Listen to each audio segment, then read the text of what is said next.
But I also believe that the department cannot fail the rights and values that make America the greatest nation in the world.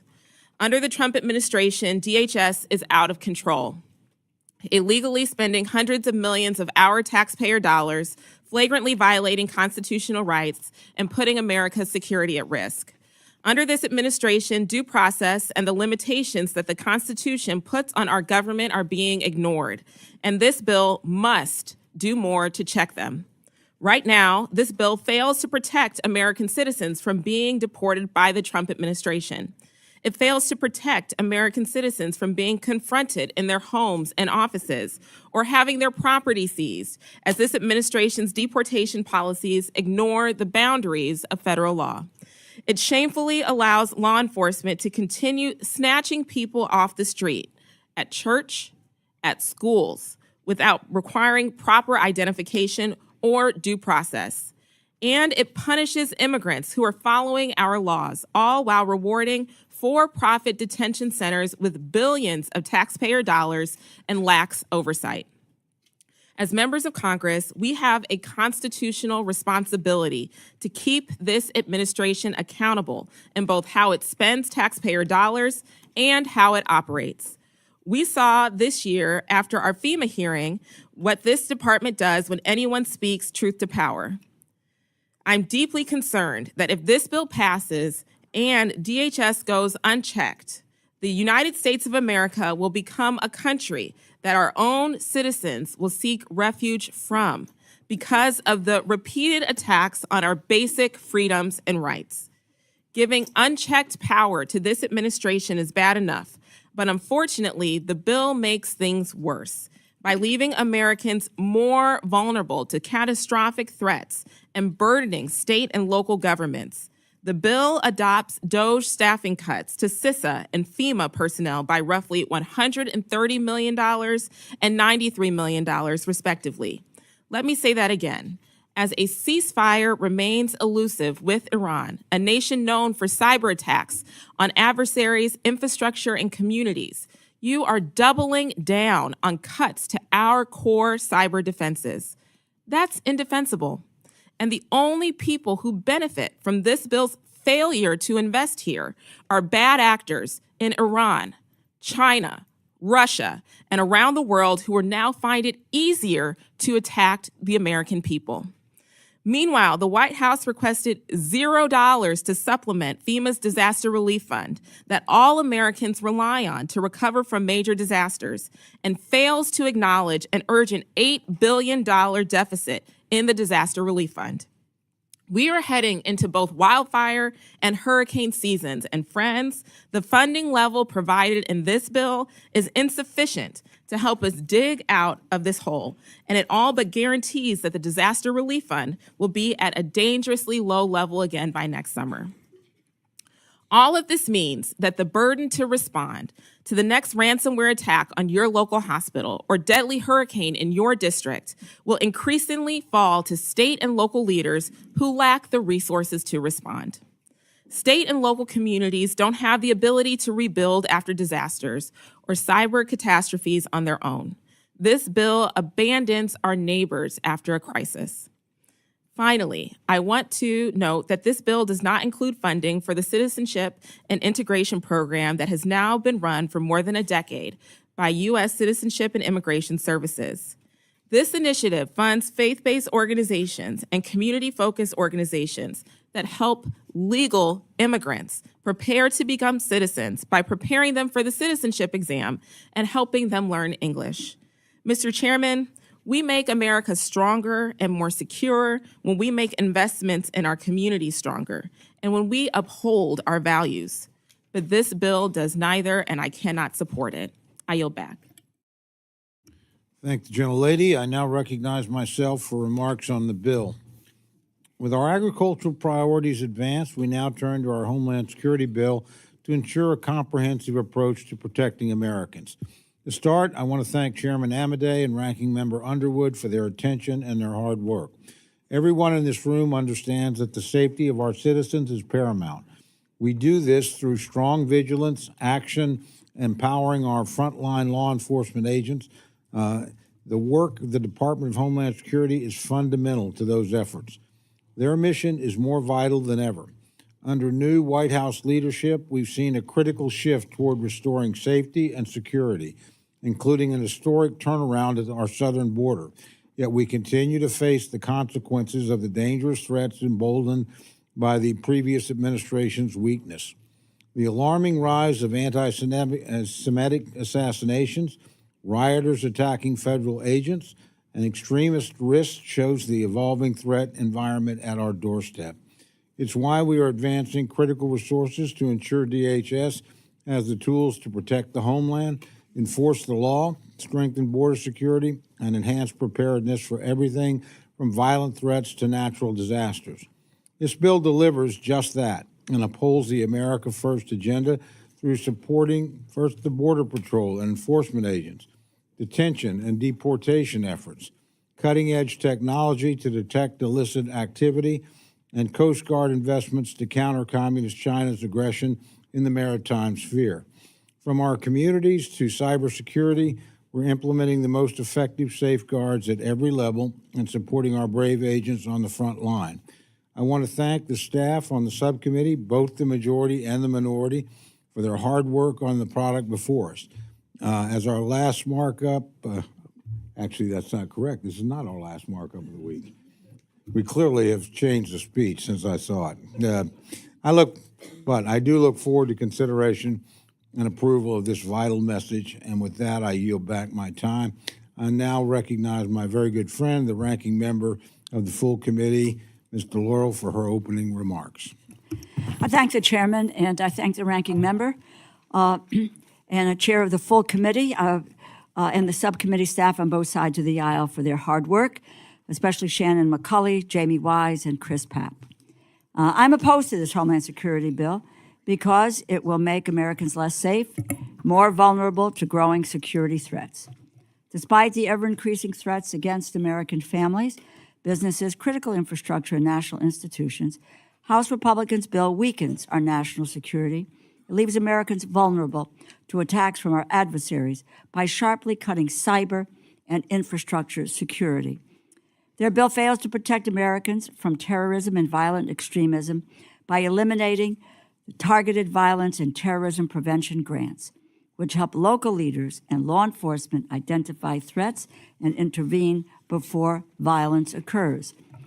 The House Republicans' bill allows President Trump to abuse Americans' constitutional rights by shuttering civil rights offenses, blindly funding costly private-run detention centers with limited oversight, green-lighting the deportations of people who have lived and worked here for 10 to 20 years, abandoning due process protections, and defunding the community organizations that help these communities manage response to border issues. And they do nothing to help with the cost of living. The cost of living crisis is felt by every American family. But the president is not laser-focused on the cost of living crisis.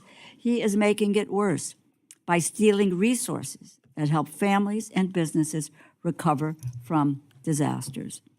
Among the illegally frozen funding is over $100 billion FEMA awards state and local governments to respond to disasters and mitigate future ones, protect against terrorism, secure ports, and much more.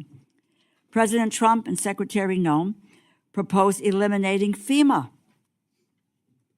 They proposed to eliminate FEMA. When FEMA's acting administrator, Cameron Hamilton, came before the Homeland Subcommittee and defended the existence of the agency he oversaw, he was summarily dismissed. I asked him the question, should we eliminate the federal emergency management agencies? And he said while he believed there were some reforms to be made, he would not recommend elimination. The very next day, he was fired. I'm aghast at the notion that this country would cease to lend our fellow countrymen a helping hand after disaster strikes. But that is the administration's goal. Earlier this month, President Trump said of disaster relief, and I quote, "We are going to give out less money. We are going to give it out directly. It will come from the president's office," end quote. Not only does he want to cut aid, President Trump is going to personally dole out relief dollars based on favoritism. Helping Americans recover from disaster cannot depend on whether their state's governor bends the knee or how their state voted in the last election. Americans are not more or less deserving of disaster aid because of how their neighbors vote.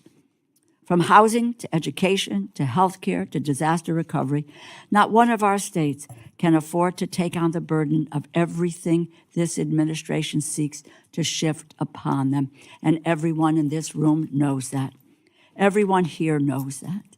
They have canceled the Building Resilient Infrastructure and Communities Program, or BRIC, a popular, effective tool for state and local governments to prevent the very damage and destruction FEMA responds to after disaster strike. It is hard to call this program wasteful when research has shown mitigation efforts like BRIC save a minimum of $6 for every dollar invested.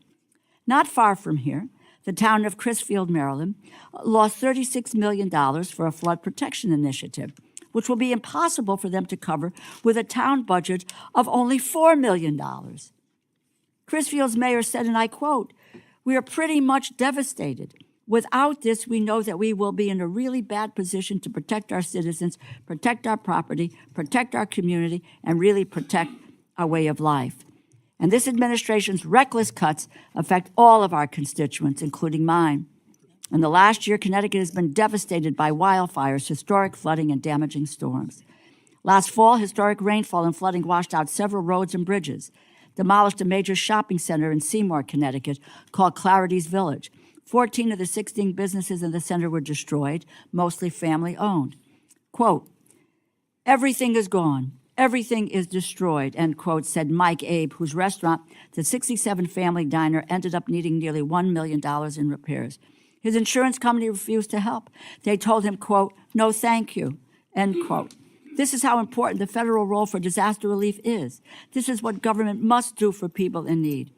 Connecticut announced a $5 million emergency grant program to help the victims of this disaster, but it was a FEMA federal disaster declaration that made enough funds, including SBA loans, available for the shopping center's businesses to rebuild. This is what is at risk, thanks to President Trump and to Elon Musk. In the wake of disasters going back to Hurricanes Sandy and Irene and even before, FEMA has played a critical role in helping the people of Connecticut get back on their feet. But now the administration is leaving them behind by stealing FEMA resources. Without the federal support, my district needs to rebuild, mitigate future disasters, staff emergency management offices. My constituents will be left hung out to dry as they try to piece their lives back together as they prepare for whatever storm strikes next. New Haven, Connecticut was to receive $25 million from FEMA for flood control, but the funding freeze is putting our mitigation efforts in jeopardy, again, leaving my constituents exposed to the next flood. In addition to mitigation, Connecticut is losing emergency management support. Like many other states, FEMA helps fund well over 100 local emergency management offices throughout Connecticut. And this administration's threats to FEMA's existence endanger Connecticut's capacity to manage future emergencies. Bill Turner, Connecticut State Emergency Management Director, said, and I quote, "The option of just getting rid of FEMA and dumping it all in the states and locals isn't going to work," end quote. Emergency management, response, recovery, and mitigation is not waste. It helps our neighbors and fellow Americans rebuild their lives after disasters, and that is not abuse. In the bill before us, House Republicans double down on the administration's effort to throw the responsibility of disaster recovery and mitigation to the states. In the face of worsening natural disasters, they seek to reduce FEMA staffing, slash funding for climate resistance, and they ignore an $8 billion shortfall in the Disaster Relief Fund, instead of focusing on ways to help lower the cost of living, to help keep the American people safe from threats from our adversaries, extremists, and major disasters. House Republicans are using this bill to gut critical federal resources and advance their own agenda. Cannot support this bill, but my hope is that we can improve this bill to support our country's safety and security. Thank you, and I yield back. Thank the gentlelady. Are there any other members wishing to make general comments about the bill? Gentleman from Maryland is recognized. Thank you very much, Mr. Chairman. In his speech on election night in 2024, President Trump promised to, and I quote, make America safer and stronger, excuse me, than it has ever been before. I wonder if the American people feel safer and stronger now the administration has purged a third of the staff of Cybersecurity and Infrastructure Security Agency, as was discussed by the ranking member, including almost all of the senior leadership. DOJ also cut roughly a third of the staff at FEMA. My remarks will be redundant. I presume they will get more redundant because these are the concerns that the American people have. Does that make America feel more secure as floodwaters rise, fires blaze, and storms rage through their community? I well remember when Superstorm Sandy hit the Northeast. 58 million people were at risk. We had a vote on the floor of the House of Representatives. Only, I think, 49, it may have been 50 Republicans voted for Sandy relief. Out of the some 200 members, Republicans there were in the House. Do Americans sleep better at night knowing that Trump has fired numerous top generals and intelligence officials at the behest of Laura Loomer, a far-right conspiracy theorist with close ties to neo-Nazi organizations? I certainly don't. I doubt Americans do either. This bill will make us even less secure and safe. It underfunds our cybersecurity efforts to stop our adversary hackers from stealing Americans' data, spreading misinformation, and infiltrating our critical systems and infrastructure. How interesting it is that most experts said that one of the responses Iran could have to our attack would have been cybersecurity attacks. And yet, we are making that less secure. This legislation also fails to address the $8 billion shortfall, which has been already referenced to by the chair and the ranking member, in FEMA's Disaster Relief Fund. Sort of like Superstorm Sandy, you're on your own. Crucially, it leaves our people vulnerable to violent extremism. I've also been proud, a friend of Israel and the Jewish community. Jews in America and around the world have feared for their safety and the vile spike in anti-Semitism following the October 7th terror attacks. That is especially true these past few weeks since the murder of 2 Israeli embassy staffers just blocks away from our capital, as well as the vicious anti-Semitic attacks in Boulder, Colorado. Jewish leaders across the country have been calling on this Congress to provide at least $500 million for the Nonprofit Security Grant Program, which helps synagogues and Jewish communities and other people of faith and organizations protect themselves and their people. Well, I'm pleased the manager's amendments provided another $30 million for this program, and I want to thank the chairman, Mr. Amadei. I want to thank you for adding $30 million back to that. I think a very good step to take. But the bill falls $170 million short of the request, and the danger rises, and the money is going down. But I do thank you for the increase that you did do. These groups need this funding now more than ever, especially considering those security grants were paused earlier this year as part of the administration's funding freeze at FEMA. Fighting anti-Semitism, stopping terrorists, upholding our cybersecurity, and responding to disasters are not partisan issues. But this is a partisan bill. I hope at the end of this process I can support it. But if it is not significantly changed and the security enhanced, I will not be able to. And I yield back the balance of my time. Thank the gentleman. Are there other members wishing to make general comments? Gentlelady from Florida, Ms. Wasserman Schultz. Thank you, Mr. Chairman. I rise in strong opposition to this Homeland Security funding bill. It's hard for me to do justice here to the pain and betrayal that so many families in my community are feeling. So if I get a little emotional, I hope you understand, but it is a deeply personal issue in communities across this country. President Trump promised to focus on removing violent criminals and allow people to come here legally. But that's not what happened, not in the first Trump term and certainly not now. Instead, ICE was turned into a mass incarceration and disappearance machine. Masked men are literally leaping out of unmarked vehicles and haphazardly snatching people off of our streets. ICE now indiscriminately raids churches, schools, emergency rooms, and courtrooms. ICE is now under orders to arrest 3,000 people per day. That's regardless of whether anyone committed a crime, and it's going on with almost no oversight or due process. A report yesterday shows that nearly 2/3 of those taken by ICE had no criminal convictions of any kind. Only 7% of those arrested this year so far have any record of violent crime. Instead of keeping their promise to protect Americans from criminals and real violent threats, DHS is going after legal immigrants, people who did it the right way. This includes legal permanent residents, workers with tax IDs, dreamers, and parents who've lived here peacefully for decades. We see TPS holders and humanitarian parole recipients from Venezuela, Cuba, Haiti, and Nicaragua, people who fled socialist dictators and murderous gangs, now being stripped of their legal status and called criminal dirtbags. I repeat, the Trump administration is collaborating with dictators to send Cubans and Venezuelans with lawful status back to communist regimes where they will face torture and repression.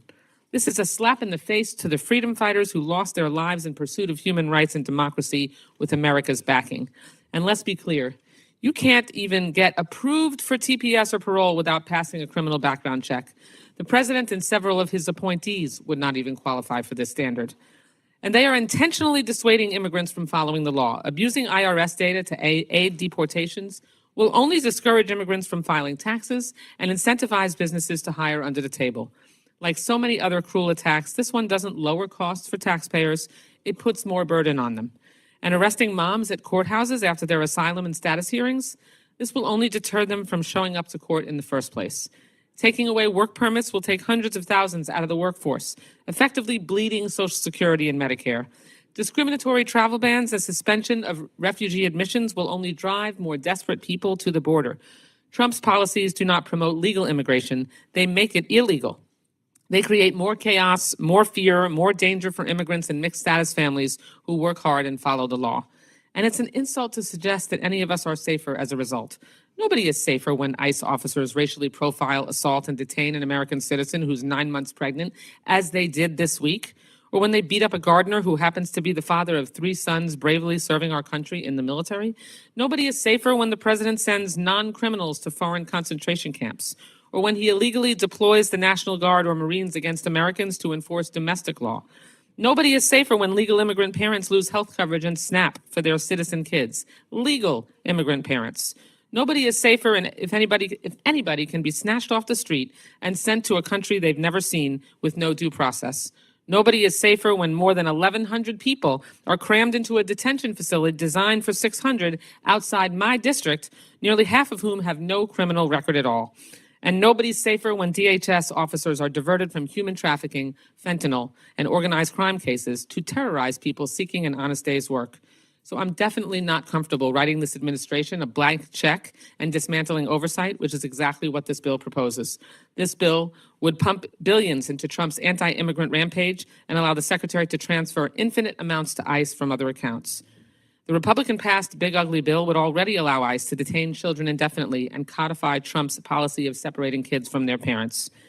Republicans also seek to gut the Office for Civil Rights and Civil Liberties, which protects all of us from unwarranted surveillance, wrongful detention, and discrimination.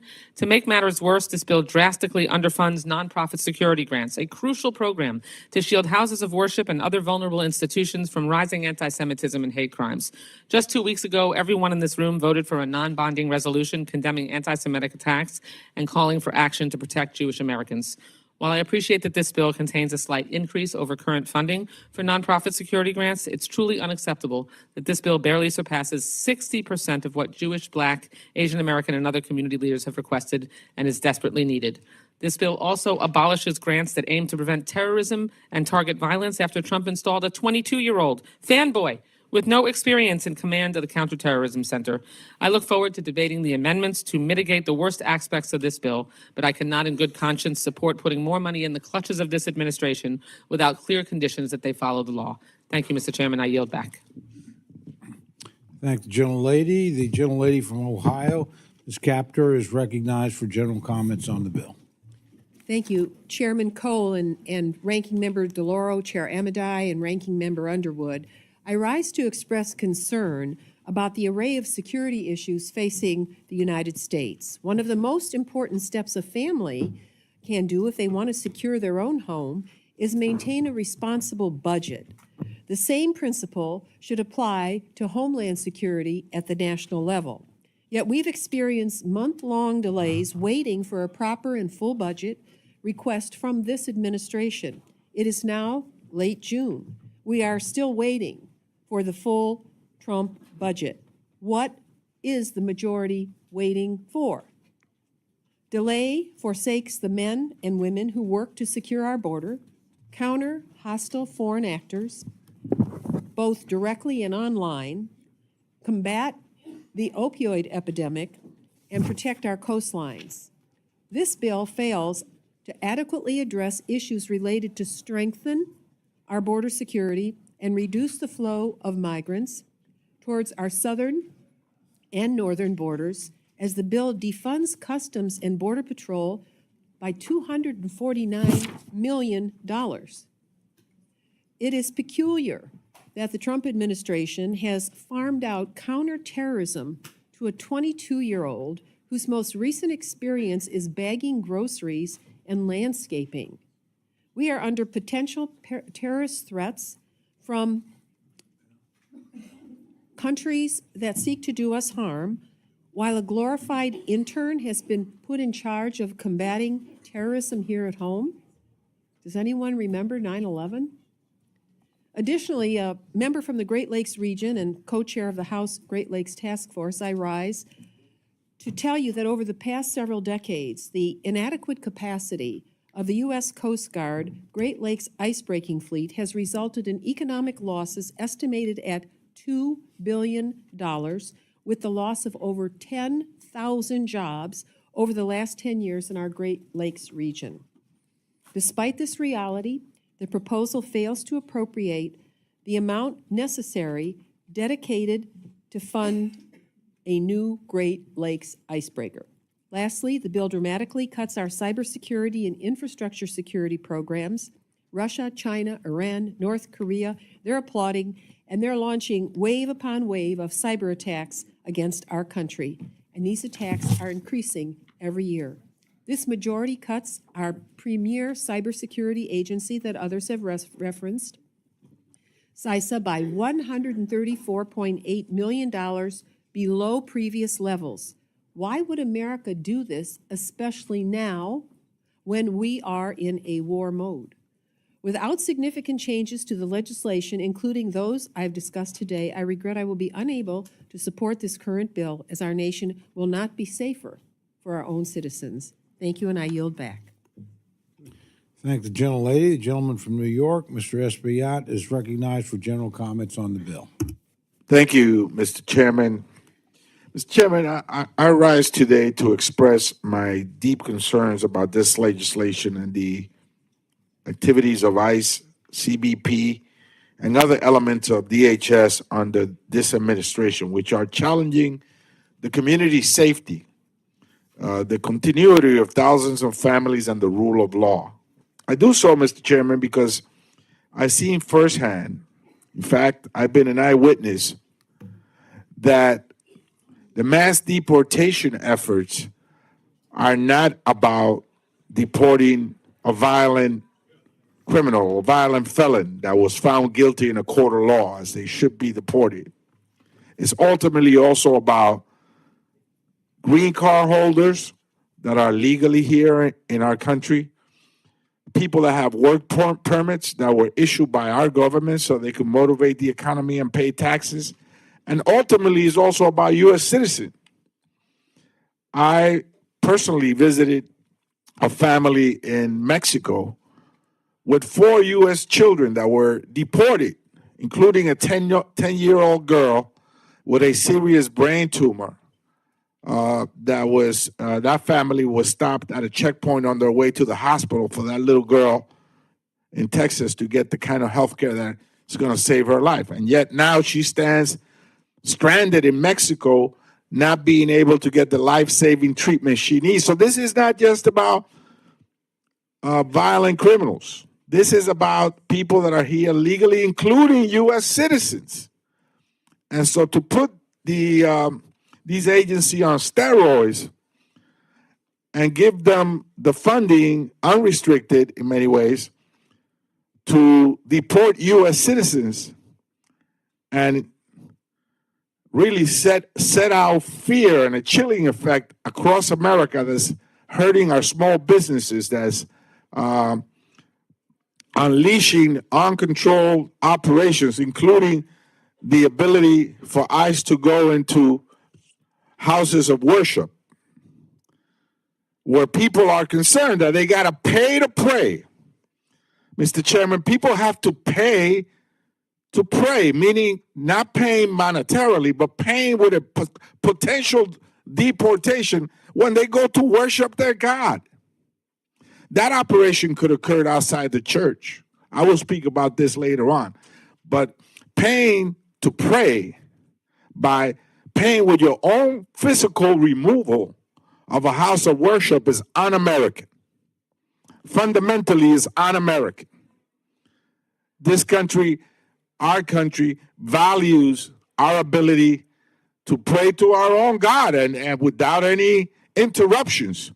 And so to see potentially a masked ICE agent come into a house of worship to remove somebody is pay to pray.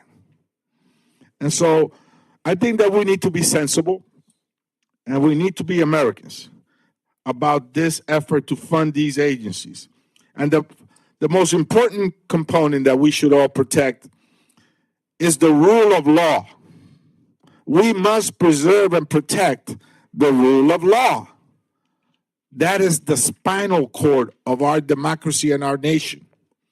And we must preserve it at any cost. I think that the funding, extreme funding of some of the agencies that are impacted by this bill and their unrestricted operations goes against our fundamental values as a nation. And for that purpose, Mr. Chairman, I am asking that we vote against this. America relies on the rule of law. People should not pay to pray. U.S. citizens should not be deported from their own country, particularly children. We should have a balanced approach to government that, yes, deports a violent criminal who has committed a crime and has been found guilty in court, but doesn't take a 10-year-old little girl with a brain tumor whose life is in danger. In fact, the illness is so rare and serious that it doesn't even have a name. And we should be Americans at every step of the way. We start by doing that today here in this committee room and voting in the negative of this bill, for this bill. Thank you, Mr. Chairman. I yield back. Thank the gentleman. The gentlelady from New Jersey, Ms. Watson Coleman, is recognized for general comments on the bill. Thank you very much, Mr. Chair. The majority's priorities in this bill simply do not meet the needs of the American people. It makes devastating cuts to crucial programs that Americans rely on in their most desperate moments. This bill will reduce funding for FEMA's emergency food and shelter program by $25 million, a nearly 20% cut from the last time we properly funded it. And it completely eliminates the shelter and service program, which will severely weaken initiatives that protected refugees and asylum seekers in need. The Emergency Food and Shelter Program actually reduces longer-term costs by providing temporary, organized shelter that helps lessen the strain on hospitals, local law enforcement, and social services. Without this program, these entities will have to navigate more complex recovery challenges, prolonging the consequences of their catastrophe. The targeted elimination of any program that aids in the sheltering of our most vulnerable population guarantees an increased strain on local resources and reduces the overall effectiveness of disaster response efforts. But, Mr. Chairman, I must express my frustration with the $11 billion dollars allocated to ICE in this bill, especially in light of the recent events in Los Angeles and across our country. I refuse to allow this body to ignore what is taking place in our backyards. We are witnessing the growth of detention centers in the state of New Jersey, which can only indicate the administration's agenda to overpopulate the centers with innocent people. I refuse to stand by and watch my constituents suffer.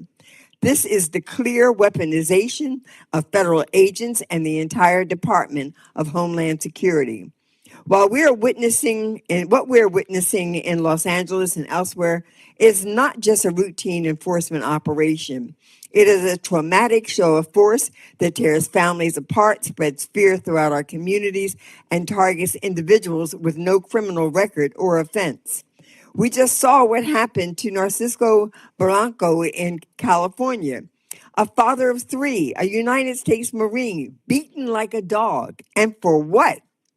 Mothers, fathers, farmers, teachers, you name it, my colleagues are sitting back and watching ICE break laws put into place to protect our constituents.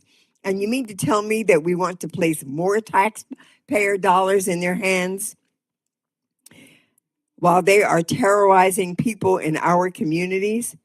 The action taken by ICE and DHS officers are what we would see in a Gestapo country, not in the United States of America. As if we needed more proof of that, our administration is allowing, maybe even more encouraging, these cowards to cover their faces to keep the public from identifying them. We already know ICE has no respect for congressional authority. I witnessed their disrespect firsthand when I was exercising my statutory right as a member of Congress to conduct an oversight visit at Delaney Hall earlier this year. We also saw what happened to our colleague, Senator Padilla, someone you know well, certainly they knew well.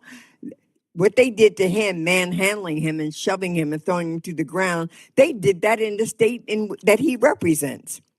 It is as if my Republican colleagues think that what happened to Senator Padilla could never happen to them. Newsflash, it can. I cannot in good faith support such a deeply inadequate bill.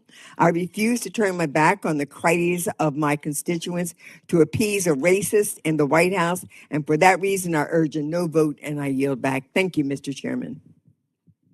Thank you. The gentleman from Hawaii, Mr. Case, is recognized for general comments on the bill. Thank you, Mr. Chair. First, I want to commend the subcommittee chair, the gentleman from the state whose flower is Artemisia tridentata, and also the ranking member, because this subcommittee, it can be a very difficult subcommittee, as we're going to see from our debate today. And it's a kind of a subcommittee that can get away from you real fast, and you have both operated this subcommittee in a way to facilitate the civility, courtesy, and a real debate. However, having said that, this is a good demonstration that courtesy and civility alone do not produce a good bill. And many of my colleagues have pointed to deficiencies in the bill that I share with them, but I want to highlight two areas that I think are highly problematic and that I hope and believe can be fixed going forward. And those are FEMA and the Cybersecurity Information and Security Infrastructure and Security Agency, or CISA. We had long debates in subcommittee about what is a continuing vendetta, if I can put it that way, against FEMA. That is, to this day, unexplainable, inexplicable to me.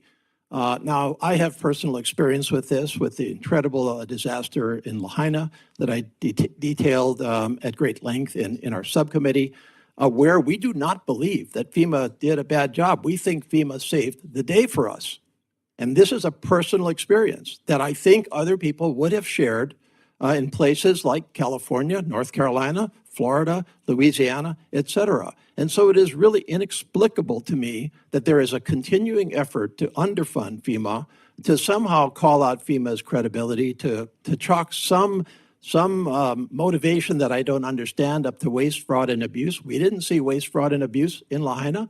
We saw the expenditure of necessary monies by our federal government that saved the day after a terrible disaster. And so it's something that I think we need to discuss. Now, if you want to talk about policy here, about a policy of decentralizing the federal government down to the state government level, then let's talk about how that actually works when a small state especially gets overwhelmed by a massive natural disaster, or any other disaster for that matter, because we're not just talking about natural.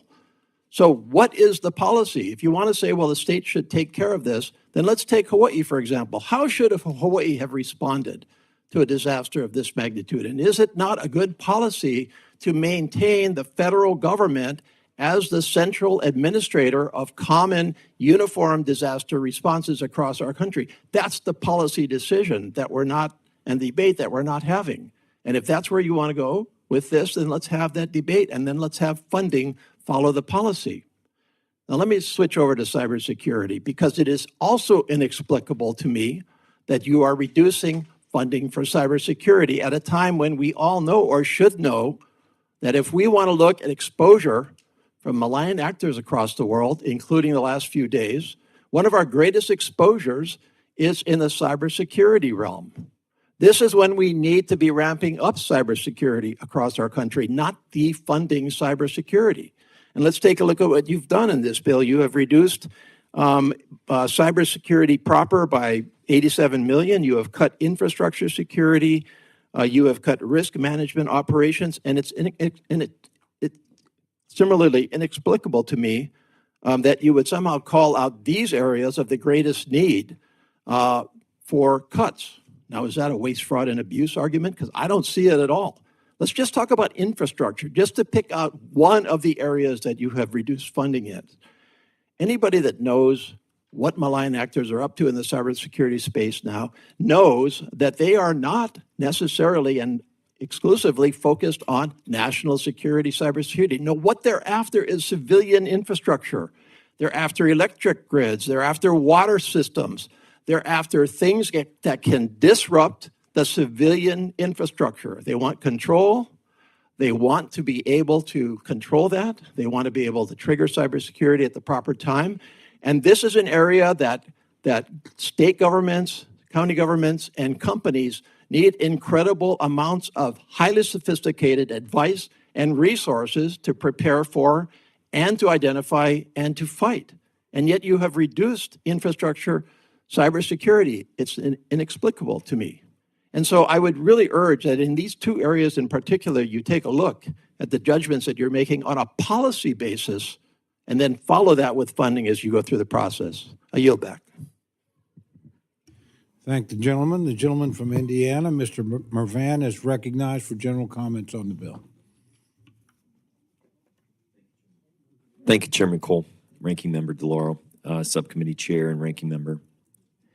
Prior to my time as a member of Congress, I served 15 years as a local elected official. In that capacity, I was responsible for providing certain emergency assistance, including the leading and coordinating of responses to natural disasters, such as storms and flooding. While I appreciate the times of filling sandbags and removing debris, I am reminded of those heightened moments now as we consider our funds for agencies and public servants that keep our community safe and respond to our times of great need.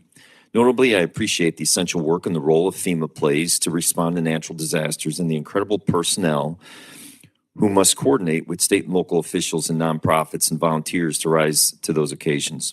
Knowing firsthand of this type of support of FEMA, I am concerned that this legislation allows for severe cuts to FEMA's workforce and threatens our ability to effectively respond to emergencies and distribute life-saving aid. Reducing staffing and expertise at an agency will not make FEMA more efficient. Instead, it will make it harder for states and localities to respond to emergencies and cause further harm for individuals and families uprooted by natural disasters. We are all aware of the increase in the extreme weather events, so it is more important than ever to ensure FEMA has the personnel, support, and institutional knowledge required to respond rapidly to evolving emergencies. Additionally, I am concerned that this legislation eliminates funding for terrorism and targeted violence prevention grants.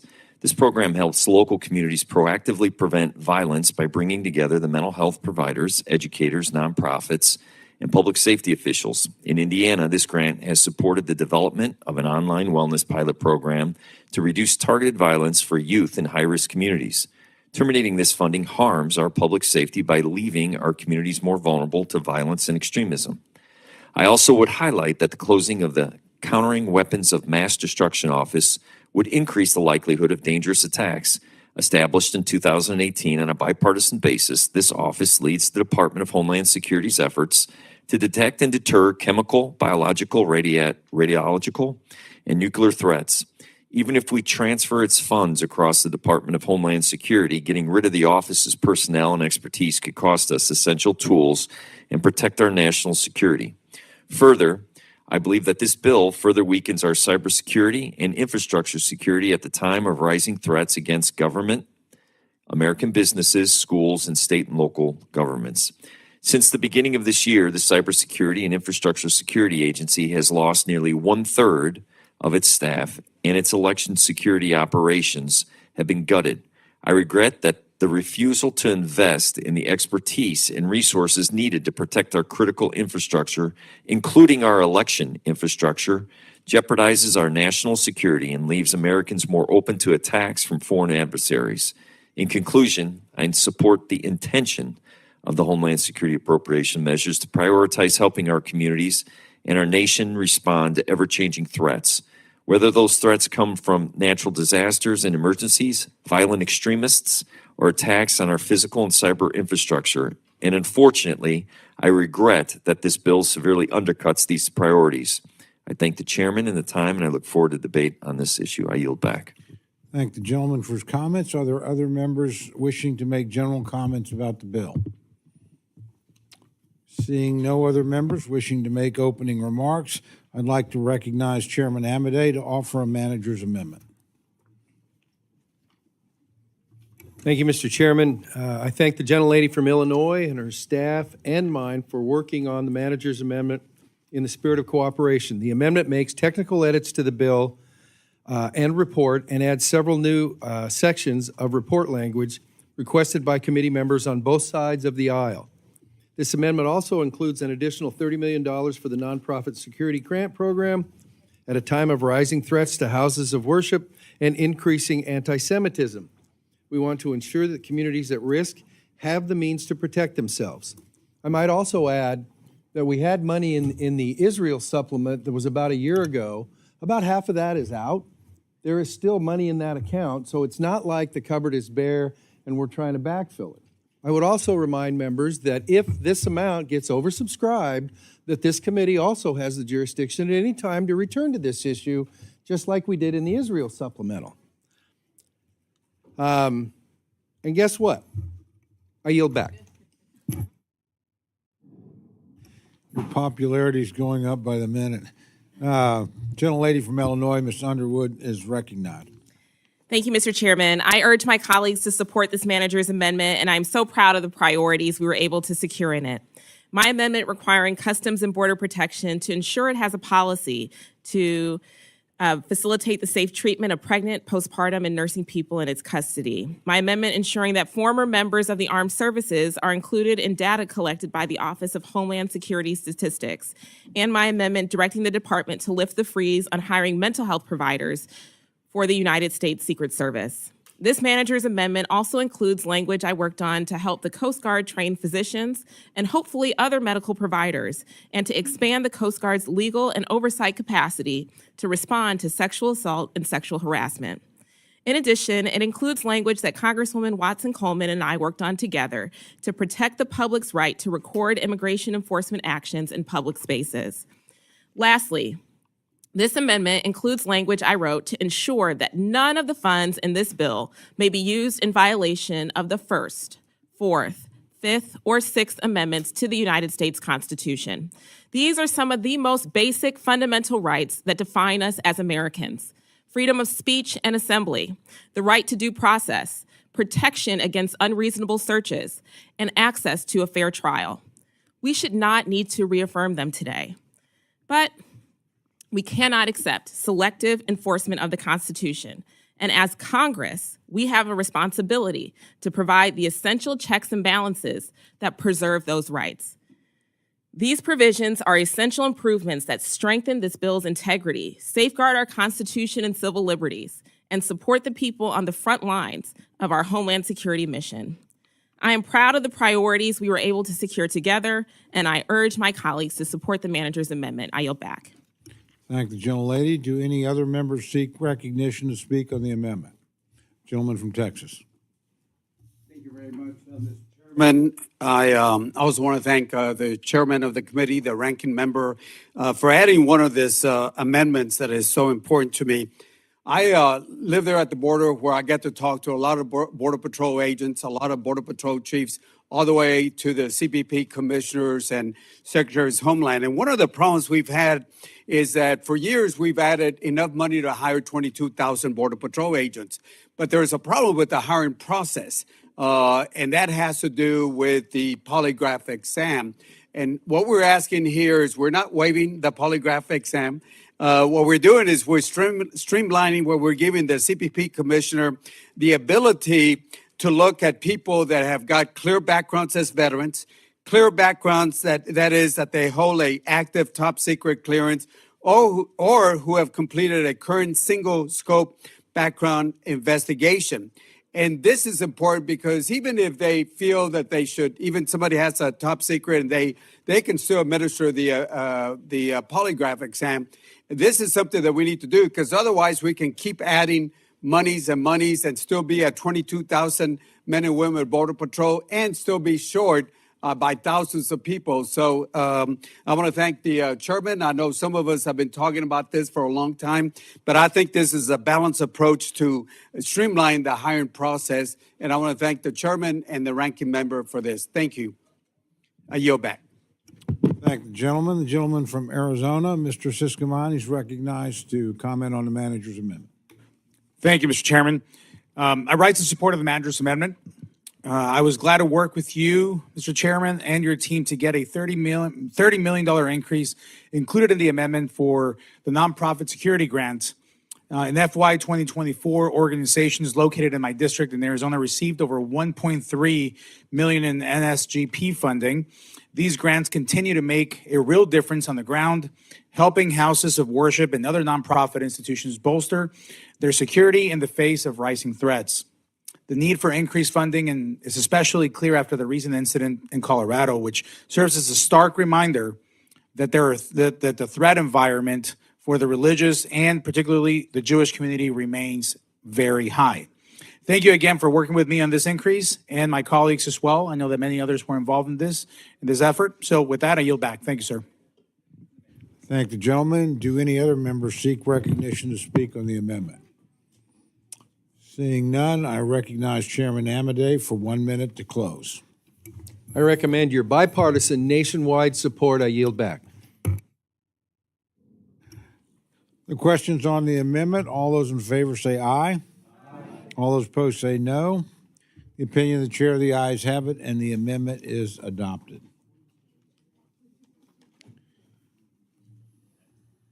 I now recognize Chairman Amadei to offer a Republican en bloc amendment. Thank you, Mr. Chairman. The amendment before us codifies necessary changes in our asylum and credible fear processes. While the administration has made incredible strides in closing our borders, these changes are critical to ensuring we don't have a repeat of rampant illegal immigration in the future. These provisions are necessary to allow us to maintain the progress we've seen in the past 6 months. Additionally, last year, Mr. Gonzalez asked ICE for a full accounting of the number of aliens on the non-detained docket who had criminal convictions in America. The response was shocking. ICE noted that more than 600,000 aliens present in the United States had current or pending criminal convictions. ICE must prioritize their resources to arrest, detain, and deport those who have harmed or intend to harm our fellow citizens. This amendment ensures ICE does exactly that. I yield back. Thank the gentleman. The gentlelady from Illinois, Ms. Underwood, is recognized. I rise in opposition to the amendment, and I urge my colleagues to vote no. I yield back. Thank the gentlelady. Do any other amendments seek recognition? Members seek recognition to speak on the en bloc amendment. Gentleman from Georgia. Thank you, Mr. Chairman. I rise in support of the Republican en bloc amendment, which includes my amendment to restore integrity and common sense to our asylum process. Under current law, an alien arriving at our southern border can claim fear of persecution and be released into the United States based on a significant possibility standard. That bar is simply too low. This weak standard gave the Biden-Harris administration cover to let 8 million illegal aliens flood into the country, most of whom will never meet the criteria for asylum, but will be here anyway. This amendment corrects that. It aligns credible fear determinations with a more appropriate threshold, more likely than not, that the aliens' claims are true and that they would ultimately qualify for asylum. This language mirrors Section 102 of the Secure Border Act, which this House passed last Congress. Let me be clear. President Trump's return to office has helped reestablish order at the border. If we want to ensure that the floodgates stay closed, we must stop allowing our asylum laws to be exploited by bad actors. This amendment strengthens the standard, restores credibility to the asylum system, and supports the officers on the front lines of our border crisis. Additionally, this Republican en bloc includes another provision that I offered to prevent asylum shopping and uphold the principle that asylum is intended for protection, not for personal preference. International law, including the UN's own guidelines, states that asylum seekers should not be returned to danger. But it does not say that they have a right to choose the wealthiest country as their destination. If someone is truly fleeing persecution, they should seek protection in the first safe country that they enter, not ignore multiple safe nations just to get to the United States. This amendment ensures that those who transit through another country must first apply for asylum there, just as Section 101 of the Secure Border Act requires. The vast majority of border crossers today are not fleeing danger, they are exploiting loopholes. This is about fairness. It's about ensuring our asylum system serves those in true need, not those coached by cartels on how to game the system. I urge my colleagues to support this amendment and help restore sanity to our immigration laws, and I yield back. Thank the gentleman for his comments. Do any other members seek recognition to speak on the en bloc amendment? Seeing none, I recognize Chairman Amadei for 1 minute to close. Urge my colleagues to support this amendment, and I yield back. The questions on the amendment, all those in favor say aye. Aye. All those opposed say no. In the opinion of the chair, the ayes have it, and the amendment is adopted. Before we proceed, let me just make a quick announcement. I don't know if this is good news or bad news, but the brief on Iran has been postponed, so we'll be able to stay here and work. I know you're all excited about that.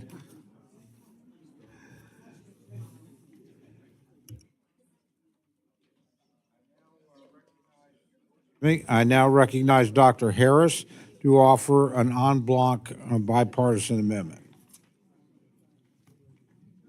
Oh, Dr. Harris not here. I'm sorry, he must have left for the moment, so we'll set that aside and move on. Oh, here he comes. We're just recognizing you for your amendment.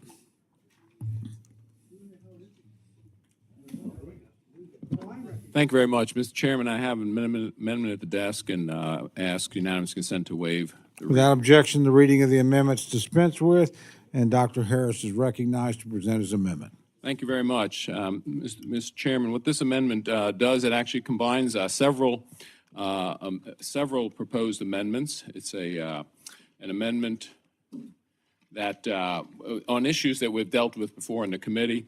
One of the parts of it exempts the H-2B workers that received visas in the past 5 fiscal years from the statutory cap. So this removes the H-2B employers who are what are called certified employers. That is, they've followed the rules. They're certified by the department as being an H-2B employer. This removes the uncertainty they face every year with the lottery system, which picks winners and losers. So what it does says you're a certified employer, you can have the same number of employees, you can have the same number of H-2B workers in a given year that you've had in the past 5 fiscal years. It also incorporates Mr. Newhouse's proposals from the past that expand H-2A temporary agriculture worker visa seasonality. It includes an amendment that prohibits funding to modernize the H-2 program requirements, oversights, and workers' protection rules just to make it easier to find H-2 workers. And it has the last part of it is one by Mr. Edwards and Molinar that allows the admission of temporary circus and carnival workers under the P-visa system. So what it does, it takes a lot of the temporary worker issues that we've had and deals with them. Why do we need to do this now? Because, as the administration attempts to remove people who are here illegally, illegal immigrants, it would allow some of those positions to functionally be replaced by people who are here under temporary work visas, not to be confused with illegal immigration, these temporary work visas, and that provide some certainty to employers who, again, in all these programs, they have to attempt to seek American employees first.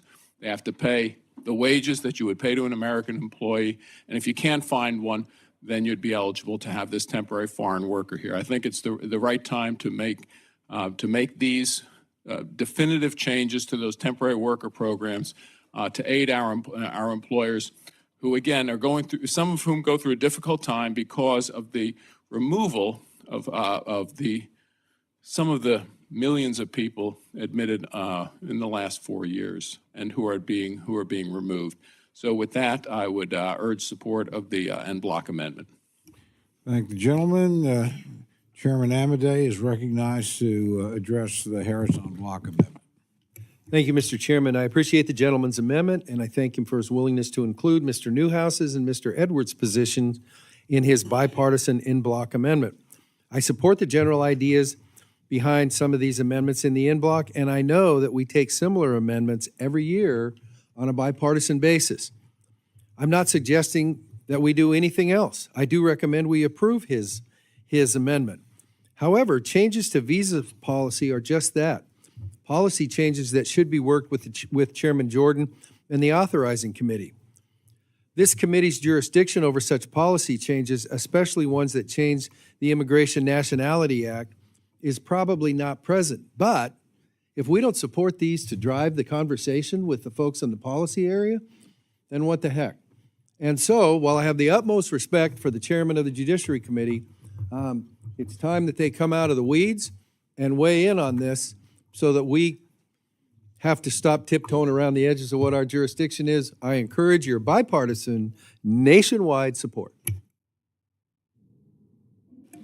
Thank you, gentlemen. Gentlelady from Illinois, Ms. Underwood, is recognized to address the Harris en bloc amendment. Thank you, Mr. Chairman. This amendment requires an expansion of the H-2B visa cap based on overall demand in the last 5 years. It expands the H-2A agricultural work visa by broadening the definition of agricultural labor.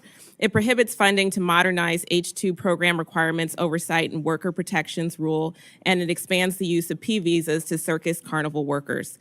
I understand that each of our districts may have unique needs as it relates to these various programs covered by this bipartisan en bloc amendment, and I appreciate our colleagues working together across the aisle to offer it. I plan to support the amendment, and I yield back. Thank the gentlelady. Do any other members seek recognition to speak on the en bloc amendment? Gentleman from North Carolina, Mr. Edwards, recognized. Thank you, Mr. Chair. Members, in Western North Carolina, our local businesses, farms, and community traditions don't just define our economy, they define who we are. They're family-run, hardworking, and deeply rooted in the values of self-reliance and service. But these pillars of our district are being threatened, not by regulation or global markets, but by something as simple and fixable as labor certainty. That's why this visa en bloc is so important. This en bloc is a series of thoughtful, narrowly tailored amendments that offer practical solutions to support American workers and small businesses without expanding immigration. all while strengthening our rural way of life. Let's start with Congressman Harris's Certified Seasonal Employers Amendment, which addresses a growing crisis for small seasonal employers. These are businesses that follow every rule. They hire American workers first, paying prevailing wages, and meet every federal requirement.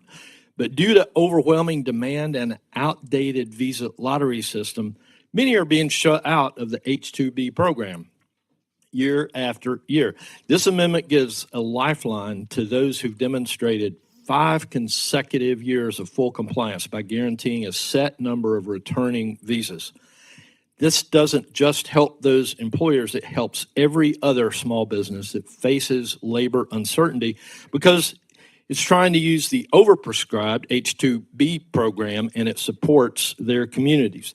These are people who sponsor Little League teams, serve on local boards, and keep our small towns alive. We owe it to them to reward reliability and integrity with a stable, predictable process. Congressman Newhouse's H-2A seasonality amendment is equally important. This is a vital fix for agriculture producers. In NC-11, farming means high-value specialty crops, including apples, tomatoes, vegetables, and your Christmas tree. These crops don't grow on the same schedule, and yet our visa rules treat them as if they do. Right now, when the apple harvest ends in Henderson County, those visa workers must leave, even if nearby growers still need them to plant or harvest. That makes 0 sense. This amendment gives the agriculture industry the flexibility needed to retain skilled and legal seasonal laborers across crop cycles and across employers for up to 12 months. It's not an expansion of the program, it's just a smarter use of the workers that we already have. Lastly, we need to address a unique but equally critical workforce need faced by our county fairs, agricultural shows, and festivals. These are more than events. They're cornerstones of our communities, supporting FFA chapters, 4-H clubs, and local charities. But the carnivals and mobile entertainment companies that make these possible are struggling with an unsustainable labor shortage. That's why I'm leading an amendment to transition approximately 10,000 carnival workers from the overstretched H-2B program into the more appropriate P visa category, originally designed for traveling performers and entertainment professionals. This simple fix preserves a cherished part of our all-American culture while freeing up thousands of H-2B slots for other employers, including farmers, landscapers, and foresters, each of which are also desperate for relief. Together, these amendments deliver targeted, conservative solutions that reflect the needs and values of Western North Carolina. They protect local jobs, reward good actors, and help stabilize the seasonal workforce that we so desperately need. I urge the adoption of this en bloc amendment, and I yield back. Thank the gentleman. The gentleman from Georgia, Mr. Bishop, is recognized to address the en bloc amendment. Thank you very much, Mr. Chairman. I rise in support of this bipartisan en bloc amendment. While I continue to oppose the underlying bill, the amendment would help provide more workforce certainty to seasonal employees and agricultural producers and preserve markets for consumers. Right now, America's farmers and foresters are having a hard time getting the workers they need to bring their goods to market. Our food supply chain is a matter of national security, and forestry products are essential in every American household, whether it be wood, paper, or pulp.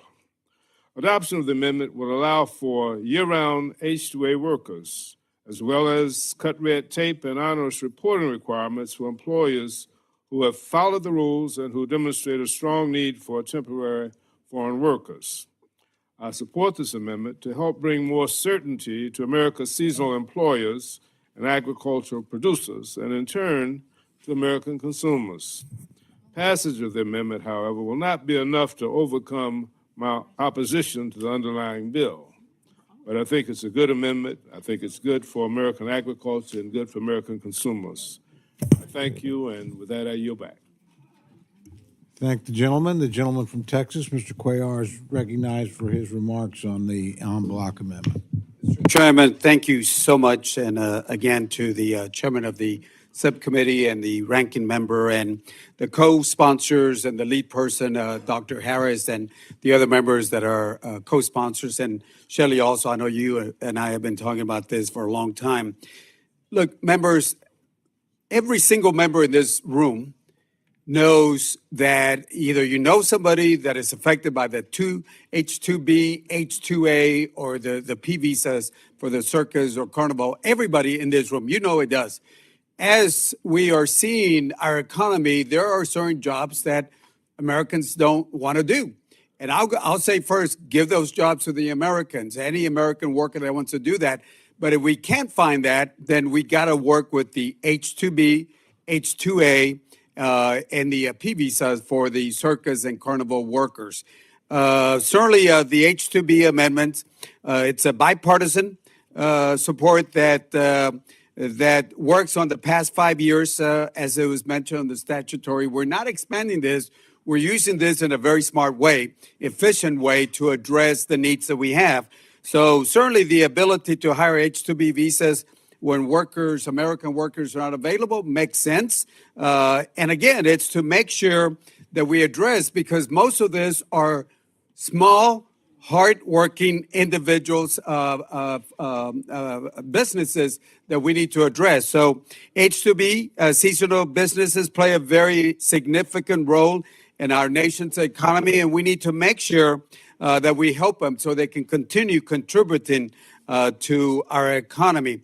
And again, the H-2A amendment, the temporary agricultural worker, to make sure that we address that. And I know we're going to go with another amendment that I think Mr. Valera is going to offer and amend the parole for the agriculture. I support that also. But again, we know in the agriculture area, we need workers there. My father, my mother were workers in the ag, and it's hard. You know, anybody that wants to go out there work in the hot fields, it's very, very, very, very hard. And again, if you don't have an American worker, you gotta find somebody that can do this. So this is, again, important. And finally, the P visa, the temporary circus and carnival workers, you know, again, name any place of the country and you will have that. San Antonio, I've seen that. Laredo, WBCA, we've seen that. Name any place and you will see the circus or the carnival workers, and we got to help those. So again, give those jobs to Americans, but some of those jobs are hard, and if we can, we got to find this solution. So to all the co-sponsors of this bipartisan folks that have been working on this for many years, Mr. Chairman, I ask that we support this bipartisan amendment. Thank the gentleman. Now recognize the gentleman from Washington, Mr. Newhouse, for his remarks on the en bloc amendment.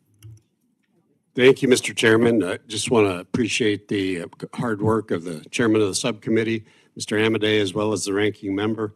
I also want to point out the hard work that Dr. Harris has been providing in this effort to truly make some important changes in our immigrant work visa programs. So thank you very much for that. And this, as you have heard from several speakers, these are bipartisan efforts. Many people recognize the importance of having an immigrant workforce, but I want to underscore we want a legal immigrant workforce, and these changes work towards that end. So this en bloc includes two important provisions that I have proposed, and I'll just briefly talk about those. But the first one clarifies the initial statutory intent to allow admission of foreign workers for temporary or seasonal work based upon the terms of the job offer, so long as the duration of that job offer meets the current regulatory definitions of temporary or seasonal, which is less than 1 year. Now, those of you that have been here for a couple of years may notice that this is a small change from language that I've offered in previous years. This language is not as comprehensive in that it does not change the underlying statute to eliminate entirely the need for the agricultural job to be temporary or seasonal, which has unfortunately previously encountered some opposition at the Rules Committee with one recent exception. Nevertheless, the proposed language to clarify what it's already on the books would go a long ways in addressing labor needs in all of agriculture by allowing the farmer to set the terms of the job offer, enabling the worker to maintain non-immigrant status and circular migration, so long as the duration of the job does not exceed the duration of temporary or seasonal, as defined in the regulations, if that makes sense. So we're not changing law, we're just changing the ability of the farmer that offers the employment, that allow him to make sure that, or him or her, that the job follows the definition of current law. New House number 2 would block new regulatory requirements that the previous administration finalized as literally as they were packing up their offices late in December of 2024. And it became effective merely 3 days before the inauguration of President Trump. So in this last-minute effort, DHS finalized new regulatory requirements that expanded its authority over labor law, establishing policies that allow H-2A workers to roam around the country without a valid new contract in place, and essentially creating strict liability for growers based on the actions of third parties in a foreign country, all of which would jeopardize the entire H-2A program, which is essential to so many farms in order to stay in business. So I would encourage my colleagues to work with this bipartisan team to build a strong legal workforce and encourage all members to support this amendment. And just a small comment on the observations of Chairman Amodei. I've heard Chairman Cole say many times, we don't authorize in the Appropriations Committee, we appropriate. But I would agree that it is very important for us to engage in this important debate and conversation to build support and momentum so that the authorizing committees, in this particular case, the Judiciary Committee, can feel that urgency and that momentum so that we can actually make important changes to policy and to law. And I think this is an important step for us to do as the Appropriation Committee to weigh in on this important topic. So thank you, Mr. Chairman. I urge support and I yield back. Thank the gentleman. I think I actually quoted Chairman Simpson, who once told me, we don't authorize on an appropriation bill until we do. That I want to recognize my good friend, the gentlelady from Ohio, for any remarks she has on the en bloc amendment. Thank you, Mr. Chairman. I just have a clarification because as we began discussing this amendment, there was reference made to rural areas that have seasonal needs for harvesting and so forth. But then it morphed a little bit into circuses and carnivals. And I wanted to get some clarification on what is included because I represent a very large amusement park called Cedar Fair, but it only operates 3/4 of the year or less. How do you look upon parks such as Disney World or Kings Island? There are different water parks in other parts of the country, many of which are seasonal. How do you define, you started out talking about circuses and carnivals. Is there a definition of that?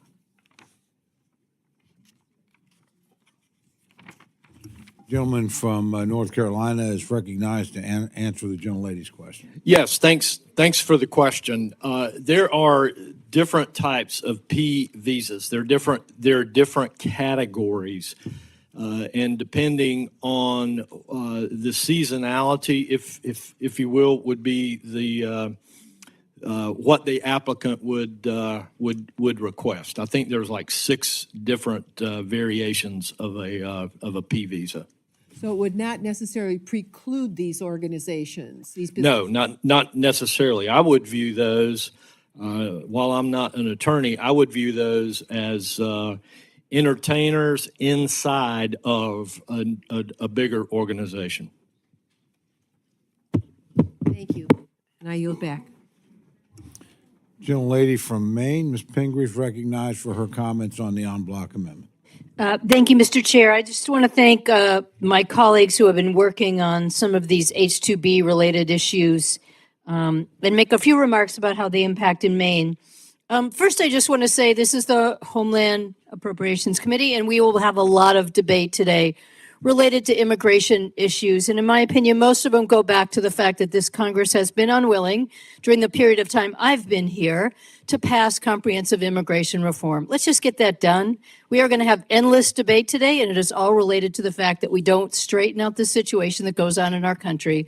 The need for workers, the need to make sure that we have legal processes for people, and the need to make sure that farmers and hospitality industry and everyone else has all the people they need to do the job. I also want to concur, we shouldn't be authorizing on an appropriating committee, but we do when we do. And we all use it when we can because things like this are so vital. And this amendment comes up every year. And I'm always pleased to work with my colleague, Mr. Harris, and so many others, Mr. Cuellar, who also have these concerns. Dutch, who used to be on the committee. If you have any kind of a seasonal industry, you know what we're talking about. And this one also includes some agriculture, which is very much the same. So I remind you all that I represent Maine. This is our summer season. I hope you're all planning your August vacations, your opportunity to eat some lobster, have some wild blueberries, spend a little time on the ocean, and see our wonderful state. If you want, you can come in the winter, where we also have a seasonal industry of skiing and winter sports. So we'd love to have you either time. Tourism is our largest industry, and while we're very proud of our agriculture, fishing, manufacturing, the other things we do, we depend on tourism. And like so many other states, we don't have enough people to do the jobs. Now, it's a common summer job for kids. All my kids worked in the seasonal industry. I've worked in the seasonal industry. We've owned businesses in the seasonal industry. And the challenge is, while people say, oh, what a great summer job for kids, by the time it gets to August, they're back to school, they're back to sports. You can't finish out the season. And we are thrilled that our tourists stay through October or come in even early November now, but we don't have enough people to do the work. And I can list countless employers who come to visit me every year and say, what's going to be the situation? How many workers? Will I be able to get the number of people that I need? I have examples of a family here who had a family-owned seafood restaurant for 17 years. They've been able to run their business, support local fishermen, because they have H-2B workers. Motels, and when they don't have enough people, they close down a wing. They can't be open for the season that they want because they don't have enough people. So without these visas that are so necessary, without these kinds of amendments that we have to sponsor usually every year because we're always at odds with the system, we can't do it. So I just want to support all the people who work on this, but I want to encourage us all to find an ultimate solution so that we're not here every year authorizing on this committee and also dealing with a hodgepodge solution to immigration reform. With that, I'd love to yield the rest of my time to Mr. Cuellar for his thoughts. Mr. Chairman, I just want to clarify something to Ms. Capter. On the circus part of it, if you look at the section dealing with the P, it deals with mobile entertainment provider, which means a carnival or circus that travels around the United States on a temporary basis or seasonal worker, et cetera. So there is a definition there for the circus worker. So I just wanted to, you asked for a definition, and if you look at the amendment, there is a definition that. With that, I yield back the balance of my time. Thank you, Ms. Pingree. Thank the gentleman. Gentlelady from Texas, Ms. Escobar, is recognized for her comments on the en bloc amendment. Thank you, Mr. Chairman. Thank you to the ranking member. And thanks to Chairman Amodei and Ranking Member Underwood for their collegiality on this subcommittee. I also want to add my support to this, but really wanted to speak to the overall effort and in a way echoing what Ms. Pingree just mentioned. It's heartening when we are able to work together in a bipartisan way on an issue that has become one of the most toxic issues in America. And I wish we could take a look at the overall issue instead of just the narrow focus on agriculture. I completely agree. I mean, we've got to put food on the table. We need to support our farmers. But If you, like me, have been visited by CEOs and companies across the country, all of the various sectors that need workers, if you, like me, have looked at our census numbers and see that families are not having babies at the same rate that families used to, I mean, my parents had 12 siblings each. I don't know many of us who are having 12 kids anymore. At the same time, we're getting older. And if we want to remain a competitive nation, we need immigration reform. And obviously, we're not here to do immigration reform. We're the Appropriations Committee.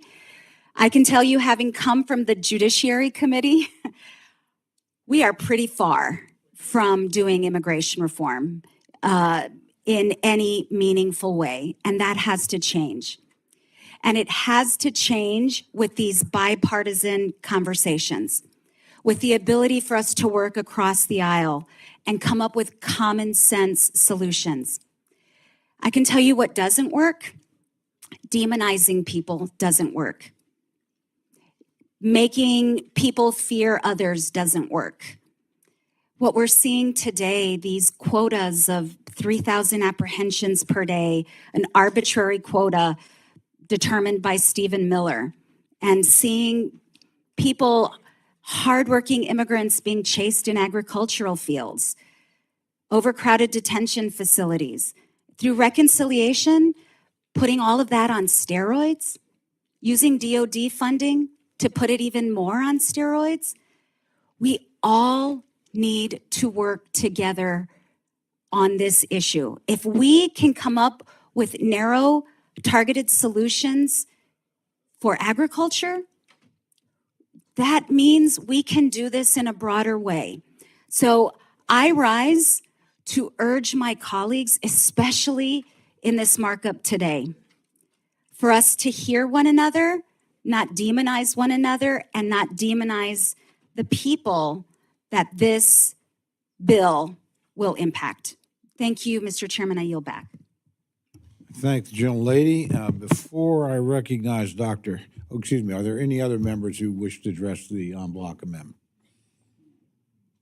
Seeing none, before I turn to Dr. Harris to close, I feel incumbent to say, as a former chairman of the Rules Committee, those of you that have an interest in this need to be talking to the Committee of Jurisdiction, Judiciary, and need to be talking to the Rules Committee, because they do have the ability to come in and challenge this particular measure. So if you have an interest, don't think we can just solve it here. You've got to go talk to the folks on Judiciary and particularly on the Rules Committee. So just a piece of free advice.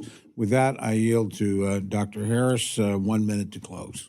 Thank you very much, Mr. Chairman. We certainly will be discussing this before this comes before the whole body.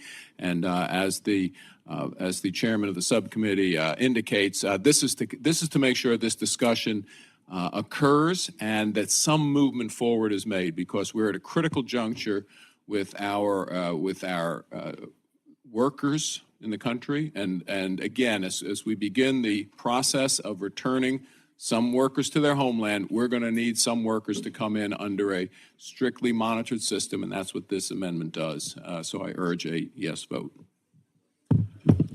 Questions on the amendment? All those in favor say aye. All those opposed say no. The opinion of the chair, the ayes have it, and the amendment is adopted.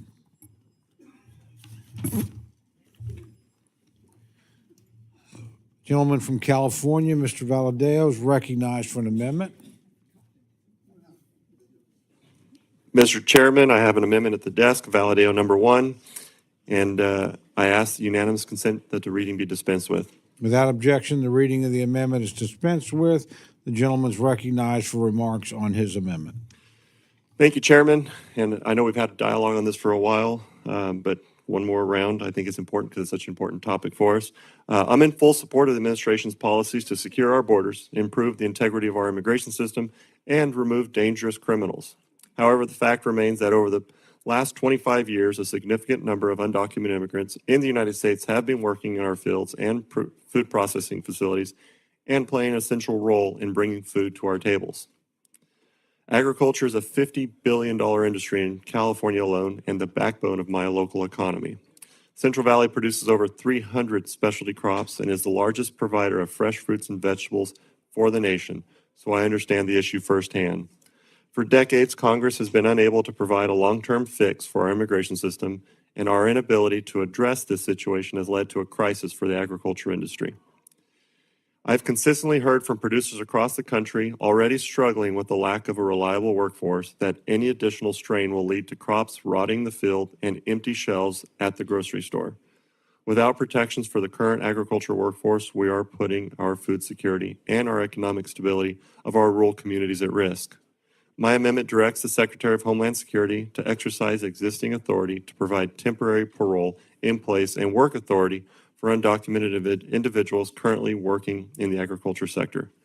This temporary solution would help stabilize our agriculture workforce, provide essential protections for farm workers, and offer much-needed certainty for producers as Congress continues working toward a permanent solution. I want to thank the chairman and the committee for the time to address this critical issue impacting our farmers, ranchers, and producers across the country. And I heard a lot of dialogue in the room, and I know there's a lot of support for some sort of solution. I really hope that we get to that point. But with this amendment, I'm going to withdraw it, and I yield back. Thank the gentleman. The gentlelady from Connecticut, the ranking member of the full committee, Ms. Delores, recognized for the amendment. Thank you, Mr. Chairman. Mr. Chair, I have an amendment at the desk, and I ask unanimous consent that the reading of the amendment be dispensed with. Without objection, the reading of the amendment is dispensed with, and the gentlelady is recognized for remarks on her amendment. This amendment restores the Building Resilient Infrastructure and Communities Program, or BRIC, an incredibly popular and effective tool for state and local governments to help prevent the very damage and destruction FEMA responds to after disasters strike. And the president is not labor-focused on the cost of living crisis or on protecting families from disasters. He is actually attacking programs created by the Congress to help, like BRIC, which helps protect our communities from future damage and prevents families from losing everything to a storm, to floods, and to fires in the first place. It's hard to call this program, created in President Trump's first term, wasteful, when research has shown mitigation efforts like BRIC save a minimum of $6 for every dollar invested, and that savings more than doubles when including economic relief. Let us look at some examples of how 2023 BRIC awards are preventing future damage, saving taxpayer money. In central Louisiana, a BRIC-funded drainage project was awarded to reduce flood risk by widening a creek and using infrastructure features to improve water flow, lowering 10-year flood levels by up to 5 inches across 500 acres, benefiting 119 structures, including 106 homes. In Edinburgh, Texas, BRIC funds were awarded to help build a regional stormwater detention facility and ditch extension to reduce the depth of flooding and protect 90 structures from extreme precipitation events. And in Columbus, Nebraska, BRIC funds were awarded to help reduce the risk of long-term power outages that could cause heat loss in homes during cold weather storms, including rebuilding 3.5 miles of distribution circuit and building a new 24-mile underbuilt distribution line. These are states and communities that depend on my colleagues across the aisle to advocate for their needs. In fact, many of my Republican colleagues here today on this subcommittee pleaded with the Secretary to restore the Building Resilient Infrastructure and Communities program because they know how important this initiative is to their states. Make no mistake, from housing to education to healthcare to disaster recovery, not one of our states can afford to take on the burden of everything this administration seeks to shift upon them. Everyone in this room knows that. These cuts are not just numbers on a page, and they are not only felt in Washington, D.C. They affect all of our constituents. In the last year, Connecticut has been devastated by wildfires, historic flooding, and damaging storms. In my district alone, the cancellation of this program has jeopardized nearly $25 million that New Haven was awarded to protect our downtown against damage from flooding as we face increasingly serious storms. It's not right that my constituents or other constituents are left out on their own to fend off increasing natural disasters, and we should be opposed to that. We have to restore this funding, and I urge my colleagues to support this amendment, and I yield back. Thank the gentlelady. The chairman of the subcommittee, Mr. Amodei, is recognized to respond to the amendment. Thank you, Mr. Chairman. The BRIC program was established by Congress and signed into law by President with bipartisan support during his first term. It was originally intended to improve disaster mitigation efforts and decrease the costs associated with federal disaster relief. However, the last administration shifted the program outside its intended scope to incorporate climate change and equity-based priorities. I understand the new administration's efforts to review past BRIC awards to ensure they're legitimate. However, I take issue with the Secretary directing FEMA to unilaterally cancel the program. I would prefer the department identify and implement necessary reforms without foregoing investments critical to communities across the country to prepare for and recover from natural disasters. While the gentlelady's amendment requires the administration to administer the BRIC program, it doesn't address the waste and abuse seen under the Biden administration. Therefore, I will be offering a second-degree amendment to restore the program to its intended scope. I yield back. Gentlelady from Illinois is recognized to address the amendment. Thank you, Mr. Chairman. The BRIC program directly supports strengthening communities across all 50 states and U.S. territories by improving disaster mitigation ahead of devastating weather events. The Trump administration canceled this program earlier this year, and however, Ms. DeLauro's amendment would reverse that action. I think both sides of the aisle can agree on how beneficial this program is to the long-term investment in our communities, especially for those of us who have faced a disaster. If you want to continue to use taxpayer money to pay for multiple reconstruction of the same destruction as the price to build only goes up, then go ahead and vote no on this amendment. But if you want to use taxpayer money wisely and help districts across the country properly prepare for future devastation and avoid multiple rebuilds, then this should be an easy yes vote, in line with the chairman of the full committee's views that this program is essential for proper preparation and can lead to saving taxpayer money. As he said, this isn't a partisan issue. It's one that concerns states regardless of politics. I urge my colleagues to support Ms. DeLauro's amendment and reject the secondary amendment. I yield back. Thank the gentlelady. Gentlelady from Florida, Ms. Wasserman Schultz, recognized to address the amendment.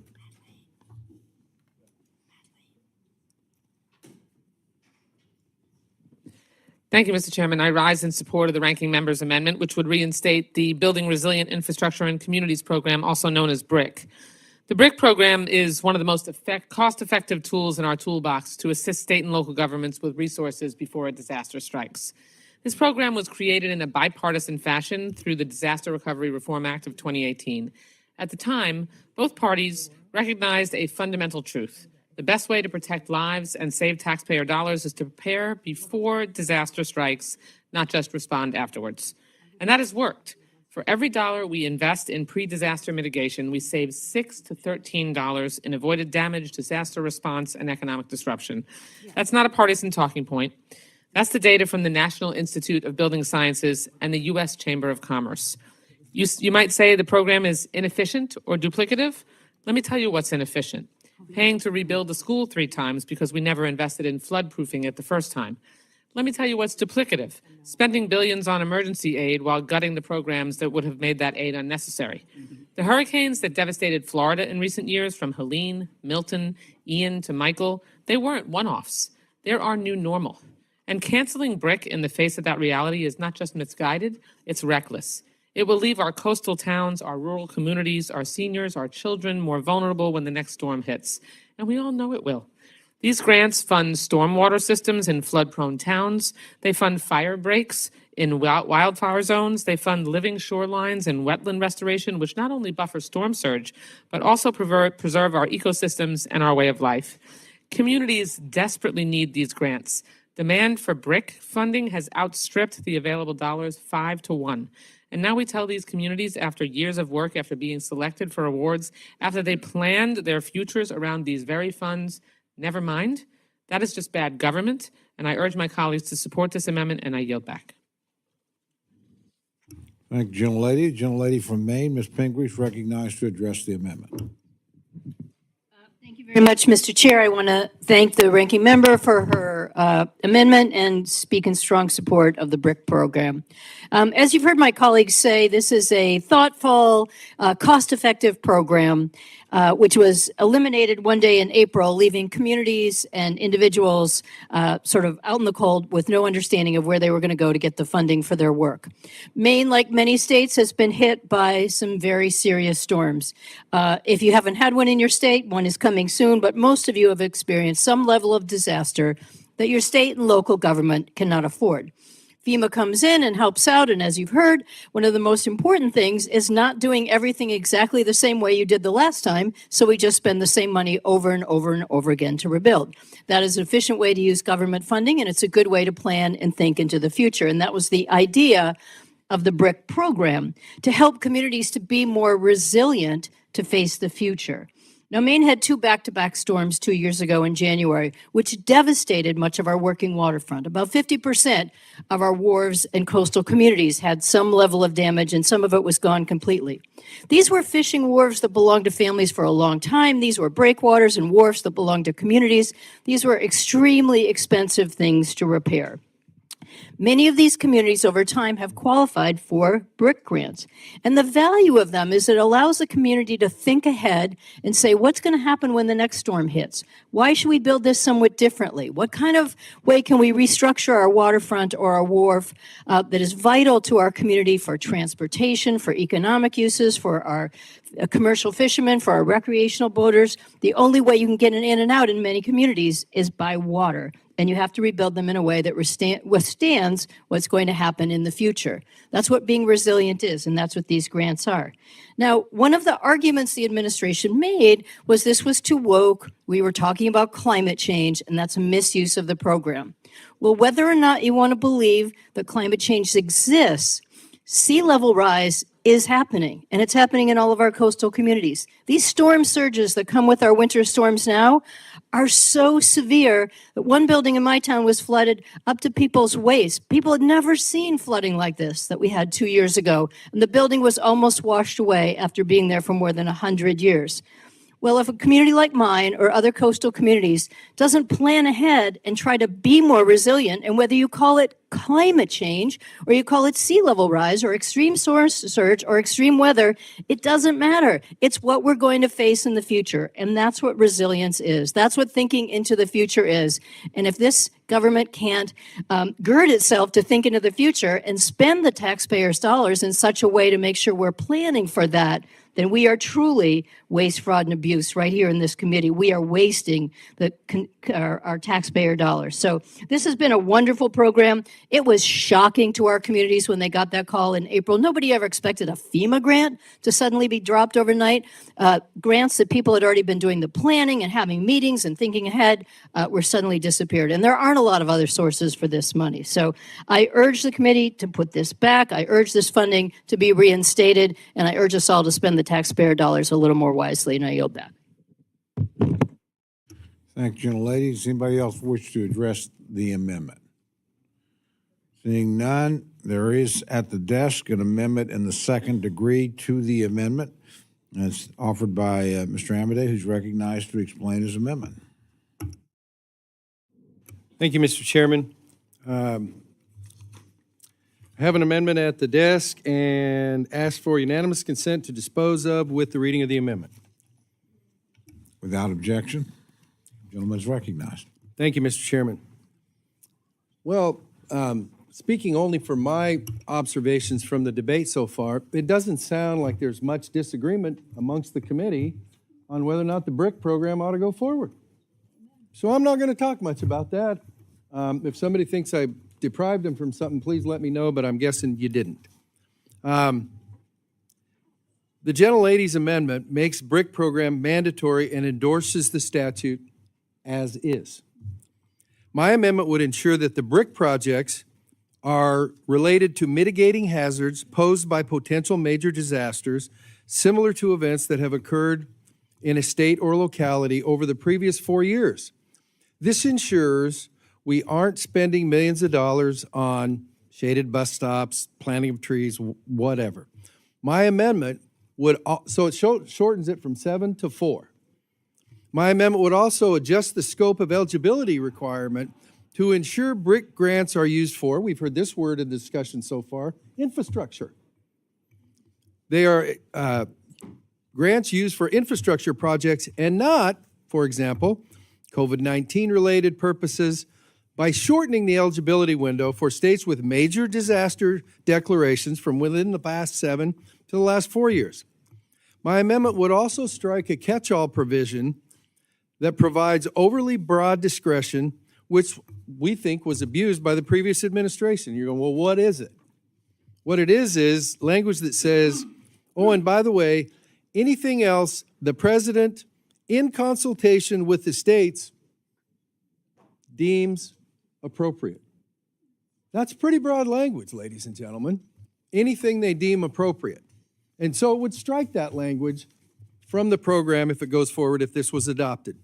Accordingly, 7 years to 4, not anything deemed appropriate.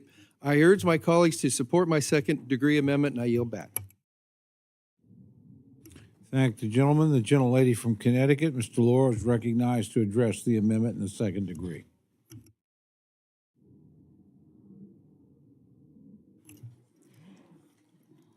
Thank you, Mr. Chairman.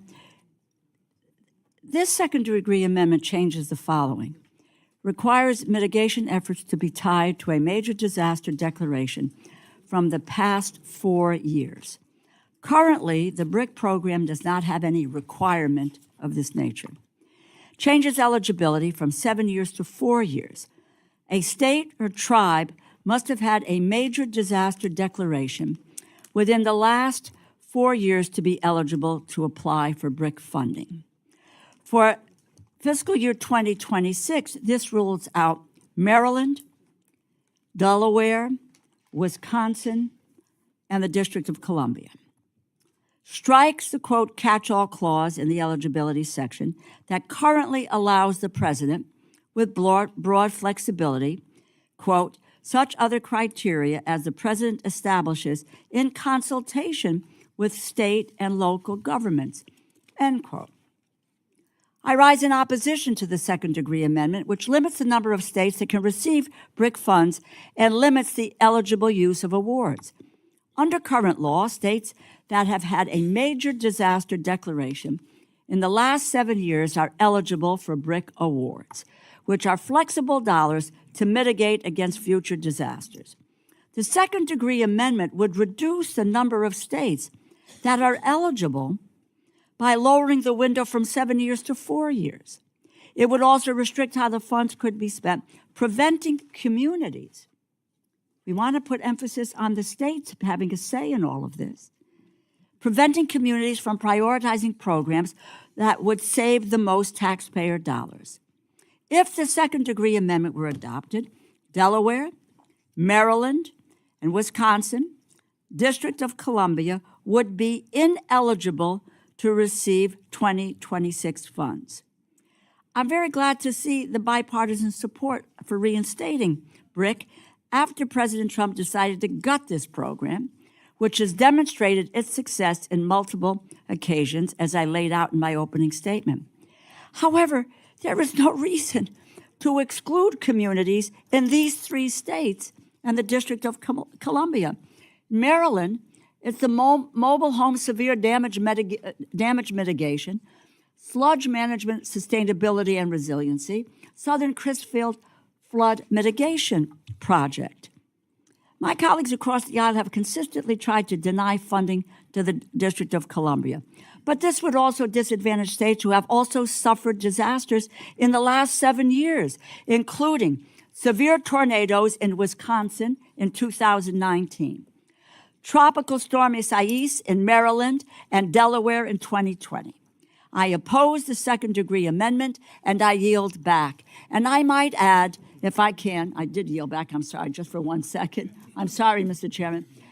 FY23, Building Resilient Infrastructure and Communities.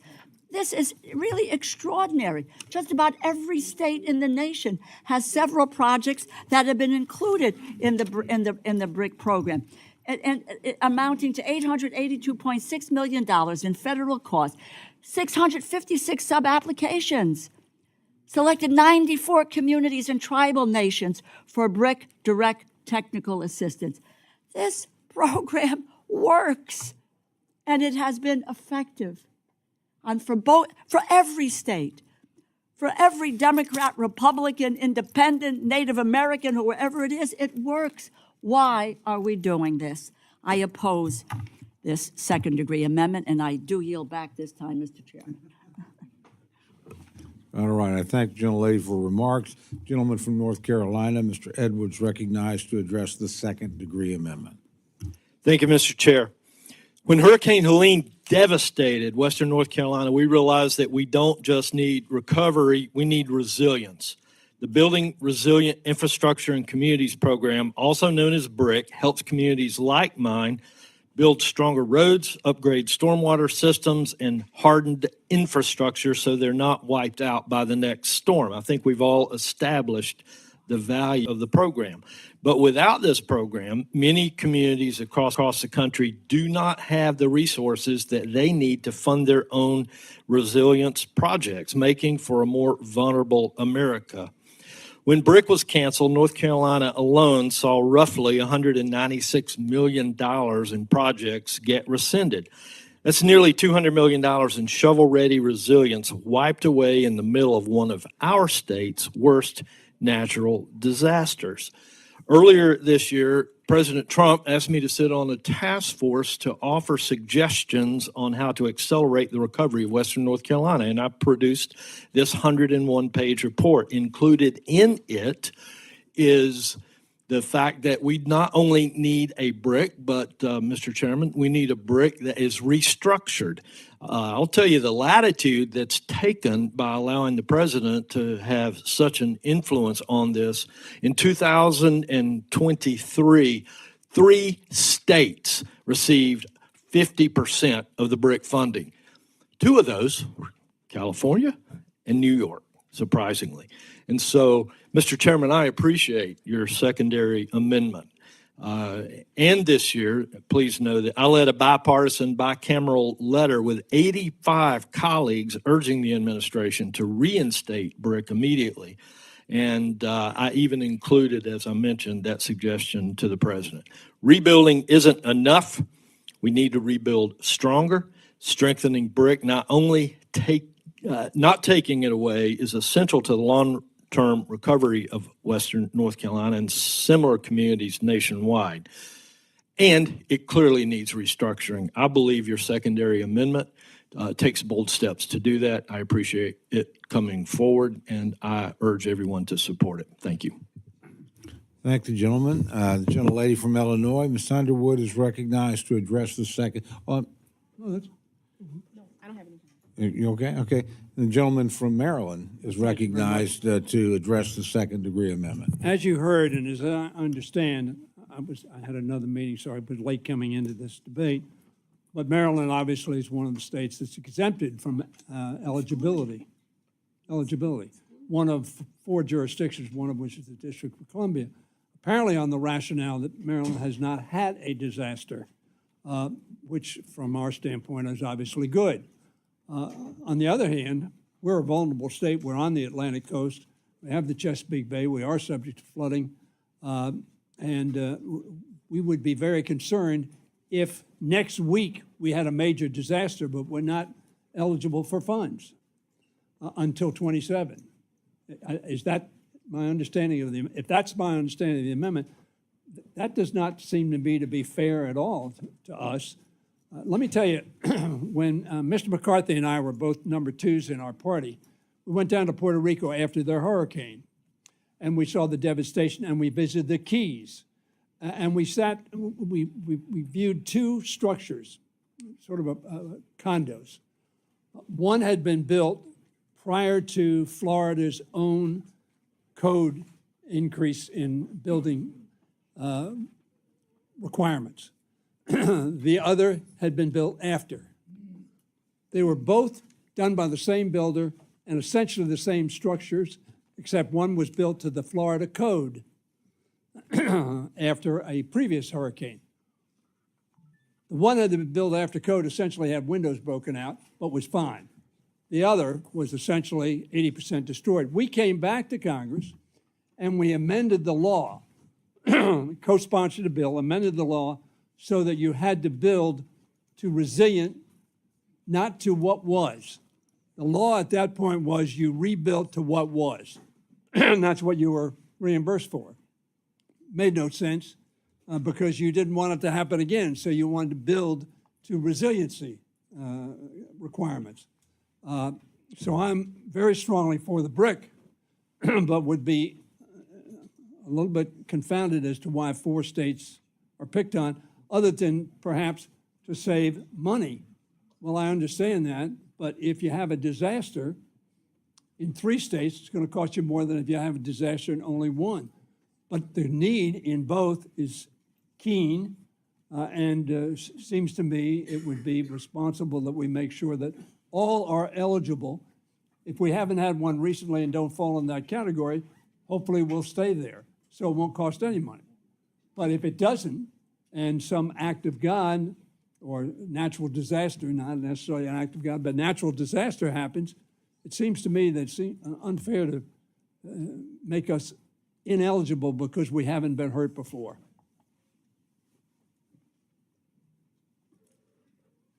I thank the gentleman. Do any other members seek recognition to speak on the second-degree amendment? Seeing none, Mr. Amade is recognized for 1 minute to close. Thank you, Mr. Chairman. So let's recap. Nobody's opposed to the BRIC program. So that's off the table here. I think we all support that.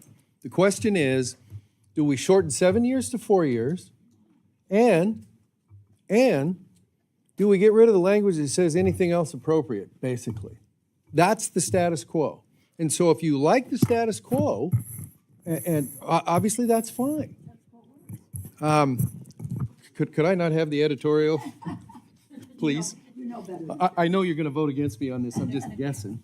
But anyhow, as we go forward, reinstate the program by all means. Nobody came up with a different, I don't know, 5 years is met. It's got to be 7. Now, mind you, if there's a Chesapeake Bay disaster next week, you're fully eligible. And let's not forget about other FEMA sources of funding that is eligible for disasters, but we won't talk about that. So, the rule going forward when we reinstate a program that everybody likes is you got a 4-year window after a major disaster declaration. And the rule going forward is anything else that the president in consultation with the localities deem appropriate. I'm sorry, I think that was abused under the previous administration, and so that needs to go away. In my opinion, that's the biggest chunk of the secondary amendment. And with that, Mr. Chairman, I yield back. Thank the gentleman. The question's now on the second-degree amendment offered by Mr. Amade. All those in favor say aye. Aye. All those opposed say no. No. The opinion of the chair, the ayes have it. Roll call has been requested. Roll call. Sufficient support for the roll call. The clerk will call the roll. Mr. Adderholt. Aye. Mr. Adderholt, aye. Mr. Aguilar. No. Mr. Aguilar, no. Mr. Alford. Aye. Mr. Alford, aye. Mr. Amade. Yes. Mr. Amade, aye. Mrs. Bice. Mrs. Bice, aye. Mr. Bishop. No. Mr. Bishop, no. Mr. Calvert. Aye. Mr. Calvert, aye. Mr. Carter. Mr. Case. Mr. Case, no. Mr. Siscamani. Mr. Klein. Aye. Mr. Klein, aye. Mr. Cloud. Mr. Clyburn. Mr. Clyburn, no. Mr. Clyde. Aye. Mr. Clyde, aye. Mr. Cole. Aye. Mr. Cole, aye. Mr. Cuellar. Mr. Cuellar, no. Ms. Dean? Ms. Dean, no. Mr. Loro? Mr. Loro, no. Mr. Diaz-Balart? Mr. Diaz-Balart, aye. Mr. Edwards? Mr. Edwards, aye. Mr. Elzey? Mr. Elzey, aye. Ms. Escobar? Mr. Espaillat? Mr. Espaillat, no. Mr. Fleischman? Mr. Fleischman, aye. Ms. Frankel? Ms. Frankel, no. Mr. Franklin? Mr. Franklin, aye. Mr. Gonzalez? Mr. Gonzalez, aye. Mr. Guest? Mr. Guest, aye. Mr. Harder? Dr. Harris? Dr. Harris, aye. Mrs. Hinson? Mrs. Hinson, aye. Mr. Hoyer? Mr. Hoyer, no. Mr. Ivy? Mr. Ivy, no. Mr. Joyce? Mr. Joyce, aye. Ms. Captor? Ms. Captor, no. Mr. Lalota? Mr. Lalota? Mr. Lalota, aye. Ms. Lee? Ms. Lee, no. Ms. Lutlow?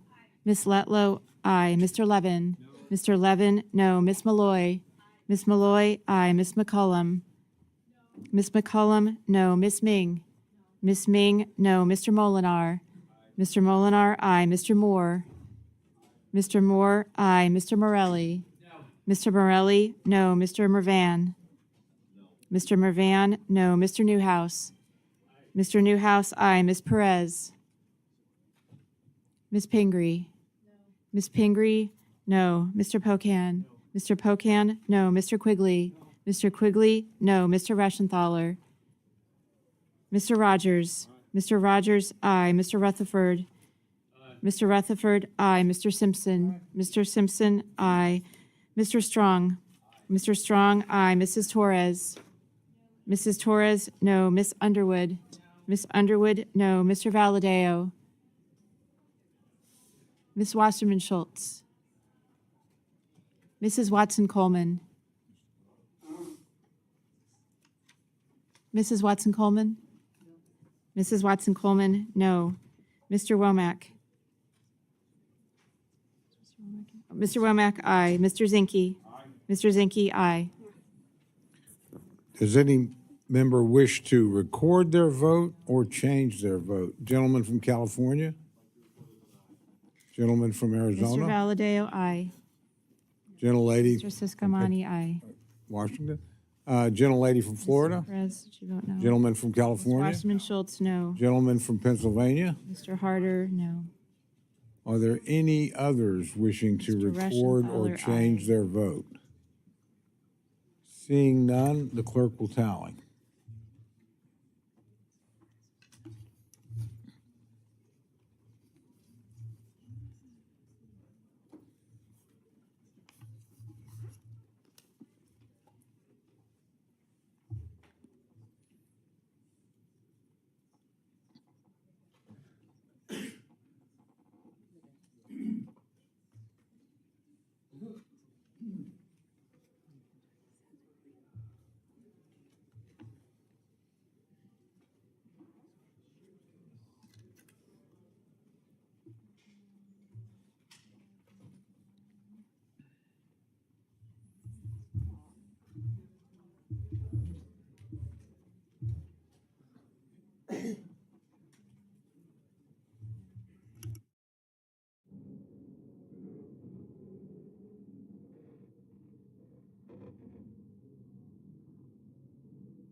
On this vote, the ayes are 33, the noes are 27. The amendment in the second degree is adopted. We'll now return to the amendment offered by Ms. Delora as amended. If there's no further debate, the gentlelady is recognized for 1 minute to close. Thank you, Mr. Chairman. It's been said April 4th, 2025, FEMA announced the cancellation of the BRIC program while citing no authority to do so. $4 billion in funding from projects that were already awarded around the country. I might add, for those who voted yes, in North Carolina, you got 8 projects from the BRIC program. I've got down at least 2 for Oklahoma. In Louisiana, you got 5 programs. Somebody talked about California getting more, in New York. California got 5, Louisiana got 5. This has been a program that has worked like a charm for people who find themselves in a difficult spot after a disaster. I don't understand the rationale for excluding 4 states. I guess once you got yours, you don't care about, several others that ought to have the same opportunity to do this. But, and both, I will just say this, both Chairman Cole and I really pleaded with the Secretary. We made the case to not really end this program. We both did this together. So it's a good program. I don't understand the leaving out of 3 states in the District of Columbia. This is like a random notion. They said, how can we, get ourselves back on track here on the BRIC program, because it has helped, so we need to change it in some way. Let's exclude these 3 states and the District of Columbia. No rationale, no criteria, nothing but a whim. But the body has voted, so be it. And I will just say this as we conclude, that I oppose the second degree amendment, as you know, but I will just say that it really is preferable to where we are today, after the President of the United States inexplicably canceled all BRIC awards, and will live to fight another day. Thank you, and I yield back. Thank the gentlelady. The question's now on the amendment offered by Ms. DeLauro as amended. All those in favor say aye. Aye. All those opposed say no. The opinion of the chair, the ayes have it, and the amendment as amended is adopted.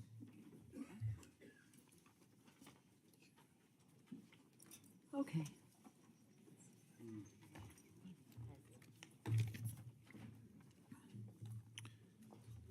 Gentleman from Georgia, Mr. Clyde, is recognized for an amendment. Thank you, Mr. Chairman. I have an amendment at the desk, and I ask unanimous consent that the clerk dispense with the reading. Without objection, the reading of the amendment is dispensed with, and the gentleman is recognized for remarks on his amendment. Thank you. Today, I'm offering an amendment to reduce the funding for the Department of Homeland Security, Cybersecurity, and Infrastructure Security Agency, or CISA, to the fiscal year 26 President's budget request level of $1.95 billion. $280 million less than the committee mark. I think the President's budget request is fiscally correct. I believe this cut is necessary to rein in the waste, abuse, and mission drift and political weaponization, that plagued CISA under the Biden-Harris administration, as well as to return the agency to its core mission. I'm grateful that on day 1, President Trump acted to defend America's First Amendment rights by issuing Executive Order 14149, restoring freedom of speech and ending federal censorship, which bars federal agencies from pressuring social media companies to censor lawful speech. It reaffirmed a basic truth. Government has no role in controlling America's free speech, including online expression. CISA was originally created with bipartisan support to protect our nation's critical infrastructure from physical and cyber threats. Yet under the Biden-Harris administration, the agency became weaponized to focus on Americans' speech. For example, in 2021, CISA renamed the Countering Foreign Influence Task Force to the Mis, Dis, and Malinformation, or MDM team, dropping the word foreign entirely, an alarming pivot toward domestic speech policing. CISA also participated in the now defunct Disinformation Governance Board, a failed effort to monitor and censor American speech. While the board was shut down following public outcry, CISA's censorship efforts continued.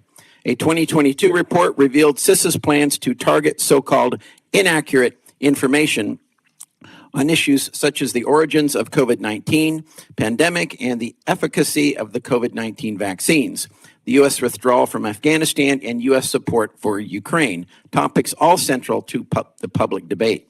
Additionally, the Twitter files revealed how CISA actively shaped online discourse by working through third parties, engaging in what amounts to be government by proxy censorship. Of course, this activity expanded beyond Twitter. There was a formalized process involving a special Facebook portal for government officials to flag Americans' content to Facebook or Instagram, with requests that such content be suppressed or throttled. These actions represented a direct and serious threat to our First Amendment freedoms by CISA. These concerns were confirmed by the House Select Subcommittee on the Weaponization of the Federal Government.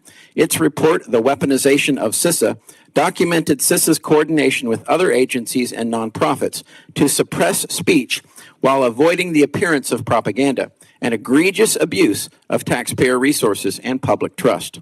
Thankfully, the President's FY26 budget request acknowledges these concerns by proposing a $491 million cut to CISA, eliminating its censorship-related efforts and restoring focus on core missions like federal network defense and critical infrastructure protection. The request notes that, quote, CISA was more focused on censorship than on protecting the nation's critical systems. The President's budget request is certainly enough funding to properly accomplish their mission.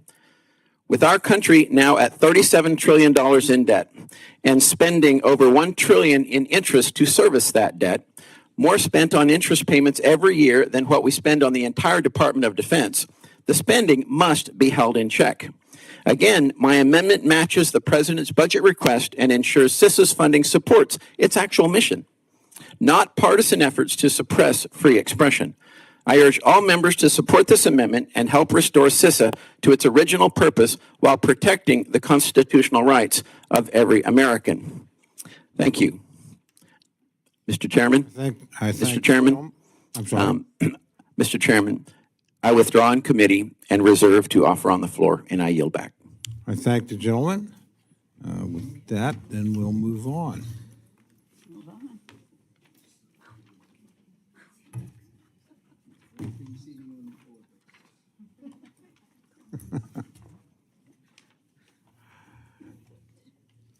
The gentlelady from Illinois, Ms. Underwood, is recognized for an amendment. Mr. Chairman, I have an amendment at the desk, Underwood number 2. I request unanimous consent to skip the reading. Thank you, gentlelady. Without objection, the reading, the amendment is dispensed with, and the gentlelady is recognized for remarks on her amendment. Thank you, Mr. Chairman. This simple amendment carries forward language that helps ensure Congress can fulfill our Article 1 responsibilities under the Constitution to conduct oversight of how taxpayer dollars are spent on immigration enforcement. This language helps keep our country safe and ensures that as representatives, we can serve our communities with the transparency, accessibility, and accountability that they deserve. I urge my colleagues to support this amendment, and I yield back.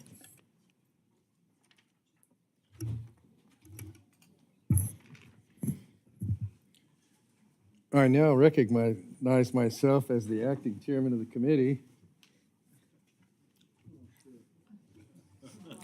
So anybody wants to leave, now would be a good time. First of all, I want to compliment my colleague, the ranking member of the committee, for offering her amendment and not pansying out like the previous speaker. Hats off. Okay. Second of all, I accept the amendment. I yield back. So you're moderating, though. What? There are others who might want to speak. Others might want to speak. You're doing the script. We accepted the amendments. Anybody want to snatch defeat from the jaws of victory? Are there other members wishing to speak on the amendment? Okay.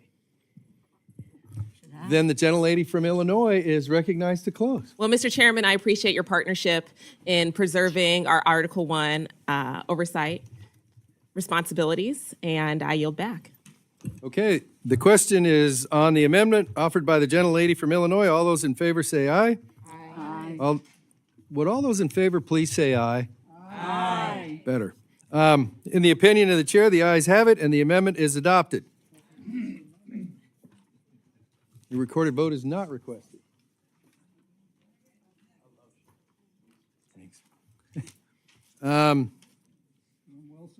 Mr. Bishop. Mr. Bishop is recognized for an amendment. Thank you very much, Mr. Chairman. I do have an amendment at the desk, and I ask unanimous consent to dispense with the reading. Without objection, the reading of the amendment is dispensed with. The member is recognized for remarks on his amendment. Thank you, and I rise to offer an amendment to the bill that would fully restore the funding to the Office for Civil Rights and Civil Liberties to the FY2025 enacted level. The United States of America exists on the bedrock principles that every person is entitled to and must be treated fairly, equally under the law, must have due process, and must be treated as innocent until proven guilty. The bill before us fails to achieve the delicate balance of keeping our country safe without sacrificing the civil liberties of the American people. It siphons off funds from the Office for Civil Rights, Customs and Border Patrol, Cybersecurity, and federal assistance to increase ICE funding by nearly $1 billion. Now, whether you agree that ICE should get $1 billion in new funding or not, we as members of Congress have a duty to protect the civil rights and the civil liberties of every person in America. Because when one person has his or her constitutional rights violated, every American citizen's rights are put at risk. The bill before us eliminates over $37 million from the Office for Civil Rights and Civil Liberties, leaving the office with a mere $4.9 million, a 90% cut. To investigate what I expect could be hundreds of new complaints of civil rights and constitutional violations by an increasing number of individuals who are now going to be interacting with immigration officials. In March, the Trump administration announced that the Department of Homeland Security would be cutting funding to several oversight and watchdog offices, consolidating their functions and eliminating job positions. Shamefully, the DHS spokesperson justified the changes by saying that watchdog offices like the Office of Immigration Detention Ombudsman and the Office for Civil Rights and Civil Liberties obstruct immigration enforcement at the department. But in many cases, the department has wrongfully weaponized immigration enforcement resources against lawful residents and even United States citizens, sometimes detaining people based solely on their race, ethnicity, or dialect. A few weeks ago, one of my constituents in Southwest Georgia, who is a U.S. citizen of Mexican heritage, was wrongfully detained by Florida state troopers for illegally entering Florida under state immigration law. ICE then put a 48-hour detainer on the 20-year-old, even after a judge viewed his birth certificate and dropped the charge. This is just one story of an American citizen who got swept up in an immigration case, but it won't be the last. If the committee ultimately decides to pass this bill with increased immigration enforcement, we will definitely need adequate funding so that cases like this receive proper attention and an independent investigation. A vote for this amendment helps ensure that the Office for Civil Rights and Civil Liberties has the resources it needs to fully investigate alleged civil rights and constitutional violations at the department. I ask you to vote yes to help protect the civil rights of all Americans. I thank you, and I yield back. Thank the gentleman. The chairman of the subcommittee is recognized to respond to the amendment. Thank you, Mr. Chairman. The Office for Civil Rights and Civil Liberties has limited responsibility in statute. Over the last few years, what was once a relatively small office grew into a $43 million organization then that did far more than what the law authorized. Earlier this year, the administration reduced the scope of this office back to the original authorized functions. The action reduced the workforce of 135 down to just 4 full-time positions. As appropriators, we have a responsibility to only fund positions that are actually filled or likely to be filled in the coming year. The fact of the matter is that moving forward, the work of the CRCL office will largely be done by contractors rather than federal workers, maintaining many of the functions while reducing the cost. I would also like to point out that if we do pass this and put that money into this agency with 4 workers, it is my personal opinion, you're just creating a target for a reprogramming request for the administration. And I would submit to you that when we're talking about doing our jobs, that providing money that's already been appropriated for expenses that aren't going to occur is handing that over to the administration in a reprogramming request. And so, with all respect to my colleague from Georgia, I ask my colleagues to oppose this amendment, and I yield back the balance of my time. Thank the gentleman. The gentlelady from Illinois, Ms. Underwood, is recognized to respond to the amendment. Mr. Chairman, I rise in strong support of this amendment. This amendment would utilize funding from within the Office of the Secretary and Executive Management to restore the Office of Civil Rights and Civil Liberties, or CRCL, at DHS, an office mandated by law within the Homeland Security Act.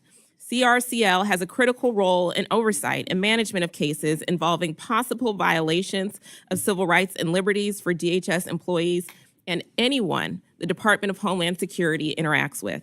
They're charged with ensuring DHS complies with civil rights laws like the Americans with Disabilities Act. They're charged with protecting religious freedoms while maintaining high-quality screening at TSA. They're charged with protecting Americans' privacy when it comes to identity verification. But earlier this year, the administration made the decision to gut this office down to just 4 people. And now they're contracting out the functions of this office to keep up with the workload. And now the bill that we're discussing today cuts the office by nearly 90%. I've not yet heard from anyone from the administration or my colleagues across the aisle with a credible explanation of how the Department of Homeland Security can possibly meet the statutory mandates. We heard the chairman mention statutory mandates. And how are they supposed to do that and preserve individual liberty, fairness, and equality under the law with 4 staff and a 90% cut? It just doesn't work. That's why we need this amendment, which would restore the office and ensure the Department of Homeland Security follows its congressional mandate. And I urge my colleagues to support it. I yield back. Thank the gentlelady. Are there other members wishing to address the amendment? Seeing none, the gentleman is recognized for 1 minute to close. Chairman, this amendment would simply provide level funding for the Office of Civil Rights and Civil Liberties so that they can continue investigating civil rights violations amid what we can expect to be a dramatic increase in immigration enforcement. Every day, law-abiding American citizens are being wrongly swept up in the administration's mass deportation activities, and it is our job to make sure the Department of Homeland Security is doing its dead-level best to treat every human being with whom it interacts, whether they be undocumented, legal, or U.S. citizen, with the dignity and fairness that our Constitution demands. This bill, as it currently is written, attempts to allow the department to sweep civil and constitutional rights violations under the rug, sending the dangerous message that officials may act with a sense of impunity as they enter our schools, churches, businesses, and public buildings. This amendment lays 2 options before us. Either we vote to help protect the civil rights and civil liberties of all Americans, or we relinquish our freedoms and submit to the arbitrary will of the executive. I urge my colleagues to vote yes on this amendment, and with that, I yield back. Thank the gentleman. The question is now on the amendment offered by the gentleman from Georgia. All those in favor say aye. Aye. All those opposed say no. No. The opinion of the chair, the noes have it. Roll call vote has been requested. Sufficient support has been shown. The clerk will call the roll. Mr. Adderholt. Mr. Aguilar. Mr. Aguilar, aye. Mr. Alford. Mr. Amadei. No. Mr. Amadei, no. Mrs. Bice.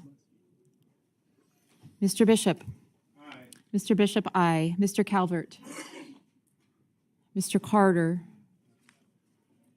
Mr. Case. Mr. Case. Mr. Case, aye. Mr. Siscamani. Mr. Siscamani, no. Mr. Klein. Mr. Klein, no. Mr. Cloud. Mr. Clyburn. Mr. Clyde. Negative. Mr. Clyde, no. Mr. Cole. No. Mr. Cole, no. Mr. Cuellar. Ms. Dean. Ms. Dean, aye. Ms. DeLauro. Ms. DeLauro, aye. Mr. Diaz-Balart. Mr. Edwards. Mr. Elzey. Mr. Elzey, no. Ms. Escobar. Ms. Escobar, aye. Mr. Espaillat. Mr. Espaillat, aye. Mr. Fleischman. Mr. Fleischman, no. Ms. Frankel. Mr. Franklin. Mr. Franklin, no. Mr. Gonzalez. Mr. Guest. Mr. Guest, no. Mr. Harder.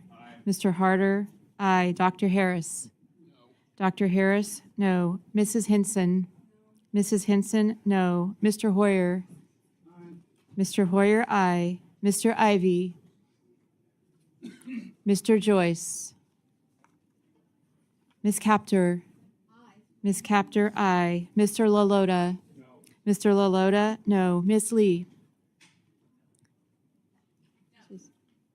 Ms. Lee, no. Ms. Letlow. Ms. Letlow, no. Mr. Levin. Mr. Levin, aye. Ms. Malloy. Ms. Malloy, no. Ms. McCullum. Ms. McCullum, aye. Ms. Ming. Ms. Ming, aye. Mr. Molinar. Mr. Molinar, no. Mr. Moore. Mr. Moore, no. Mr. Morelli. Mr. Mervan. Mr. Mervan, no. Mr. Newhouse. Mr. Newhouse, no. Ms. Perez. Ms. Perez, aye. Ms. Pingree. Ms. Pingree, aye. Mr. Pocan. Mr. Pocan, aye. Mr. Quigley. Mr. Quigley, aye. Mr. Reschenthaler. Mr. Rogers. Mr. Rogers, no. Mr. Rutherford. Mr. Rutherford, no. Mr. Simpson. Mr. Simpson, no. Mr. Strong. Mr. Strong, no. Mrs. Torres. Mrs. Torres, aye. Miss Underwood. Miss Underwood, aye. Mr. Valadeo. Mr. Valadeo, no. Miss Wasserman Schultz. Miss Wasserman Schultz, aye. Mrs. Watson Coleman. Mrs. Watson Coleman, aye. Mr. Womack. Mr. Womack, no. Mr. Zinke. Mr. Zinke, no. Does any member wish to record their vote or change their vote? I think, gentleman from Texas, Mr. Gonzalez votes no. gentlelady from Oklahoma, Mrs. Bice, no. the gentleman from Ohio, Mr. Joyce, no. gentleman from Alabama, Mr. Adderholt, no. the gentleman from North Carolina, Mr. Edwards, no. the gentlelady from Florida, Ms. Frankel, aye. the gentleman from Missouri, Mr. Alford, no. the gentleman from California, Mr. Calvert, the no. gentleman from Texas, Mr. Carter, the no. gentlelady from Nevada, Off no on aye, Miss Lee. the gentleman from South Carolina, Mr. Clyburn, aye. gentleman from Maryland, Mr. Ivy, the aye. gentleman from Florida, Mr. Diaz-Balart, no. the gentleman from Pennsylvania, Mr. Reschenthaler, no. the gentleman from Indiana. Off no on I, Mr. Mervan. Gentleman from New York. I do not believe the gentleman is recorded. Mr. Morelli, aye. Gentleman from Texas. Mr. Cuellar, aye. Okay, are there others wishing to record or change their vote? Seeing none, the clerk will tally.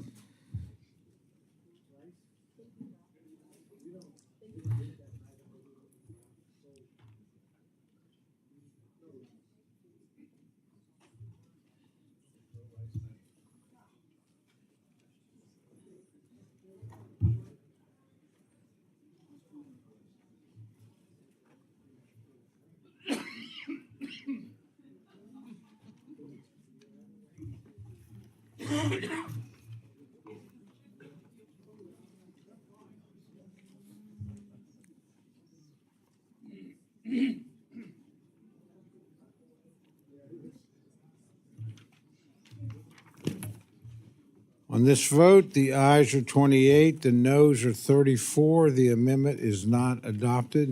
Is there further amendment or discussion? I believe the gentlelady from Minnesota, Ms. McCullum, is recognized for an amendment.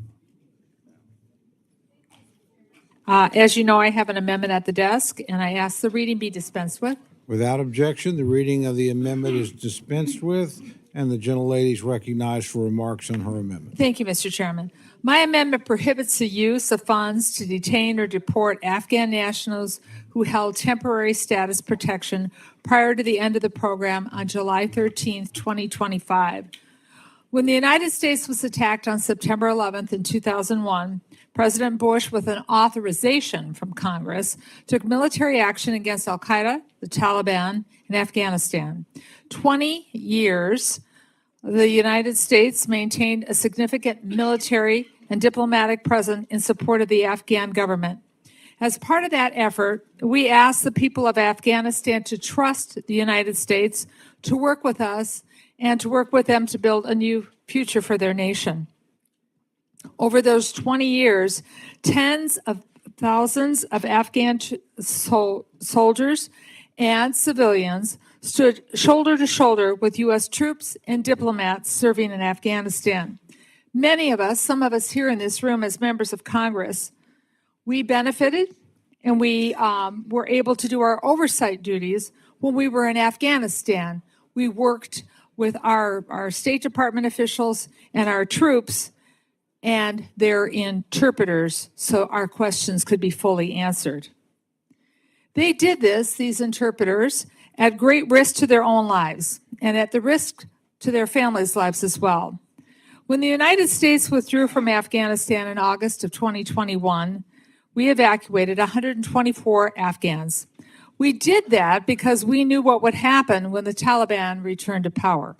Those Afghans, their families who had assisted U.S. operations, would be subject to vengeful retribution of the Taliban.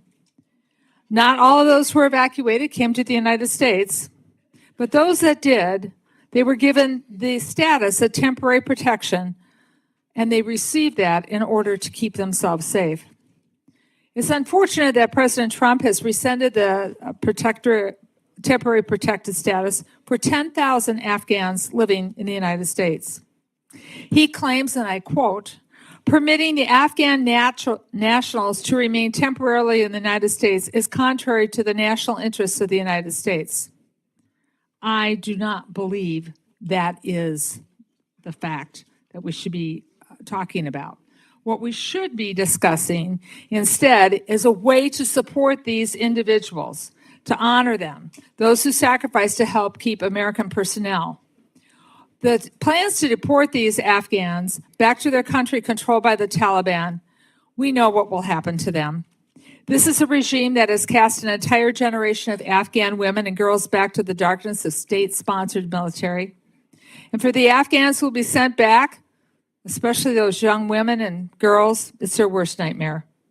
And let's face it, we know how it ends. It will not only cost them their freedoms, but for many of them, it will cost them their lives. So I ask yourself this: are there other things we should be asking the administration to do to help them be able to remain and stay? If we don't want temporary status to exist forever, we have a responsibility to work with the administration to find different venues for them to continue to live here. So ask yourself, if we don't do something about this, work collectively on this, how will other nations in the world view us? Will they see it for what it is, a complete betrayal of allies and partners by the United States? Would anyone trust or volunteer to work for our military so quickly as the Afghans did in the future? So, Mr. Chairman, I believe today we have the opportunity to do the right thing. Let's stand by those Afghans who gave up everything to help our mission in Afghanistan, to keep our service members, our diplomats safe. Let us honor our nation's commitment by keeping them safe. So I ask my colleagues to support my amendment. And with that, Mr. Chair, I yield back to any time remaining. Thank the gentlelady. The gentleman from Nevada, Mr. Amadei, is recognized to respond to the amendment. Thank you, Mr. Chairman. I rise in opposition to the gentlelady's amendment. And while I appreciate that members may have conflicting opinions over the issue, this seems to be another example of the previous administration's chronic exploitation of every authority to allow as many foreigners into the country as possible. The fact of the matter is we were unable to fully vet everyone who came in under this program following the last administration's withdrawal in Afghanistan. Additionally, the Afghan nationals who were employed by or on behalf of the United States government in any capacity were and are eligible for special immigrant visas. The department's job is to assess and balance our Homeland Security interests amid competing priorities. And if DHS has determined that this program needs to be terminated, then we can have that discussion. And particularly as we're under a heightened threat environment, it is of the utmost important that we ensure the safety of our fellow American citizens. Temporary status should be just that, temporary. And so I agree with my colleague from Minnesota. Hey, we need to get back and focus on this and decide what to do with the people who, quite frankly, we shouldn't send home because of the danger she's described. But to continue to do nothing and then basically just keep continuing this is not the answer to the issue. The temporary visa program is still in effect for those folks that helped us. And so if we need to give the DHS or whatever the ability to crank that up again, then fine. But to just say we're going to keep extending this down the road, I don't think is a viable solution. And for that reason, I oppose the amendment. Thank the gentleman. The gentlelady from Illinois is recognized to respond to the amendment. Mr. Chairman, I rise in support of this amendment. Earlier this year, the Trump administration unjustly terminated temporary protective status for over 11,000 Afghan nationals. Despite the fact that many of these folks have strong asylum cases, TPS status for Afghans will end on July 14th. But the evidence to support ending it just isn't there. In terminating TPS to Afghan nationals, the Department of Homeland Security claimed that there have been, quote, notable improvements in the security and economic situation such that requiring the return of Afghan nationals to Afghanistan does not pose a threat to their personal safety due to armed conflict or extraordinary and temporary conditions. First of all, when it comes to safety, the Department of Homeland Security should consult the State Department, whose current advice is do not travel to Afghanistan. Second, the Department of Homeland Security should consult some Afghan women. According to Human Rights Watch, the situation for women in Afghanistan since the Taliban regained control is, quote, the world's most serious women's rights crisis. This is not a hard vote. We know exactly what conditions we will be sending these people back to. Cutting off their TPS now with little time to prepare puts 10,000 people needlessly at risk. I support this amendment, and I urge my colleagues to do the same, and I yield back. Thank the gentlelady. The gentlelady from Connecticut is recognized to address the amendment. Thank you, Mr. Chairman. I rise in support of this amendment, which is essential to America's credibility and to our national character. This amendment prevents funds from being used to detain or deport Afghan holders of temporary protected status. TPS was established by the Congress on a bipartisan basis in 1990 to allow migrants from designated countries to reside here legally for up to 18 months, eligible for employment and travel. This program is not a path to permanent residency or a guarantee of citizenship. TPS recipients still need to apply for those statuses separately. It was used for the first time in 1990 to protect Salvadorans fleeing civil war and follows an international tradition of extending shelter to those who are fleeing conflict. Europe offered temporary protection to refugees from the Balkans in the early 1990s, and Turkey offered the same to Syrians fleeing civil war. It has historical precedent in the United States as well, with legislation like the Indochina Migration and Refugee Assistance Act, which welcomed nearly 130,000 South Vietnamese, Laotian, and Cambodian refugees into the United States under a special status following the Vietnam War. In Afghanistan, our country made similar promises to those who had helped us. These are overwhelmingly brave American allies who directly helped our troops. They served as translators, engineers, guides, and even side by side as brothers in arms. It also includes their family members and people who fled in genuine fear for their lives from the Taliban. These are people like Saeed Quatali, who spent years helping our forces as security commander for the Afghan Interior Ministry in Herat province. He was unable to evacuate, so he fled through nearly a dozen other countries, finally reaching the United States in 2023. They received relocation help from a veterans organization, and Quatali got a job as a leasing agent and enrolled his children in a charter school. Then, Quatali got an email that he needed to leave within 7 days. And I quote, "I have a threatening letter," Quatali said. Quote, "If I go back, like 100%, they're going to kill me and my family as well," end quote. Just a few years ago, I was proud to welcome more than 300 Afghan refugees to Connecticut. Refugees and allies who were fortunate enough to have already made the trip left behind their lives, professions, and families with the hope of a better life. So many of them supported our mission abroad, and they came to us in their hour of need. We have a duty to ensure that these men, women, and children have the resources they need to thrive. In terminating this status, the Department of Homeland Security cited, quote, "notable improvements in the security and economic situation, such that requiring the return of Afghan nationals to Afghanistan does not pose a threat to their personal safety due to armed conflict or extraordinary and temporary conditions," end quote. What were those notable improvements? One, a small decrease in armed conflict and attacks against civilians compared with 2022. Second, an increase in Chinese tourists. That's the evidence the Department of Homeland Security gave us that life in Afghanistan is safe. Slightly fewer attacks on civilians and more Chinese tourists. Give me a break. One report about this issue quoted an interpreter who worked with U.S. Army Special Forces from 2011 to 2014. This gentleman, who was lauded by President Trump at the White House in 2019, summed up the impact of ending TPS for Afghans by saying, and I quote, "It's a death penalty for them if they return," end quote. Make no mistake, if these people are sent back to Afghanistan, it is a death sentence. The Taliban will kill them without hesitation. That cannot be this committee's position. It would be a stain on America's name for all history. I urge my colleagues to support this amendment, and I yield back. Mr. Chairman. Thank the gentlelady. The gentleman from California is recognized to address the amendment.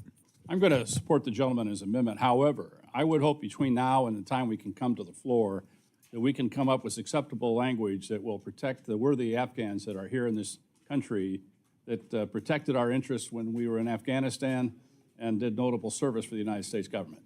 There is no doubt if those people came back to Afghanistan, they would be immediately executed. So we need to come up with some language that would protect them and at the same time make sure those individuals who were not thoroughly vetted and are here for other reasons are removed from the country. With that, I yield back. Thank the gentleman. The gentleman from Georgia is recognized to address the amendment. Thank you, Mr. Chairman. I rise in support of the amendment. The amendment would help ensure that Afghan nationals who assisted our service members in Afghanistan be allowed to live and to work in the United States without fear of being deported to the hands of the Taliban. A few weeks ago, the Trump administration ended temporary protected status for tens of thousands of Afghans, with the Secretary callously determining that the security situation in Afghanistan had improved to the point where its citizens could return home safely. The Taliban is not only an enemy of the United States, it is evil and it frequently commits human rights abuses against its own people. They treat women and girls as property. They have eliminated freedom of speech and religion, and they will persecute any repatriated Afghans who assisted U.S. personnel during the two decades that we were in Afghanistan. Our service members know this issue better than any of us. They fought alongside these Afghans, the Afghans who served as soldiers, navigators, interpreters, intelligence support. And service members often bonded with our Afghan allies because they share our values. American Afghan allies saved American lives on the battlefield at great risk to themselves and to their families. Let me be clear. America's Afghan allies are not safe in today's Afghanistan. Failure to pass this amendment will only expedite the removal of Afghan nationals to a hostile terrorist regime. Those Afghans who helped the United States in our time of need and who had every reason to believe the United States would have their back, would be subject to persecution, to torture, and to death. I urge a yes vote on the amendment to protect those who put their lives on the line for us. And I too hope that between now and the end of this process, that we will be able to work out language that will successfully be able to protect these individuals who did so much to protect us. With that, I yield back and urge the support of the amendment. Thank the gentleman. Are there others wishing to address the amendment?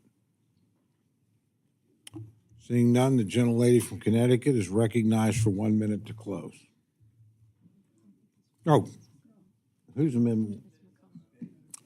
Gentlelady from Minnesota is recognized for 1 minute to close. Thank you. Thank you for doing the job that you're doing. I know that you and the ranking member through all of these stand up and just do a lot of work for all of us. So totally understand. You know, there was much that the subcommittee chair said about, you know, all the different visas that are out there. I do a lot of visa work in my my constituency. I have a lot of Hmong, Lao, Cambodian, especially Hmong refugees who work side by side with our soldiers. There's language barriers. These visas can take months, they can take years. They came here in, you know, in 2025, they just find out that this is going to end in July. Maybe they started this paperwork. And I'm not kidding, folks. This paperwork can take years. I don't disagree that people have to be vetted. They're now trying to get paperwork for people who they might not have the right name, or it might have been a contractor through the State Department trying to verify their employment and all that. So they're struggling with getting this paperwork done. I appreciate what my chairman of the Defense Appropriations Committee said. So, Mr. Chair, if I could ask the subcommittee chair, Mr. Ahmadi, to yield. Without objection.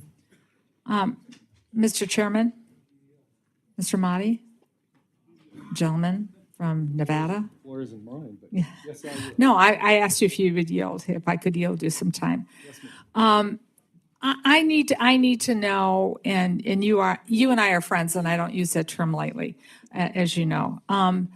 if you're willing to seriously work with me on trying to figure something out. There's been bills in the Senate, there's bills in the House. These people are in limbo. And I think that if we could even get some movement on the administration to know one way or the other whether or not they're serious about doing things. So people could apply for green cards. They could see if they could apply for the special program that you did. Some of these people might want to apply for asylum, but they need some time to do that. So if we can work between now and the Rules Committee to see if we can come up with some joint language to move forward on that, I would withdraw the amendment. But if you don't think that that's possible, and I know and I know you mean it no disrespect if you think it's not possible, I'll proceed with the amendment. Do you think it's possible we might be able to come up with something before the Rules Committee? Yes, ma'am. Priority number one for my staff. Okay, so to the full chair of the committee and to the ranking member, with that, I will withdraw the amendment, and I look forward to working with Mr. Calvert and you, and I yield back. I thank the gentlelady for withdrawing, and I appreciate the discussion that this amendment provoked. With that, gentlelady from Florida is recognized for the purpose of an amendment. Mr. Chairman, thank you. I have an amendment at the desk, Wasserman Schultz number 1, and I ask unanimous consent to dispense with the reading. Without objection, the reading of the amendment is dispensed with. The gentlelady is recognized for remarks on her amendment. Thank you, Mr. Chairman. I offer this amendment to restore $1 million in funding for the Family Reunification Task Force. This is a modest amount that carries immense legal and moral weight. This task force was created to confront and begin to repair the damage caused by the Trump administration's family separation policy, one of the darkest stains on our recent history. This was not an accident. It was a calculated decision with the objective of inflicting maximum punishment to convey, quote unquote, zero tolerance. That zero tolerance policy tore thousands of children from their parents at the southern border, with no system to track them, no plan to reunite them, and no regard for the trauma imposed on these families. When this horrifying news broke, I attempted to conduct an oversight visit at Homestead in South Florida, where we learned that children were being held, and I was denied. And as appropriators, Democrats and Republicans, we worked together to change the law and ensure members' access to detention facilities going forward without an announcement in advance. And when I was admitted in to carry out oversight, along with the ranking member and numerous others, I'll never forget what we saw there. I know many of you witnessed it as well. Many of those children were under the age of 5. Many still have not been reunited with their parents. Some families have now spent more than 6 years apart. This isn't speculation. It's been painstakingly documented in court filings that are truly chilling to read. Federal courts ruled accurately that family separation without any reunification plan violated the constitutional rights of parents and children alike. The Interagency Task Force for the Reunification of Families was established in 2021 to meet the government's obligations under the Ms. L v. ICE lawsuit.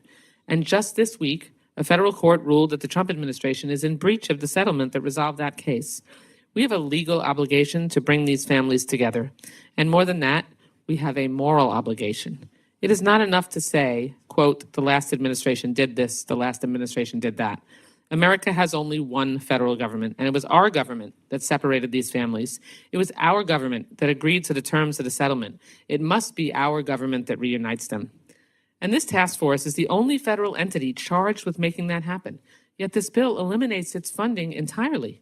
This is especially troubling given provisions in the Republican reconciliation bill that would allow unprecedented, indefinite detention of minors. Restoring this $1 million will not come close to addressing the full scope of what these families deserve. It won't undo the trauma. It won't fix the years lost. It's just a portion of what we should be dedicating. But it will keep the work going, identifying families still separated, coordinating reunification across borders, and offering basic services to those harmed by our own policies. This should not be a partisan issue. No child should be used as leverage. No family should be treated as disposable. No matter our differences on border policy or immigration reform enforcement, I'm old enough to remember there was bipartisan outrage at the time over how these families were treated. And there should be bipartisan resolve today to make it right. We owe these families more than apologies. We owe them action. We owe it to them to reunite them. And this amendment is one small but essential step. And I urge adoption of this amendment to restore funds to the Family Reunification Task Force, and I yield back.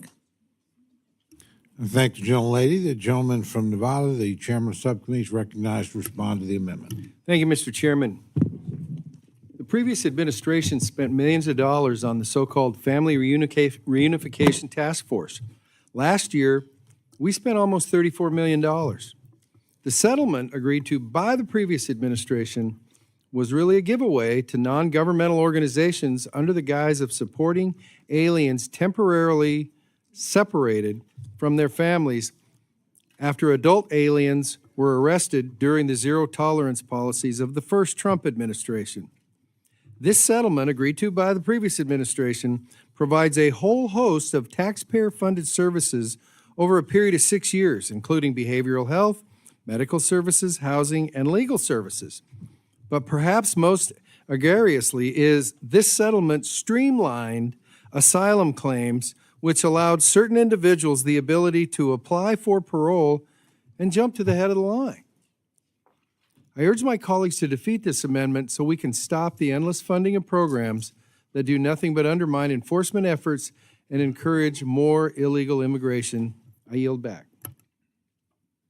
Thank the gentleman for his remarks. Gentlelady from Illinois is recognized to address the amendment. Thank you, Mr. Chairman. I rise in strong support of this amendment, which carves out $1 million to continue the Family Reunification Task Force that was stood up in 2021 to facilitate the reunification of children with their families who were separated by the government between January 20th, 2017 and January 20th, 2021.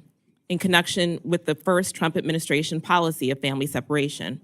In 2023, the government entered a settlement agreement that ended the practice of separating families at the border and provided a single mechanism, which is this task force, to reunite children with their families. It is still not fully known how many children and their parents are covered under the settlement, but estimates suggest nearly 4,500 to 5,000.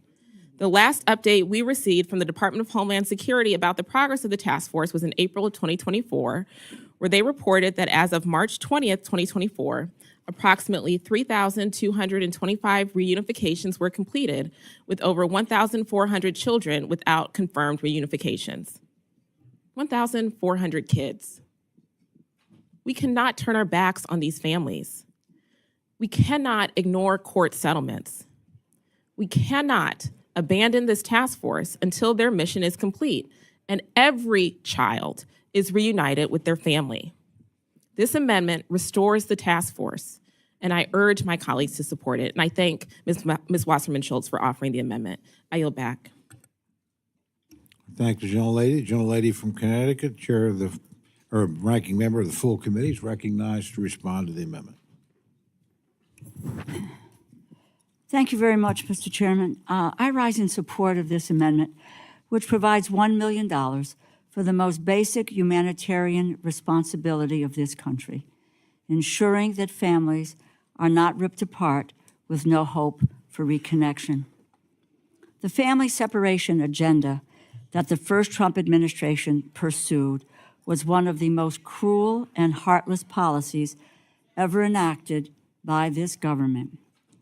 According to the department's own reports, nearly 1,000 and maybe more children have still never been reunited with their parents, never have been reunited with their families.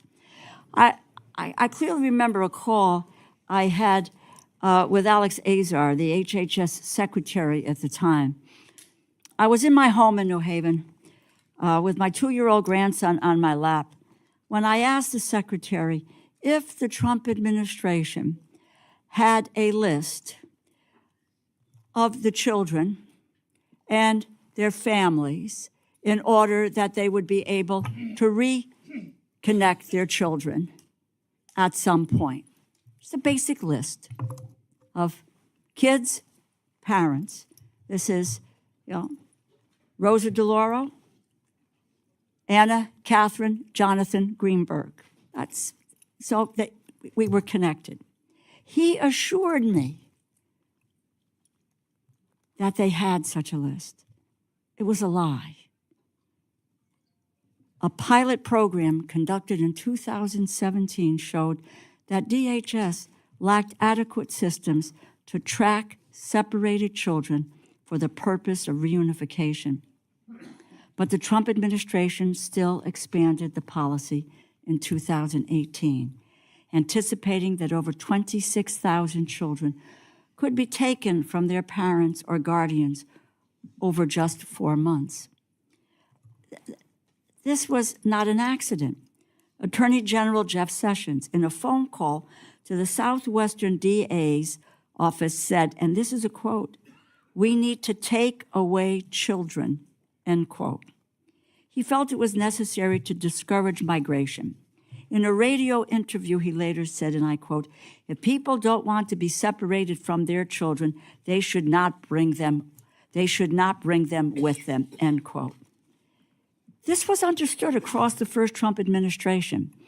HHS's acting assistant secretary, Stephen Wagner, told reporters, and I quote, "We expect that the new policy will result in a deterrence effect.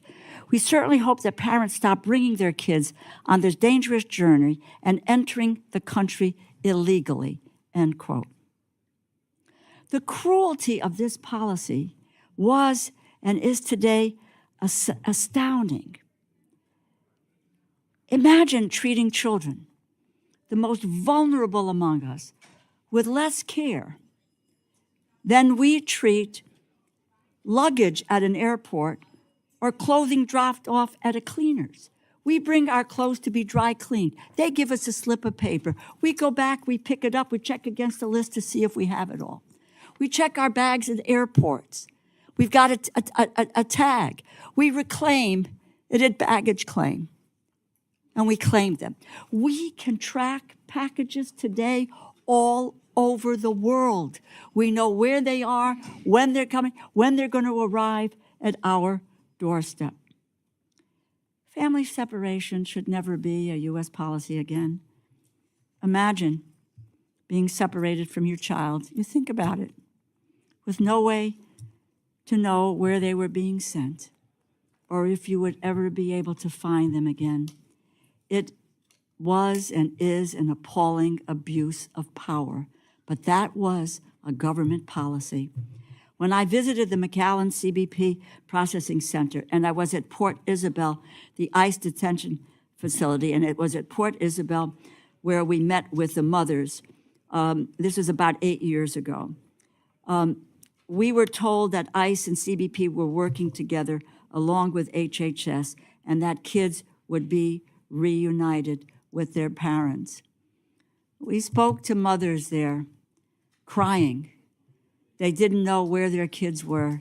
They had no communication with their kids. They were hard-pressed to know what to do and felt helpless in the process. And at the beginning of their stay, Port Isabel was a prison for these mothers.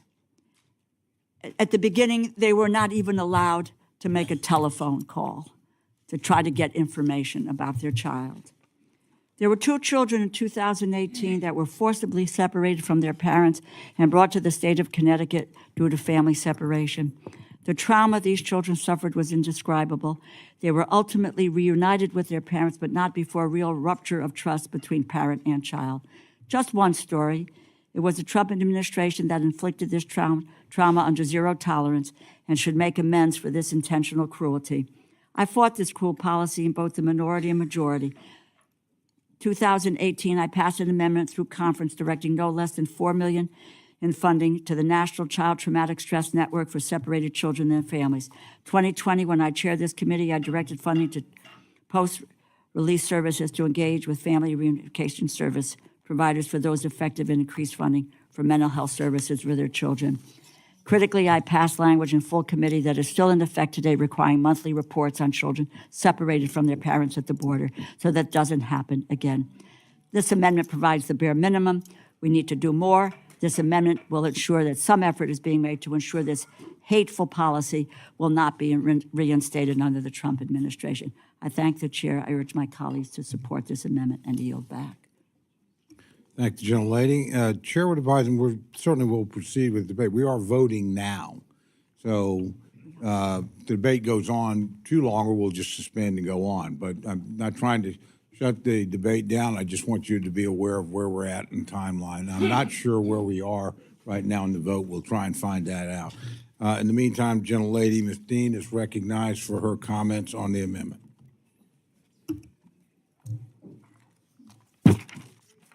Thank you, Mr. Chairman. I thank the gentlewoman from Florida for raising this amendment and raising this issue that sadly seems so forgotten. More than 1,000 children, years separated from their families, from their parents. It's hard to even wrap your head around. And this amendment takes me back to my travels to Homestead, Florida, under the first Trump administration. I traveled there with a number of representatives, members of Congress, including John Lewis. At Homestead, you might remember, that was a for-profit detention center of children. For-profit. They charged hundreds and hundreds of dollars per day per child. And they showed us a room with all of these TV screens monitoring when the child would turn 18. And I said, what happens when the child turns 18? They are not only let go, they are handcuffed and deported. It was a shameful, cruel place, and it was for profit. In fact, one of the owners of it was a former member of the Trump administration. That was Homestead, Florida. And I'll never forget John Lewis with an interpreter speaking to children at a lunch table and saying, America welcomes you. We are better than this. This is not how we treat the stranger. He was gorgeous and eloquent, and these children didn't know what to make of any of it. Fortunately, that horror of a detention center, for-profit detention center, was eventually closed. But we went on to other borders and visited others who were in detention. And I want to say this, sadly, what we saw, the hallmarks of the first Trump administration were incompetence, corruption, and cruelty. And guess what? The hallmarks of the second Trump administration are incompetence. If you came back as president and you knew there were 1,000 children that you separated, wouldn't task number one be how do we get those kids back to their families? Wouldn't that be your moral obligation? But they're so incompetent that they can't do it. They're so corrupt that they would run for-profit detention centers of children. And this is the thing I never understood until somebody said it to me recently. And I don't believe it of any members in here. But for this administration, the cruelty is not just an after effect. It is often the point. The cruelty is the point with separating children. The cruelty is the point with so much of what we are seeing. The cruelty is the point with TPS holders.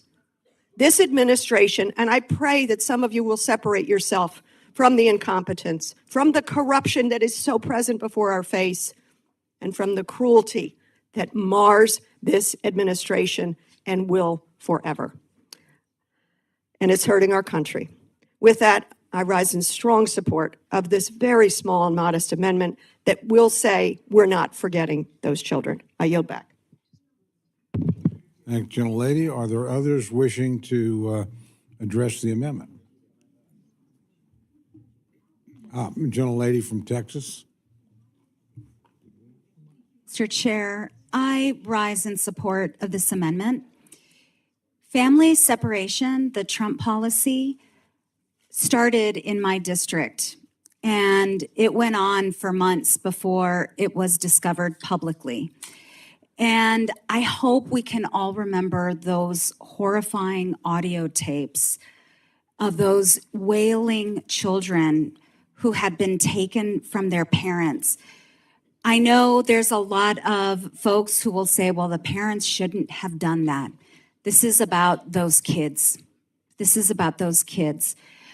I have met with children who were reunited with their families, and despite their reunification, the trauma is incomprehensible.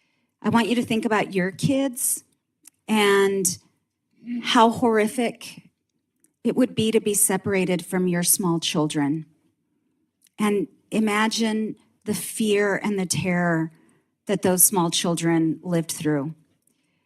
This very modest amount would go a very long way to making sure that we bring those families together. That's our obligation. That is our obligation. Our government separated them. Our government did not have a policy or a plan in place for tracking them. Our government has an obligation to right this wrong. Thank you, Mr. Chairman. I yield back. Thank you. Are there others wishing to address the amendment? Seeing none, the gentlelady is recognized for 1 minute to close. Thank you, Mr. Chairman. You know, the expression "there, but for the grace of God, go I" is applicable here, because I think a lot of people who would consider voting against this amendment think to themselves, well, you know, that's what they get for putting themselves in that situation. And, you know, there's a lot of mothers in this room. And I remember back to walking through that detention facility and going to the border with the gentlelady from Texas and walking through the Mexican side of the border and seeing the babies and toddlers really in squalor, in tents on the ground, waiting for the opportunity to be able to come across and go through the process of seeking asylum. I remember thinking how desperate and trying to wrap my mind around what would happen and how I would feel if my children were ever taken from me while I was trying to trek across the entire continent. And once I arrived, my children were stolen from me, and 6 years later, I still didn't have them back. I mean, that's just incomprehensible. And the cruelty that we're allowing here is incomprehensible. We have an obligation, no matter who is in charge of our administration, to abide by settlements. That's what this ensures we do. Please support this amendment. It appropriates just $1 million to make sure this task force can continue its work, which is our obligation and the administration's obligation by law. Thank you for your indulgence, Mr. Chairman. I yield back. Thank you. Questions now on the amendment offered by the gentlelady from Florida. All those in favor say aye. Aye. All those opposed say no. No. Opinion of the chair, the noes have it. Roll call has been requested. Sufficient support being shown. The clerk will call the roll.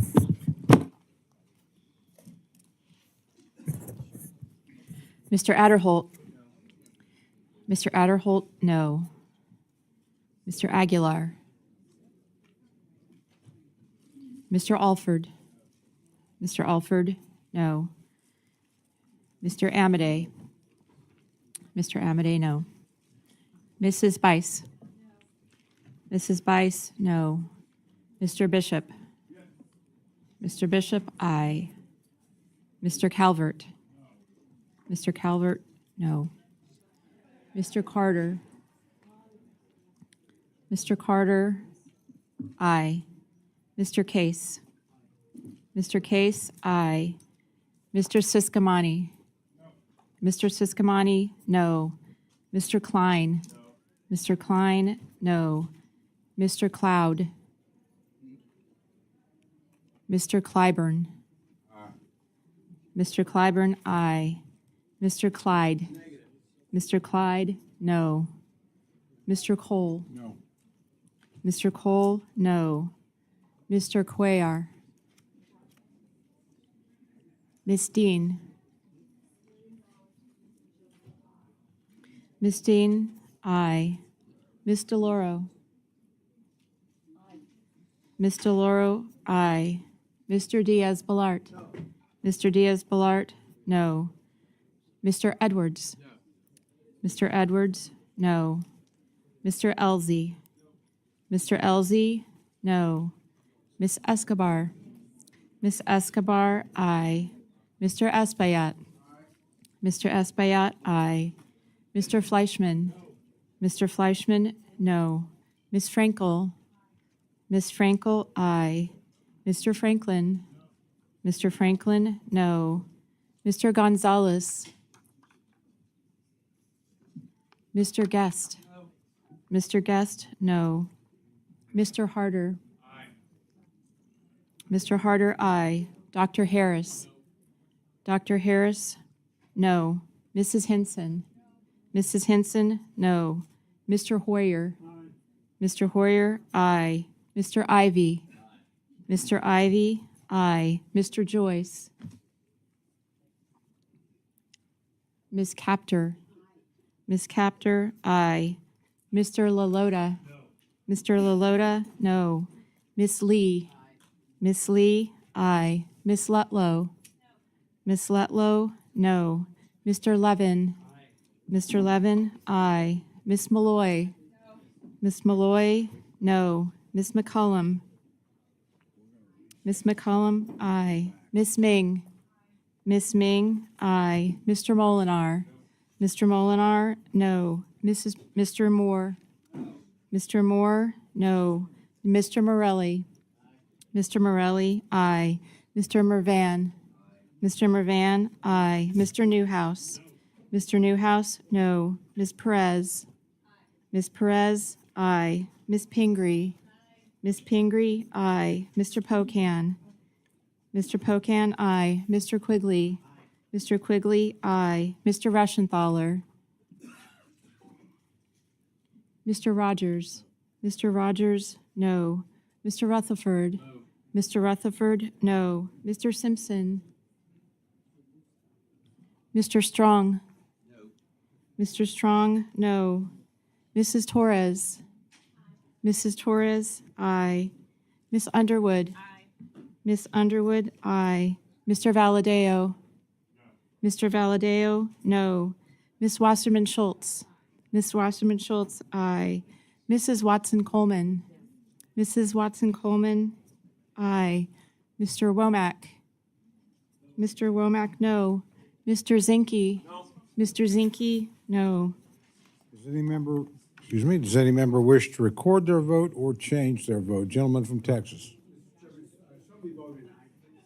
Mr. Cuellar votes aye. Are there any other members wishing to change or record their vote? Seeing none, the clerk will tally.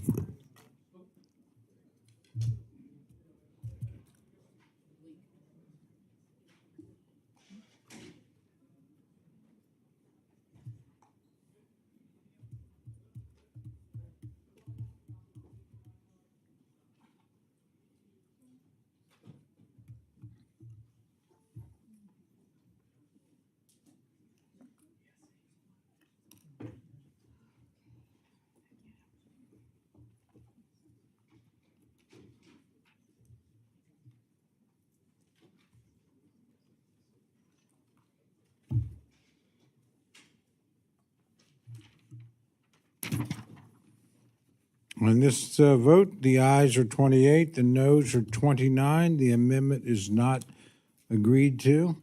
Votes have been called. We'll take a brief recess and we will reconvene immediately after the last vote. Committee stands in recess.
Committee will reconvene, and so we'll get right back to work. With that, gentlelady from Florida, Ms. Wasserman Schultz, is recognized for an amendment. Mr. Chairman, I have an amendment at the desk, and I ask unanimous consent that the amendment be considered as Without read. objection, the reading of the amendment is dispensed with, and the gentlelady is recognized for remarks on her amendment. Thank you, Mr. Chairman. I rise to offer an amendment that every member from a state vulnerable to floods, wildfires, or tornadoes, or any other natural disaster should support. This amendment is simple. It prevents any funds in this bill from being used to eliminate FEMA. And it's perfect timing since it's hurricane season. Of course, it's not clear to President Trump's pick to lead FEMA that he even knows that. But every member here knows how critical this agency is. And we can agree that FEMA needs reforms, namely by removing barriers so it can focus on its central missions of swift emergency aid and response work in all of our local communities. But Homeland Security NOM wants to burn FEMA down. The Trump administration is pushing its demise. FEMA's already slashed up to 30% of its workers, some of its best talent pushed out the door or let go, right at the start of hurricane season. And $10 billion in FEMA grants are still frozen.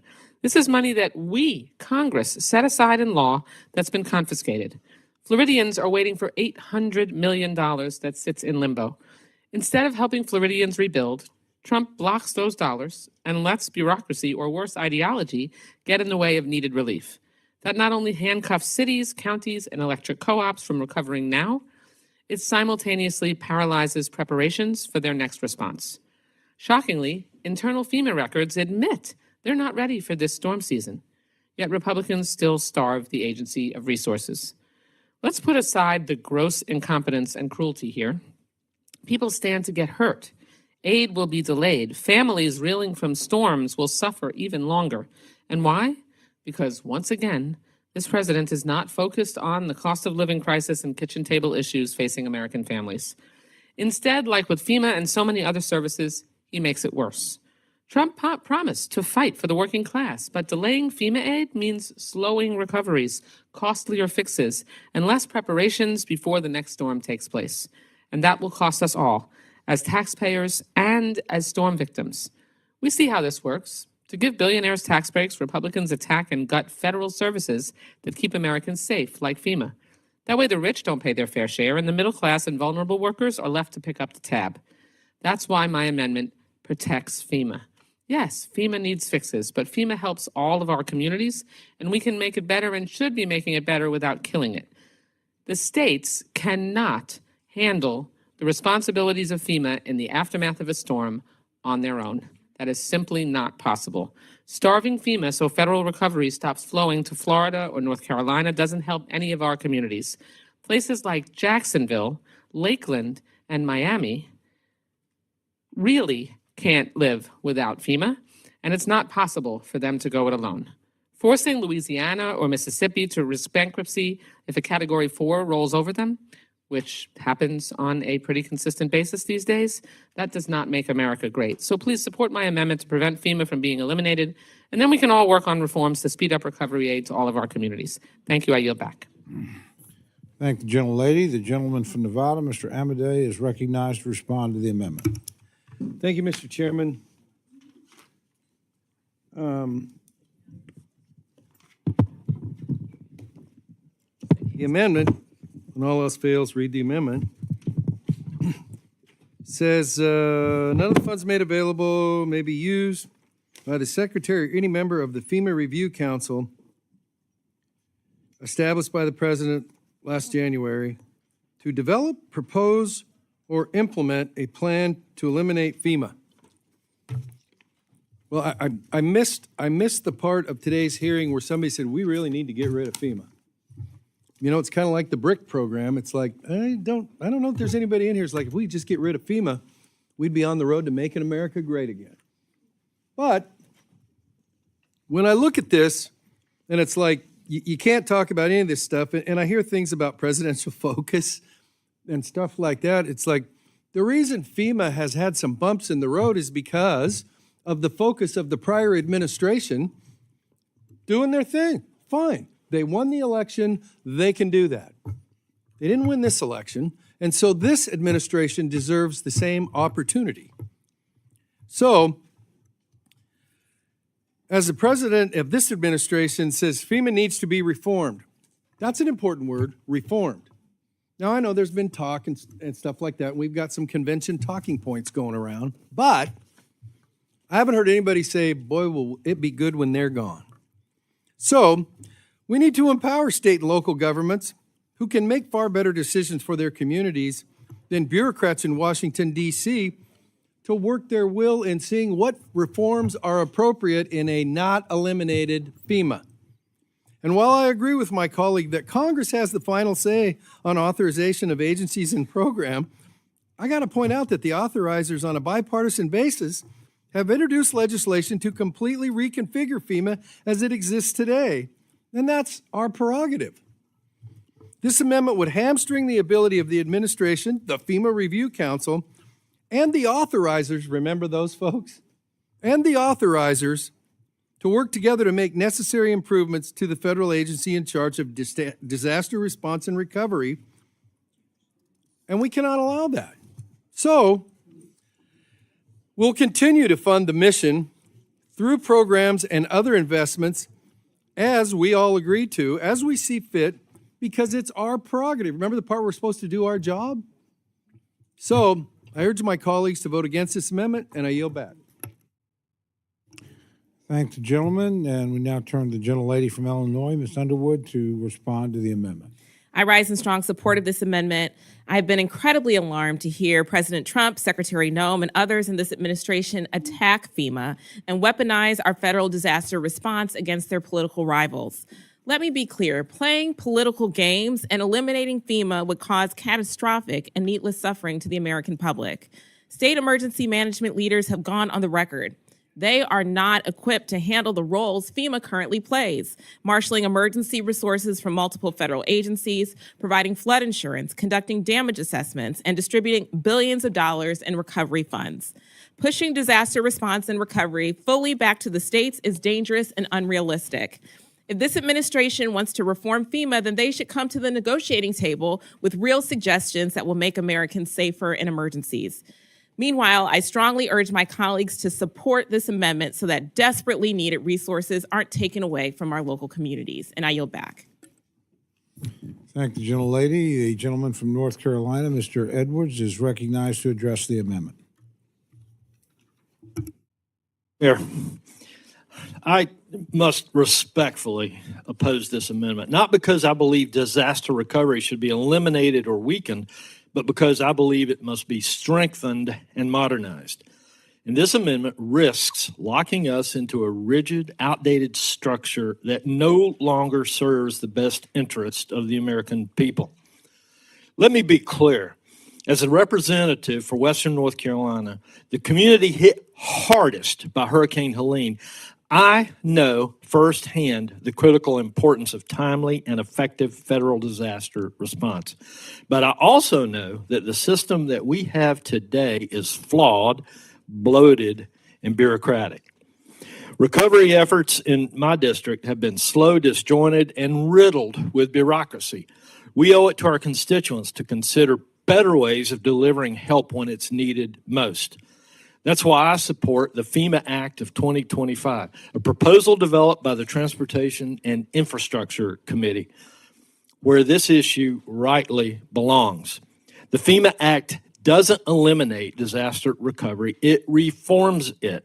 It proposes moving FEMA out of DHS to operate with more autonomy, flexibility, and focus. It empowers states through expanded block grants and reduces red tape and gives communities more control over how recovery dollars are used. And I certainly believe it's the right direction. This amendment would preemptively tie the hands of Congress, just as we are beginning to evaluate those reforms. And we can't let one appropriations amendment short-circuit the work of a committee in the middle of its deliberative process. That's just not good legislating. Whether it's FEMA or a future agency with a different name, I believe the federal government must provide disaster recovery services. But we should be open to how we do that, and we must make sure it works better for the people who need it most. America deserves a system that works, not just one that stays the same. And this amendment is protecting the bureaucracy and maintaining the status quo. I urge my colleagues to vote no on this amendment and let the authorizers finish their work. Thank the gentleman. We now go to the ranking member of the full committee, the gentlelady from Connecticut, Ms. Delord, to respond to the amendment. Thank you very much, Mr. Chairman. And I would just like to say to the gentleman from North Carolina, and I want to read you this quote.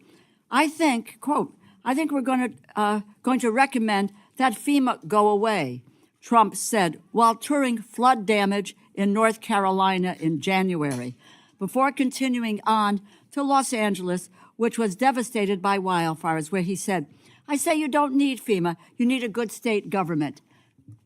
Was it Mr. Hamilton, who was the acting director of FEMA? He proposed that there be reforms. He lost his job.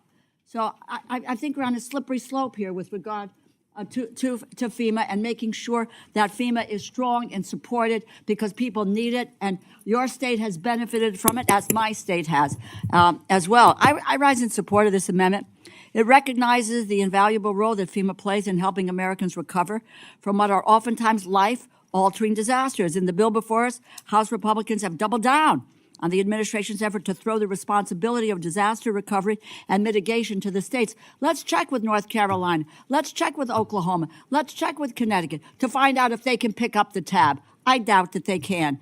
In the face of worsening natural disasters, they seek to reduce FEMA staffing, slash funding for climate resilience. They ignore an $8 billion shortfall in the disaster relief fund. Instead of focusing on ways to help lower the cost of living, help keep American people safe from threats from our adversaries, extremists, and major disasters, House Republicans are using this bill to gut critical federal resources and advance their own agenda. It should be a flashing alarm to everyone on this committee that the administration's first pick, as I said, to lead FEMA, could not even survive saying that he thought the agency should exist. They fired him the very next day. This is not an academic debate. It's deadly serious. We have seen extraordinary wildfires earlier this year in California, and June is just getting started. Even more places will burn by the end of the summer.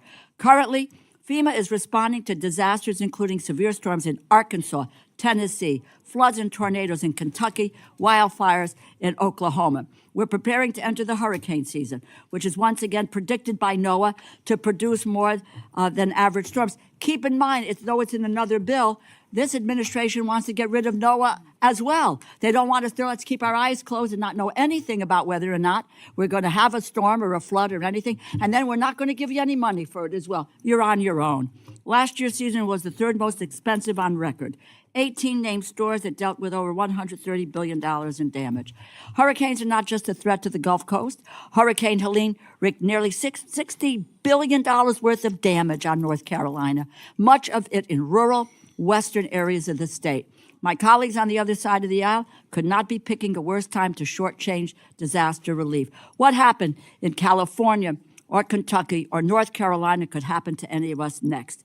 We are 2 weeks into the hurricane season, once again predicted by NOAA to produce more than average storms. Last year's season was the third most expensive on record. 18 storms, $130 billion in damage. It's not just the Gulf states or wildfire-prone states that are at risk. Every single state, territory, in some form or another, eventually suffers a disaster. Every single state, territory looks to FEMA for support when that happens. I hope my colleagues in this committee never have to experience a moment like that. But when many of us inevitably do, we will think back to this moment and either be proud or ashamed of what we voted to do. A quote in support of FEMA.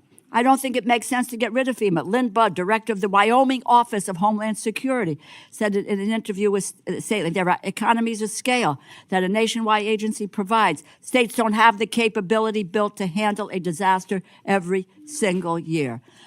Some governors, including Democrat Andy Beshear of Kentucky, Trump's threats to dismantle FEMA are dangerous. It would be disastrous in and of itself for the FEMA organization to be dissolved. Removing access to federal resources from FEMA would undermine power restoration efforts, negatively affect reliability, ultimately increase the cost of electricity.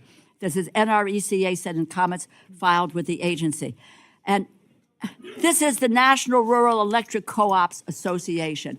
The bulk of the information says that let us not shortchange FEMA. Let's not do it in. Let me just say, we're going to look back on this moment, and I hope my colleagues would support the gentlelady's amendment. I urge my colleagues to support this. I yield back. Thank the gentlelady. The gentleman from Maryland, Mr. Hoyer, is recognized to address the amendment. I'll yield to La Delegate if she wants to speak now. Will you yield, Yes, I'm going to ask for recognition later, Mr. Chairman. Mr. Chairman, if that's okay? I think it's important to recognize Oklahoma was mentioned, and Oklahoma has been impacted by many, many, many severe storms and tornadoes over my lifetime. But I think the function of FEMA isn't working anymore. It has become bureaucratic. It has become bloated. I'm currently working cases in my district where FEMA hasn't paid for disaster debris removal for over 2 years. I want to submit for the record, without objection, Mr. Chairman, an article from the Vermont Public website. FEMA's plotting bureaucracy exacts financial toll on Vermont towns. At least 5 counties in Vermont were part of a 2023 federal disaster declaration, and they have yet, as of this article's date, September of 24, they have yet to be reimbursed. These communities cannot afford the huge cost of debris removal for 2 years or more when FEMA doesn't pay them, reimburse them for the services that they've provided. This can't continue. I certainly want to see reforms, but I think that we have to get someone's attention to have them recognize that this is a problem. I think their mission, there's been mission creep within FEMA. The bureaucracy has continued. And in order to make sure that we're actually getting services to the people that truly need it, something has to be done. And so I appreciate the amendment. I will be voting no on this, but I think it's worth noting that something has to be done with FEMA. And with that, Mr. Chairman, I yield back. Thank you, and I thank the gentleman from Maryland for catching that for me. Gentleman from Maryland is recognized to address the amendment. Thank you, Mr. Chairman. Some of you will remember a report language that I offered when Mr. Harris's bill was on the floor or in the committee. And Mr. Harris responded to me, this is only report language. Nobody will pay attention. This is why. This is why.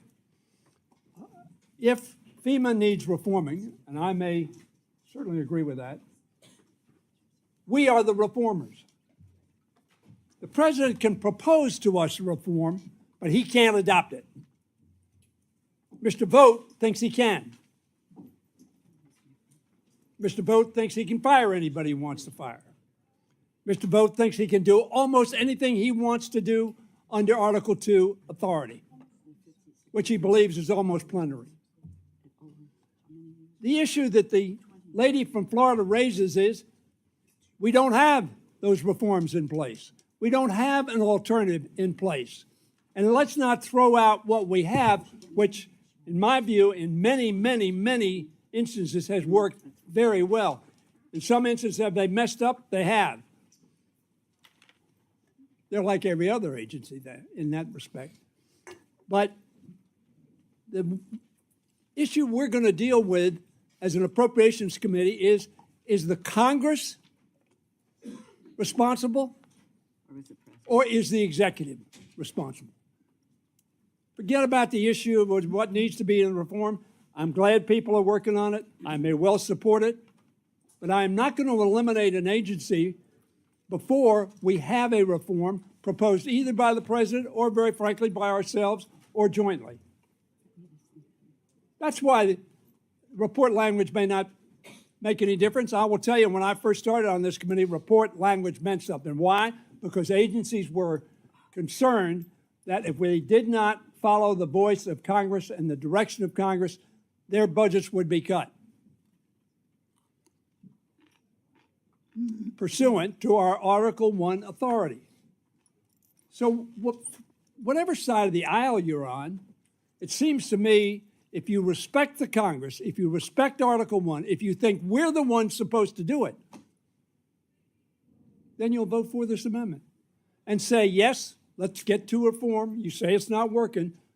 Bring it down to us. We'll debate it. We'll initiate it. We'll pass it. You implement it. That's what executing means. I hope this amendment is passed. Thank the gentleman. Is there any other member wishing to, a gentlelady from Ohio is recognized to address the amendment. Thank you, Mr. Chairman. And I would like to yield a minute to the gentlelady from our ranking member from Connecticut. I'm getting here. It's fine. Thank you very much, Congressman Capter. I just want to note that this is information that talks about what FEMA has done by state over the last 20 years. And I just will read you with regard to Oklahoma here. First, there are 58 open awards here. And over these years, $2.4 billion has gone from FEMA to the state of Oklahoma. Now, I'm going to ask you, is that possible for, and I got every other state, which will get it out so that you can see how much your state has received from FEMA over the years, and what kind of open awards are there? I would just say is this your state going to be able to pick that amount of money up? Think about it. Think about it. When the administration, the president and the director of Homeland Security have both said we should eliminate FEMA. And if you think about it and what your state has received over the years from FEMA, you'll think twice and you will vote for this amendment. I thank the gentlelady. I thank the ranking member, and I also rise in support of the amendment from our colleague and friend from Florida.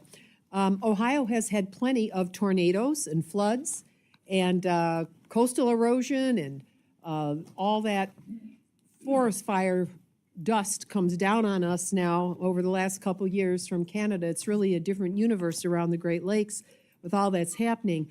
I've always been a supporter of FEMA, even before it became rolled into the Department of Homeland Security. We have drawn upon FEMA for our firefighters, equipment, as well as personal upgraded safety equipment, respirators, hoses, and as the ranking member has stated, awards to our state to try to clean up after disasters. I would be the first, not just to vote for this amendment in order that we can continue meeting the real needs of the American people, but also to look at reforming FEMA. When FEMA was its own agency, it was much more agile. And I wasn't happy when it got rolled into the Department of Homeland Security, I'll just be honest with you. Because when a disaster happens, you need an entity that is less bureaucratic. So I don't want to change anything in the amendment, but I will say I would be one of those open to language that would urge a review by the respective individuals responsible to make it more agile so they can get there faster and with the proper resources. And I know that there are people from my region, for example, when there's flooding in Kentucky or North Carolina, the people from Defiance and Bryan, Ohio stand with you. When there's a hurricane in Florida or Louisiana, Ohioans from Sandusky and Vermilion will be there for you. Could FEMA improve and make it even better? Yes. These fires in Los Angeles and Maui or Nevada, the people of our region want to help, and they actually do. We have teams that go out. So I'm very proud supporter of FEMA. I think that this increase is absolutely warranted, and but I would be supportive of those that are talking about reform and strengthening FEMA as we move forward. Thank you so very much, and I yield back. Thank the gentlelady. The gentleman from Florida, Mr. Rutherford, is recognized to address the amendment. Thank you, Mr. Chairman. I'd like to yield to my good friend, Mr. Edwards. Thank you, Mr. Rutherford. I can't believe I'm trying to make a rational debate in here. I've found in my short time on appropriations that's often a futile exercise. But I can't help but listen to the argument from the other side. What I hear is the bitterness and the distaste of the current administration. My argument in voting against this amendment is to allow Congress to do its work. I very specifically said that there is a FEMA Act of 2025 in process right now in the T&I committee. Let's allow Congress to do its work. Let's get the distaste for the current administration out of the rational thinking here. Vote against this amendment and let's let Congress do its work. I will also reiterate that there are few people in this room that have more up close and personal interaction with FEMA over the last 8 months than I. Up until September 27th, FEMA was nothing more than a line item on a budget for me. Since September 27th, I've very much been getting an education. I can tell you that FEMA needs major reform and Congress is best suited to do that. Please get past your distaste of the administration. Let Congress do its work and vote no on this amendment. Thank you. Yield back, Mr. Chairman. Thank the gentleman. Are there other members wishing to address the amendment? Seeing none, the gentlelady from Florida is recognized for 1 minute to close. Thank you, Mr. Chairman. I'll just point out to the gentleman from North Carolina that this is the 4th anniversary today of the collapse of the Champlain Towers South building in Surfside, Florida. So I can guarantee you that I have quite a bit more experience directly with FEMA than you. And I represent a district that is smack in the middle of Hurricane Alley. So trust me when I tell you that I have a lot of experience with FEMA. And my amendment has nothing to do with my disdain for President Trump. Here, not one person in this room has stood up and said that we should close down FEMA or that we should eliminate FEMA. We are legislators, and that's our job, is to legislate. The president said, Trump says he plans to phase out FEMA after 2025 hurricane season.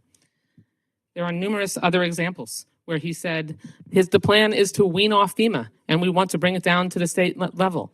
I say you don't need FEMA, you need a good state government, Trump said while visiting the Los Angeles fires in January. FEMA is a very expensive, in my opinion, mostly failed situation. We have an opportunity to reform FEMA, and we can do that through legislation. In the meantime, the president has cut FEMA by 30%. He's cut 30% of the employees. He says he's going to phase out FEMA after the 2025 hurricane season. If he shuts it down before we have a chance to legislate about how to reform it, then it's going to go away. And if we think that we get constituent casework that is alarming as a result of people having challenges dealing with FEMA now, imagine if FEMA's shut down and we have 50 different ways, plus the territories, to deal with the aftermath of natural disasters and reimbursement when somebody is trying to be made whole. That would be a nightmare. And so all we're doing here is saying that in the meantime, we should not spend funds, and that's what the Appropriations Committee does, and our bills only last a year, so there's no alarm about, blocking it interminably. We would just be saying no funds should be spent, as is the prerogative of the Appropriations Committee, to shut FEMA down while Congress looks at reforming it. I urge the adoption of my amendment if you live in a natural disaster area and want to make sure you can keep people whole. Thank you. Thank the gentlelady. I would remind members to try to stay within the clock. The chair is very generous with time. I know people are very passionate about issues. Just please try and stay within the allotted time if you can. Questions now on the amendment offered by the gentlelady from Florida. All those in favor say aye. Aye. All those opposed say no. No. The opinion of the chair, the noes have it. Roll call has been requested. Sufficient support has been demonstrated. The clerk will call the roll. Mr. Adderholt. No. Mr. Adderholt, no. Mr. Aguilar. Mr. Alford. Mr. Alford, no. Mr. Amadei. Mr. Amadei, no. Mrs. Bice. Mrs. Bice, no. Mr. Bishop. Yes. Mr. Bishop, aye. Mr. Calvert. No. Mr. Calvert, no. Mr. Carter. No. Mr. Carter, no. Mr. Case. Aye. Mr. Case, aye. Mr. Siscomani. Mr. Siscomani, no. Mr. Klein. No. Mr. Klein, no. Mr. Cloud. Mr. Cloud, no. Mr. Clyburn. Aye. Mr. Clyburn, aye. Mr. Clyde? Mr. Clyde, no. Mr. Cole? No. Mr. Cole, no. Mr. Cuellar? Mr. Cuellar, aye. Ms. Dean? Ms. Dean, aye. Ms. DeLauro? Ms. DeLauro, aye. Mr. Diaz-Balart? Mr. Diaz-Balart? Mr. Diaz-Balart, no. Mr. Edwards? Mr. Edwards, no. Mr. Elzey? Mr. Elzey, no. Miss Escobar? Ms. Escobar, aye. Mr. Espaillat? Mr. Espaillat, aye. Mr. Fleischman? Ms. Frankel? Ms. Frankel, aye. Mr. Franklin? Mr. Franklin, no. Mr. Gonzalez? Mr. Gonzalez, no. Mr. Guest? Mr. Guest, no. Mr. Harder? Mr. Harder, aye. Dr. Harris? Dr. Harris, no. Mrs. Hinson? Mrs. Hinson, no. Mr. Hoyer? Mr. Hoyer, aye. Mr. Ivy? Mr. Ivy, aye. Mr. Joyce? Mr. Joyce, no. Ms. Captor? Ms. Captor, aye. Mr. Lalota? Mr. Lalota, no. Ms. Lee? Ms. Lee, aye. Ms. Letlow? Ms. Letlow? Mr. Levin? Mr. Levin, aye. Ms. Malloy? Ms. Malloy, no. Ms. McCollum? Ms. Ming? Ms. Ming, aye. Mr. Molinar? Mr. Molinar, no. Mr. Moore? Mr. Moore, no. Mr. Morelli? Mr. Morelli, aye. Mr. Mervan? Mr. Mervan, aye. Mr. Newhouse? Mr. Newhouse, no. Ms. Perez? Ms. Perez, aye. Ms. Pingree? Ms. Pingree, aye. Mr. Pocan? Mr. Pocan, aye. Mr. Quigley? Mr. Reschenthaler? Mr. Reschenthaler, no. Mr. Rogers? Mr. Rogers, no. Mr. Rutherford? Mr. Rutherford, no. Mr. Simpson? Mr. Simpson, no. Mr. Strong? Mr. Strong, no. Mrs. Torres? Mrs. Torres, aye. Miss Underwood? Miss Underwood, aye. Mr. Valadeo? Mr. Valadeo, no. Miss Wasserman Schultz? Miss Wasserman Schultz, aye. Mrs. Watson Coleman? Mrs. Watson Coleman, aye. Mr. Womack? Mr. Womack, no. Mr. Zinke? Mr. Zinke, no. Does any member wish to record their vote or change their vote? Gentleman from Tennessee? Mr. Fleischman, no. Are there any others wishing to record or change their vote? Seeing none, the clerk will tally.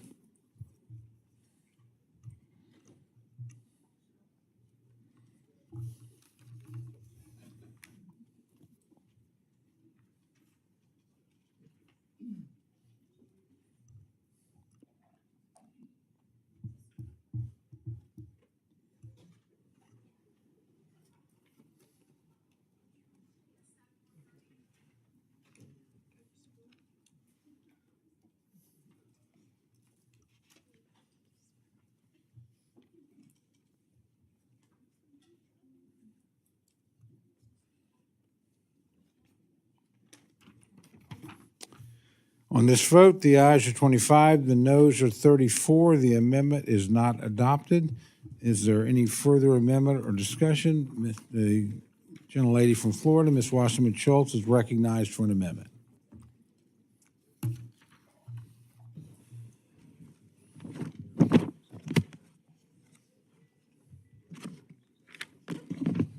Thank you, Mr. Chairman. I have an amendment to the desk, and I ask unanimous consent that it be considered as read. Without objection, the reading of the amendment is dispensed with, and the gentlelady is recognized for remarks on her amendment. Thank you, Mr. Chairman. I offer this amendment to prohibit the use of taxpayer money to detain, deport, or remove Venezuelans who were granted temporary protected status, or TPS. Specifically, this amendment would provide relief for Venezuelan nationals who would still qualify for protection if not for the Trump administration's arbitrary and cynical termination of their lawful status. This amendment does not offer blanket amnesty. It does not shield those who commit crimes or pose a threat. It just keeps our promise to people who followed every legal requirement we set out for them. They applied under a humanitarian protection program that Congress created and presidents of both parties have utilized. They passed continuous criminal background checks. They registered with the government. They earned work permits. They paid taxes and application fees. They are teachers, nurses, small business owners, construction workers, and child care and elder care providers. They are raising U.S. citizen children. The only reason they are now subject to detention. Well, removal is because Republicans decided to end TPS for Venezuela without any regard for the conditions there. That decision flies in the face of everything senior officials in this administration have said about Venezuela. Secretary of State Rubio has repeatedly and publicly condemned the Maduro regime as corrupt, authoritarian, and hostile to basic freedoms. He is correct. And since Maduro's stolen election and brutal crackdown last year, the humanitarian and political crisis there has only deepened. So let me ask, how can we condemn a regime as dangerous and repressive and then forcibly exile people back to the same regime? It's incoherent. It's morally indefensible and exposes this administration's hypocrisy for what it is. There is no security or law enforcement rationale for treating lawful immigrants as criminals without any due process, and there is certainly no moral justification for returning Venezuelan democracy advocates to a dictatorship that jails their family members and wants them dead. So why, then, did Trump decide to strip lawful status away from people who are not criminals and did all the right things? It's simple. He wants to deport as many people as possible and doesn't care whether they are upstanding community members or real criminals, or even whether or not they have a legal basis to stay. So he's going after the low-hanging fruit, Venezuelans who filed their information with the government and who are easier for DHS to round up. Let's also talk about this policy's economic consequences. For starters, Venezuelan TPS holders are essential workers in industries across the country. Many of them own small businesses. They're part of our labor force and our tax base. They pay into Social Security, Medicare, and Medicaid without demanding anything in return but safe harbor from dictatorship. This amendment doesn't shield anyone with a criminal record. In fact, any criminal history would render you automatically ineligible for TPS. It does not override final orders of removal for individuals who are no longer eligible. It simply says that if a person was lawfully protected under TPS and isn't a criminal, DHS shouldn't waste our money on rounding them up instead of countering real threats. Let's not forget we are talking about people who are part of the largest peacetime refugee crisis in the world. We welcome them under a legal framework because we recognize their need for protection. If this administration succeeds in removing them, it won't just shatter families. It will deal a brutal blow to a community that has already been devastated by tragedy. If somebody poses no danger, if you were here legally yesterday until President Trump decided you weren't, the U.S. government should not deplete its limited resources, tearing your life apart.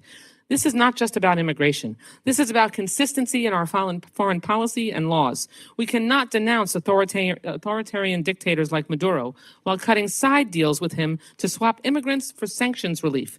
We cannot be a beacon for human rights while exacting collective punishment on victims of hardship. We shouldn't send human beings into harm's way to score political points, especially Venezuelans who love America and appreciate the rights many take for granted. As a proud resident of the city known affectionately as Westenzuela, I urge my colleagues to support this amendment, and I yield back. Thank the gentlelady. The gentleman from Nevada, Mr. Amade, is recognized to respond to the amendment. I oppose the gentlelady's amendment. While I appreciate that members may have conflicting opinions over this issue, it seems to be yet another example of the previous administration's chronic exploitation of every immigration loophole without following the letter and spirit of the law. The fact of the matter is that we were unable to fully vet everyone who came in under this program. And when we see just how many Venezuelans have ties to one of the most ruthless gangs on the planet, TDA, now I know some of you are better at saying Hispanic words than I am, so I use the acronym, full disclosure, TDA, it just makes sense to defer to the department here. Their job is to assess and balance our Homeland Security interests and competing priorities. Assess and balance our Homeland Security interests and competing priorities. And if DHS has determined that this program needs to be terminated, I'm going to agree with them after I look at the analysis and if it's appropriate.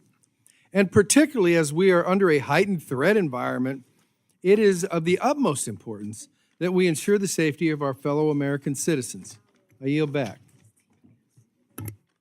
Thank the gentleman for his remarks. Gentlelady from Illinois, Ms. Underwood, is recognized to address the amendment. I rise in support of this amendment, which will help restore fairness and reduce confusion in the wake of Secretary Noem's rescission of TPS for Venezuela earlier this year.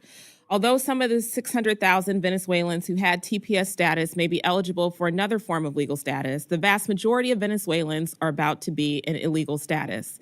And like many of my colleagues on both sides of the aisle, I am concerned that it's not safe for many Venezuelans to return to their homeland yet. This amendment acknowledges what everyone except the Secretary of Homeland Security knows. The people of Venezuela endure corruption, persecution, and human rights abuses at the hands of the Maduro regime.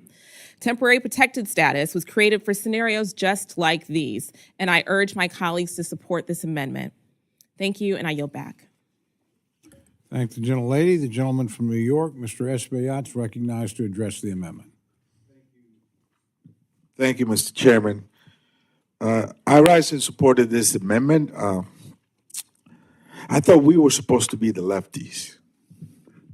And in fact, time and time again, we've heard in the Florida region and in states like Florida that we are left to the left, and we're not moderate, we're not family oriented, we're not faith communities, that in fact, that is entirely a domain of the other side of the aisle.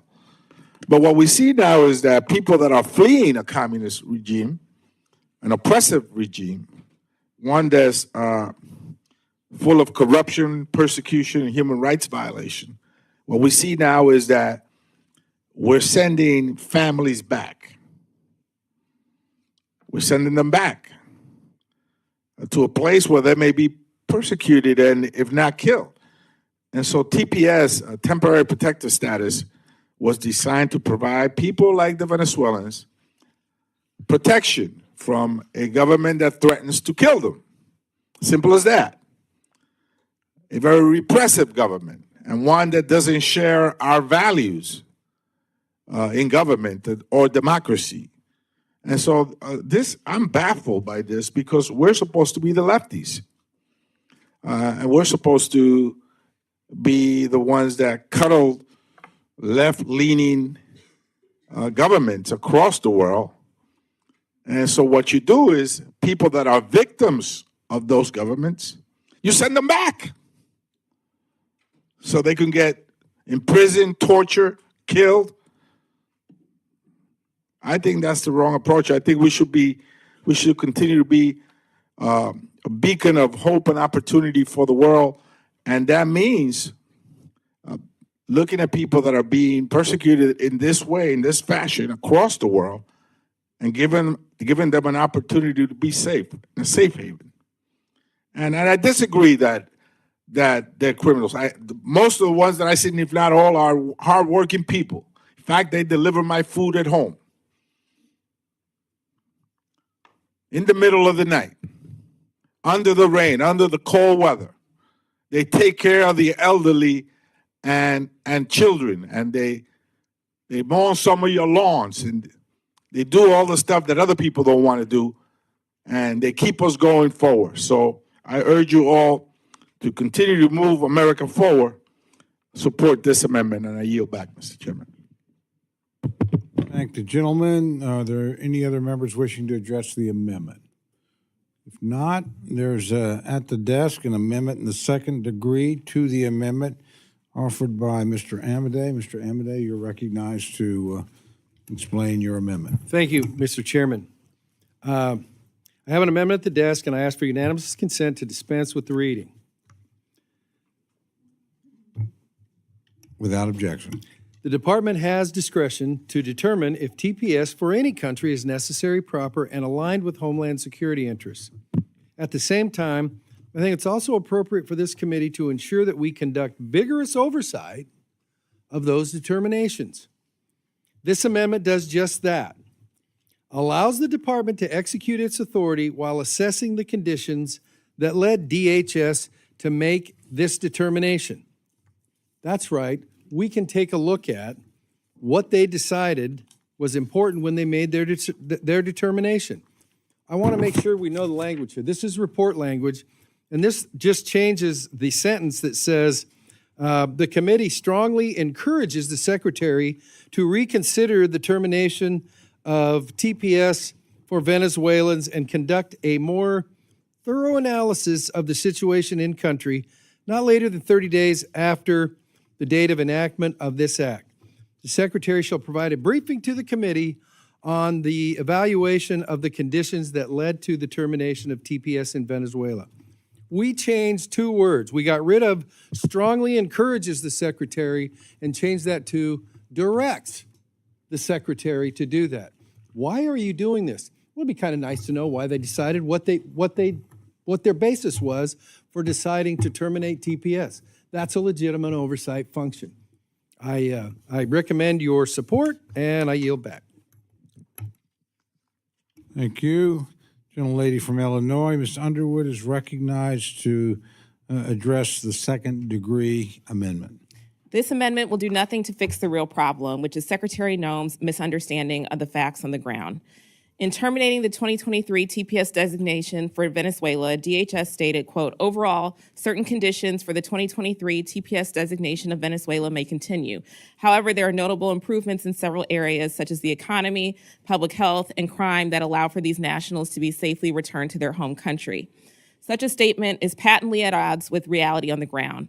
According to our own State Department's travel advisory issued on May 12th, Venezuela remains a harsh, repressive dictatorship where there is a, quote, high risk of wrongful detention, torture in detention, terrorism, kidnapping, arbitrary enforcement of local laws, crime, civil unrest, and poor health infrastructure. The advisory also found that, quote, violent crimes such as homicide, armed robbery, kidnapping, and carjacking are common in Venezuela. Police and security forces have instituted a brutal crackdown on pro-democracy or anti-regime demonstrations, including the use of tear gas, pepper spray, and rubber bullets against participants, which occasionally devolve into looting and vandalism. In spite of all this, Secretary Noem has, quote, determined that permitting Venezuelan nationals to remain in the United States is, in fact, contrary to the national interest, as is the Secretary's authority and prerogative under the statute. So in spite of the obvious facts on the ground, I have little faith that the Department of Homeland Security will do anything other than continue to find that she wants to remove Venezuelan nationals as quickly as possible. A study will do nothing other than result in the same nonsensical findings that the Secretary used to try and get rid of Venezuelans as quickly as possible. I urge the rejection of this secondary amendment, and I urge a vote in support of the underlying amendment. I yield back.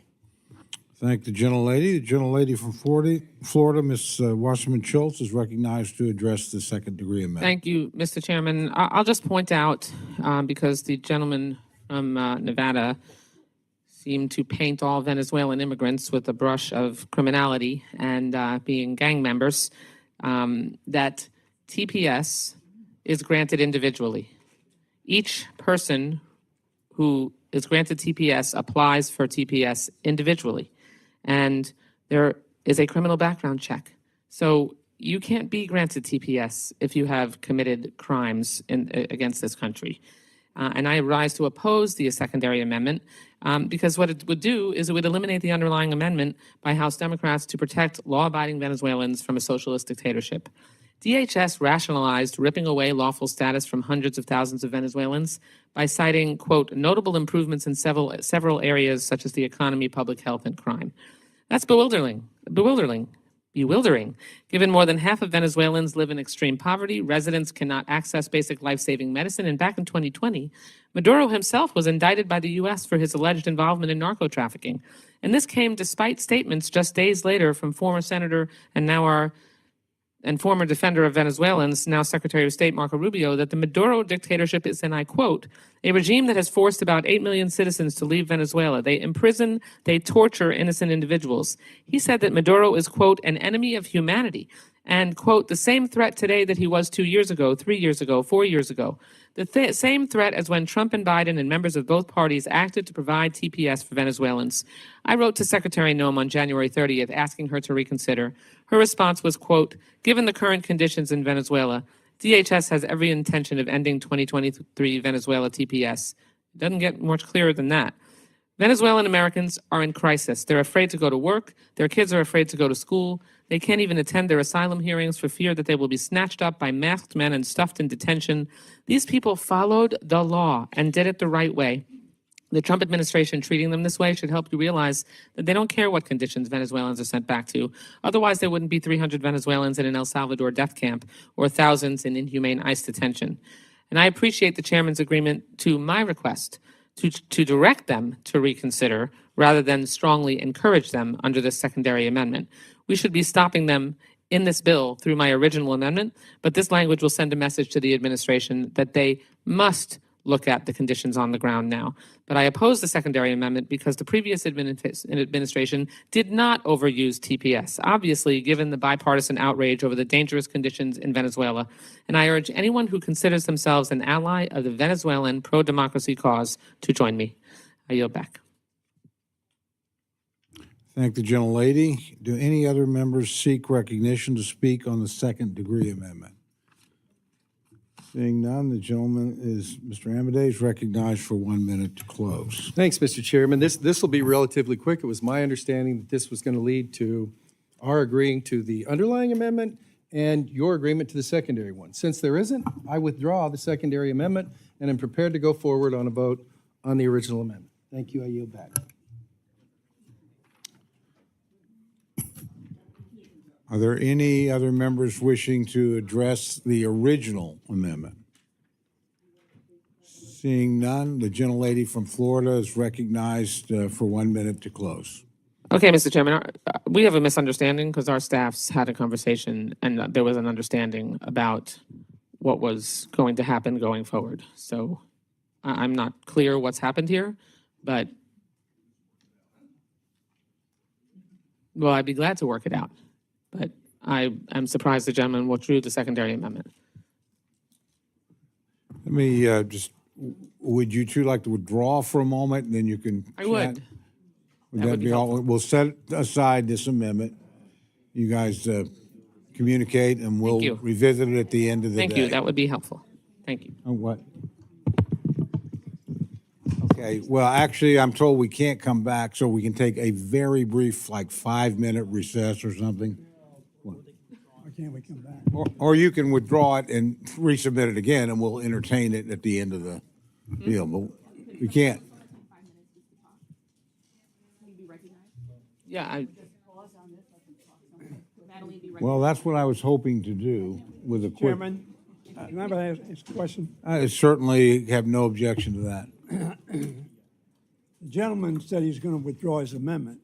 I started to get up to object. Am I correct that once that amendment is offered, it cannot be unilaterally withdrawn by the offer of the amendment? It takes the consent of the body itself in whose possession that motion now is. Is that correct?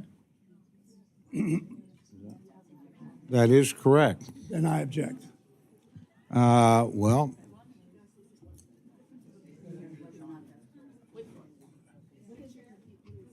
Parliamentary inquiry? if the gentleman, just a moment.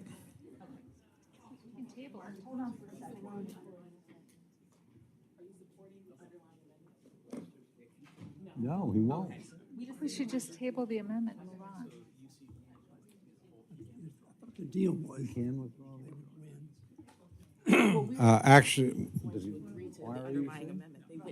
Actually, the gentleman can withdraw the amendment, I'm now advised. So is the amendment withdrawn? Yes, it is. Okay, so we are on the original amendment. Is that correct?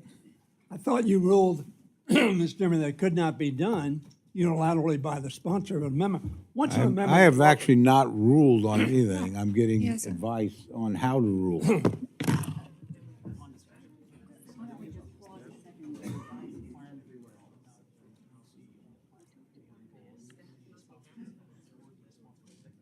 In committee. I'm advised that your parliamentary experts and our parliamentary experts agree that the gentleman can withdraw. Mr. Chairman? There's separate rules for the. Parliamentary inquiry? Gentlelady, again, I will come to you if you would just hold for 1 second.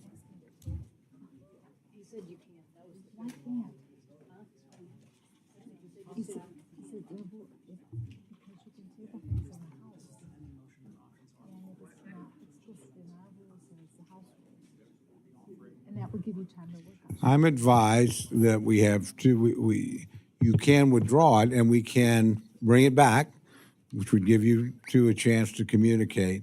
Otherwise, we'd have to proceed and vote. So I would recommend you withdraw. And again, if you want to resubmit it in its original form, that'll be fine. We'll do that. Just if you'll withdraw, then you two I'll can do that as hopefully long as work the it gentleman out. is willing to talk with me, because we seem to have a misunderstanding about what was agreed to. Well, that's fine, but I want to keep this. He's shaking his head up and down, so I'm good. That's We'll fine. withdraw the Hey, amendment for you now, and guys I will have your reduce chat. it after We need to after keep we come moving back. here.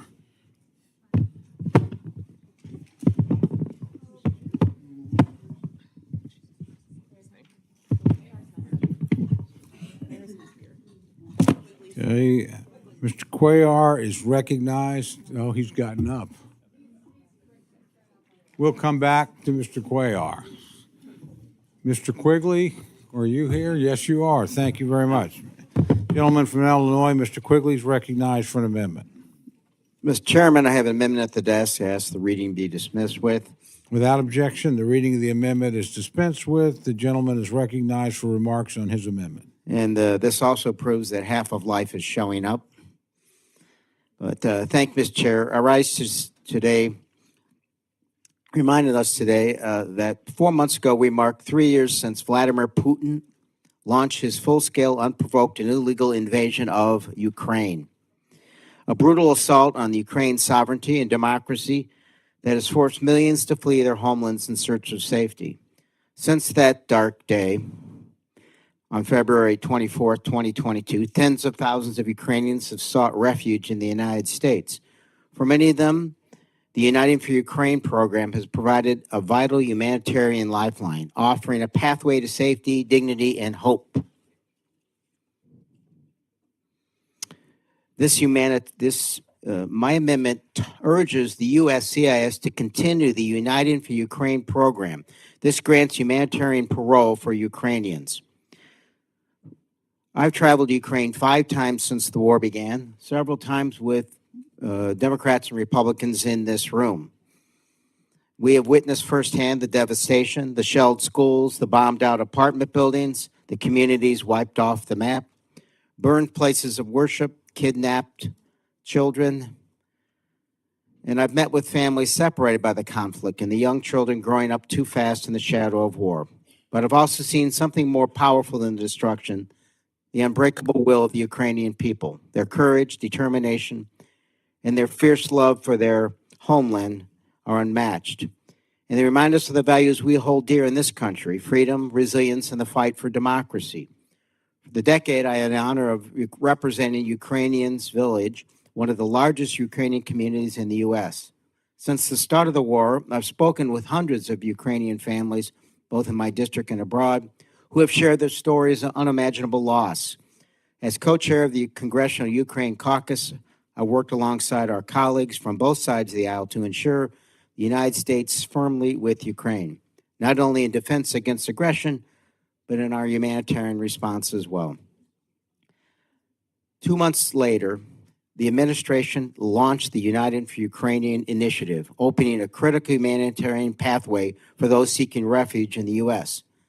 But today that pathway is at risk.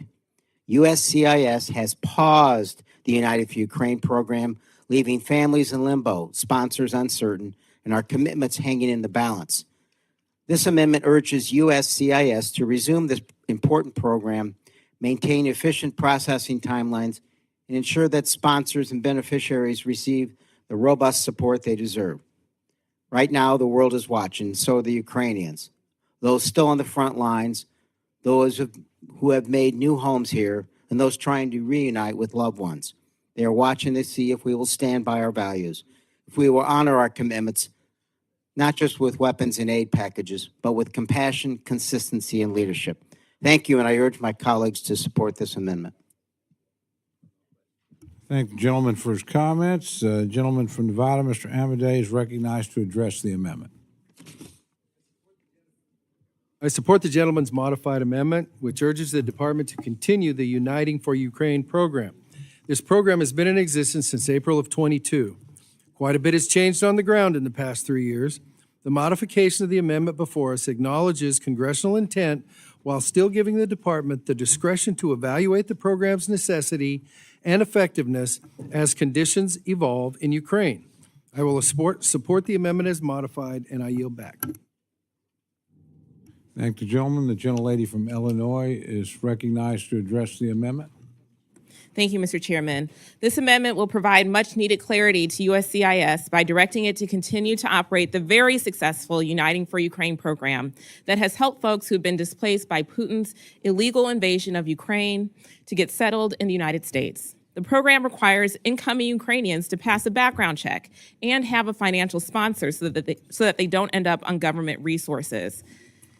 Shortly after the Trump administration started, USCIS placed an administrative hold on United for Ukraine, effectively freezing the program. The program remains in legal limbo after several conflicting court rulings this spring, leaving approximately 240,000 Ukrainians in the U.S. uncertain about whether they may continue to stay.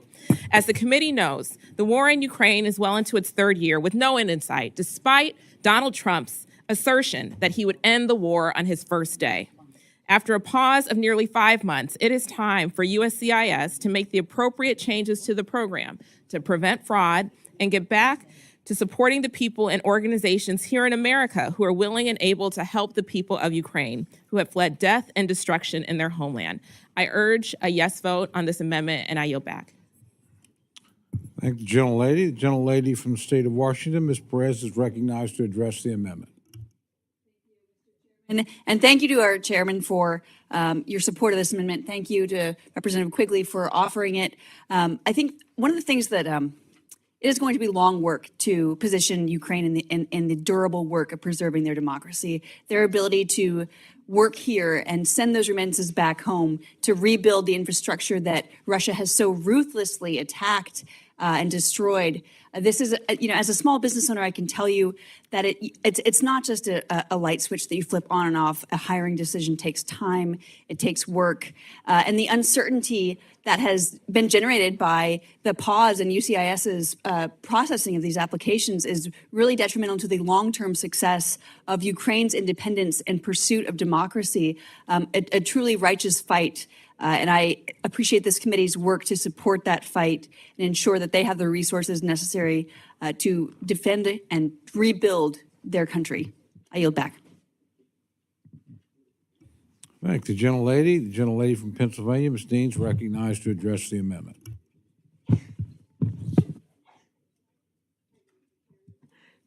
Thank you, Mr. Chairman. And I too rise to say it's a bright spot in this committee to see this kind of agreement, to see this understanding that we need to support Ukraine and the Ukrainians who have come here and seeking refuge.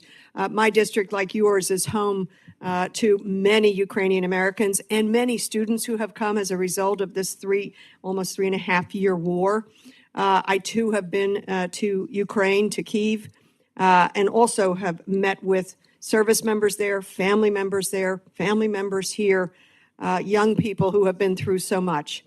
So to me, it is a real bright spot to show this kind of support. And I know you are co-chairs with Ms. Kaptur of the Ukraine caucus. I really admire your work. And I hope we can do more work like this, where we agree on things so important. Because what we see in Ukraine is something that I think we search for in ourselves. A value of democracy, a value of understanding that it takes work to protect a democracy, young or older like ours. So I'm just thrilled that there is this agreement. And I thank the gentleman for bringing the amendment. Do any other members wish to address the amendment? If not, the gentleman from Illinois is recognized for 1 minute to close. Oh, I'm sorry. Gentlelady from Ohio, Ms. Kaptur, is recognized to address the amendment. Thank you very much, Mr. Chairman, and I want to commend Congressman Quigley to protect the Uniting for Ukraine program. And to all my colleagues, we know that when liberty calls and it hangs in the balance, patriots must stand tall to keep the hope of liberty alive. And that often happens by working with families who so want to achieve that difficult goal that Vladimir Putin has cast upon the country that they call home. He invaded in 2014, and even after Ukraine became free in 1991, he did everything in his power to kill journalists He did everything in his power to disrupt government, to try to have henchmen in there, to run agencies and departments in the most corrupt manner. It has not been easy for the people of Ukraine. So connections to the West, including protecting beloved family members who wish to return home, is something, surely it is the least we can do. How we get back the tens of thousands of children that Putin is currently reprogramming is a task that I would place on each of your shoulders. It won't be easy, but that remains for the world to do. And the first step to addressing this crisis is recognizing its scale. Millions of Ukrainians have been relocated from one part of the country to the other and to adjoining nations in Europe and elsewhere. And I look forward to working with our Senate counterparts to increase support for this critical program, as well as ensure the existing funding in this legislation is used for the projects that are truly in the most urgent need while the war in Ukraine continues to rage on. As Jesse Jackson Jr. would say, or Sr. would say, keep hope alive. And this is the program to do it. Thank you so very much. And again, thank you, Congressman Quigley, for bringing this before the full committee. Keep the hope of liberty alive. I yield. Thank you, gentlelady. Do any other members wish to address the amendment? If not, the gentleman from Illinois is recognized for 1 minute to close. Mr. Chairman, every once in a while I see a little flicker of light, a glimmer of hope that our parties can work together on things that matter. The chairman of the subcommittee deserves some real credit from me for asking me to make a modification rather than opposing this amendment, and that's greatly appreciated. I've seen little glimmers of that with other amendments that have gone forward, and I'd ask that we dream bigger and that we introduce bills after we discuss these matters with them. When I won a special election here, I got to, they stop votes and they swear you in, and then you say, now what do I do? But the first person that came up to me was a Republican, Mark Kirk, our friend who became a senator. And he said, everything that gets done here gets done in the middle. We need to remind ourselves of that occasionally. So I do want to thank the chairman of the subcommittee, and I urge approval of this amendment. Thank the gentleman. The question's now on the amendment offered by the gentleman from Illinois. All those in favor say aye. Aye. All those opposed say no. The opinion of the chair, the ayes have it, and the amendment is adopted. Okay.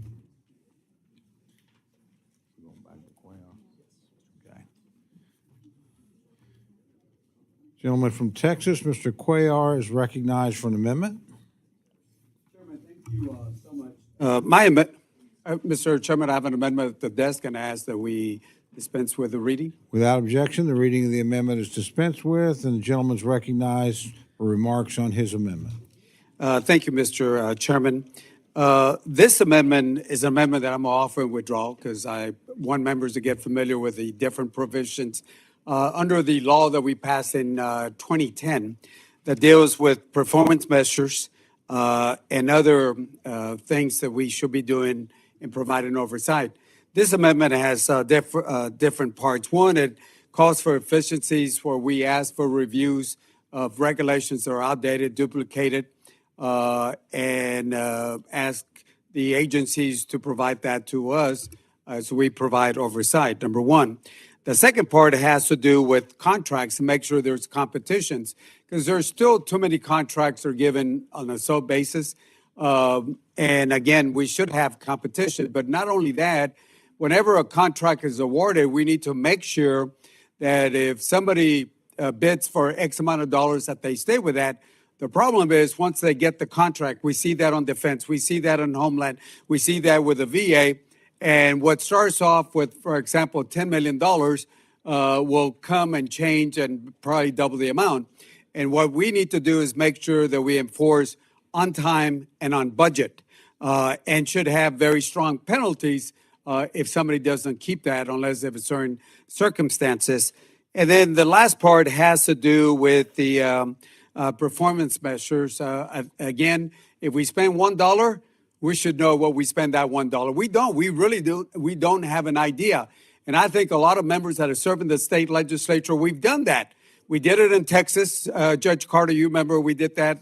The gentleman from Florida also know they've done it in Florida, and probably in your state, we've done that where we have performance measures where if you spend $1, you know what we spend. Here, we just appropriate, we put them in certain accounts, and pretty much that's it, unless if it makes the news and then it gets our attention. So under the law that we passed in 2010, it does call for performance measures. The problem is that the agencies are doing the performance measures and they'll pick the best ones out there and then they pat themselves on the back saying, hey, look how good I did.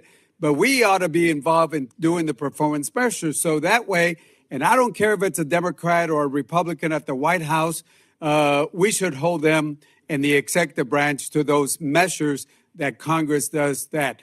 We're the only entity, I think all 50 states do that, except for the U.S. Congress, So, members, I would ask you to consider this. It's part of that. It's already in the law. We just need to make sure that we do this in the appropriations. And again, I've asked all the members to please consider this. This year, I'm just asking you to take a look at it. But I'm hoping that maybe later on we can add this. With that, Mr. Chairman, I'm offering and I'm withdrawing, and thank you all for the consideration. I thank the gentleman and appreciate the courtesy of the committee to the committee in terms of time. Gentlelady from California, Ms. Torres, is recognized for an amendment. Chairman, I ask unanimous consent that the reading be dispensed with. Without objection, the reading of the amendment is dispensed with. The gentlelady is recognized for remarks on her amendment. Thank you. This past January, the Los Angeles area faced devastating wildfires. Thousands of families lost their homes, hundreds of business owners lost their businesses, and there has been serious damage to roads, schools, and much more.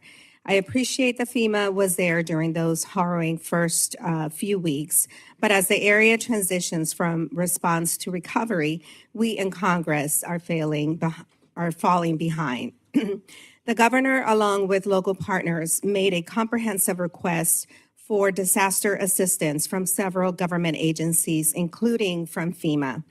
That request happened in February, and to date, we've not heard from the administration, and we in Congress have not put forward a disaster supplemental bill, not for California or any other state who has had a major disaster in 2025. And since that time, more major disaster declarations have piled up. Since January, there have been 25 major disaster declarations by FEMA. Those declarations cover disasters in 13 states: Alaska, Arkansas, California, Iowa, Kentucky, Mississippi, Missouri, Nebraska, Oklahoma, Oregon, South Carolina, Virginia, and West Virginia. And they cover a wide range of natural disasters, from wildfires to floods, storms, tornadoes, and much more. We need to do more for all of our communities, and that is what my amendment will do. It adds $16.8 billion in emergency funding to FEMA's Disaster Relief Fund, so my home state and many of your states can help Americans recover and rebuild. This will ensure that the Disaster Relief Fund remains able to help communities no matter what stage of recovery they are in. And while this amount is consistent with Californians' request, the language of the amendment allows any community that has had a major disaster declaration in 2025 to utilize these funds. Should we need more funding, then I hope that we can work together in a bipartisan fashion in the future to help ensure that FEMA has the resources to help American families and communities in their time of need. Natural disasters don't look at state boundaries or political parties. When it comes to helping Americans in desperate need, we shouldn't either. And I urge my colleagues to support this amendment, and I yield back. Thank the gentlelady. The gentleman from Nevada, Mr. Amadei, is recognized to respond to the amendment. Thank you, Mr. Chairman. For my friends on the other side of the aisle that are talking about the Trump administration eliminating FEMA and claiming that our mark furthers those efforts, I can only say when all else fails, let's take a look at the bill. We exercised our Article 1 authority to determine the funding level for FEMA, as we should always do. We ended up at $4.5 billion above last year's top line. My next sentence is not mission accomplished. This includes an increase of nearly $4 billion for the Disaster Relief Fund. My colleagues have been talking about there being no recognition of a potential $8 billion deficit projected for the Disaster Relief Fund by the end of this fiscal year. How would adding that into the Fiscal Year 2026 bill, which is what we're considering here today, help fund that retroactively? With all due respect, I don't think anybody in the room has a better crystal ball than anybody else. The Disaster Relief Fund, as we speak, is healthy. Now, the Disaster Relief Fund is not the beginning and the end of any FEMA conversation. If there are problems with Region 9 and how they are responding to people in Southern California, then we need to address those problems. And I'm happy, I'm open-minded to whatever those folks that are headquartered out of Oakland are doing. And if we need to direct them to specific people, whether it's from North Carolina or Southern California, on behalf of the committee, then I stand ready, willing, and able to do that. And I understand wanting to make sure that it's as robust as possible because we understand there are claims there. I've been down there, seen Southern California at the request of Mr. Aguilar and some other folks on the committee, and I thought I'd seen fires before, and it was eye-opening, to say the least. So I will just say the DRF currently has just above $13 billion, and should it deplete at a burn rate where the administration is concerned about running out of money, they will send us a supplemental request to consider outside the regular appropriations process, as they did in Superstorm Sandy, which, by the way, FEMA is still processing claims for. That's not impressive in terms of the rate, but it does mean that doors aren't shut when it's a legitimate, I don't think anybody's questioning the legitimacy of what happened in Southern California. I support the disaster recovery efforts across the country from North Carolina to Los Angeles, and in this bill we ensure the Disaster Relief Fund is replenished responsibly. Congress is ready to consider any supplemental should the DRF be depleted as the fiscal year winds down. However, this amendment, in my view, is unnecessary, and the emergency funds are in conflict with the nature of our full year appropriation cycle. While I appreciate the gentlelady's concern for this district, I assure her that we have done the appropriate assessments in partnership with FEMA to get the DRF number right in this bill with the information we have here today. Also, it becomes also a thing where you say, well, guess what? They're very deserving in Southern California. Wait till we get to the floor for those of you with short memories. And good luck to those folks on the Rules Committee, because guess what? I need this much for me, I need this much for that. It needs to be done in some organized fashion instead of, and I'll just say, nobody is questioning the need for making Southern California whole, but the process that we've used, and in context of fiscal year 26, we have if you will, backfilled the disaster relief account. So it's in good shape right now, but you know what? A week from now, when my colleague from Maryland calls in a big tidal wave on the Chesapeake Bay just to prove his point, you know what, then it may not be. So very respectfully, but quite frankly, despite what the White House has said about this, that, and the other sort of thing, this committee has treated FEMA as a full partner in 2026 to start, and we'll see what the future brings. But the door will always be open with respect to oversight on Region 9, FEMA generally, in Southern California, as it is with the appropriate region for North Carolina and FEMA generally. And so I urge my colleagues to vote against this amendment, and I yield back. Thank the gentleman, but I would advise him, having spent a lot of time in the Rules Committee, they don't need luck, they need prayer. So with that, gentlelady from Illinois is recognized to respond to the amendment. I rise in support of this crucial amendment. FEMA's Disaster Relief Fund is currently projected to finish fiscal year 2025 with a deficit of around $8 billion, which will only grow larger if any disaster strikes between right now and September of this year. This is a dangerous position for the country to be in, especially at a time when an internal FEMA review claims that, quote, FEMA is not ready for hurricane season. The report continues to say, quote, as FEMA transforms to a smaller footprint, the intent for this hurricane season is not well understood.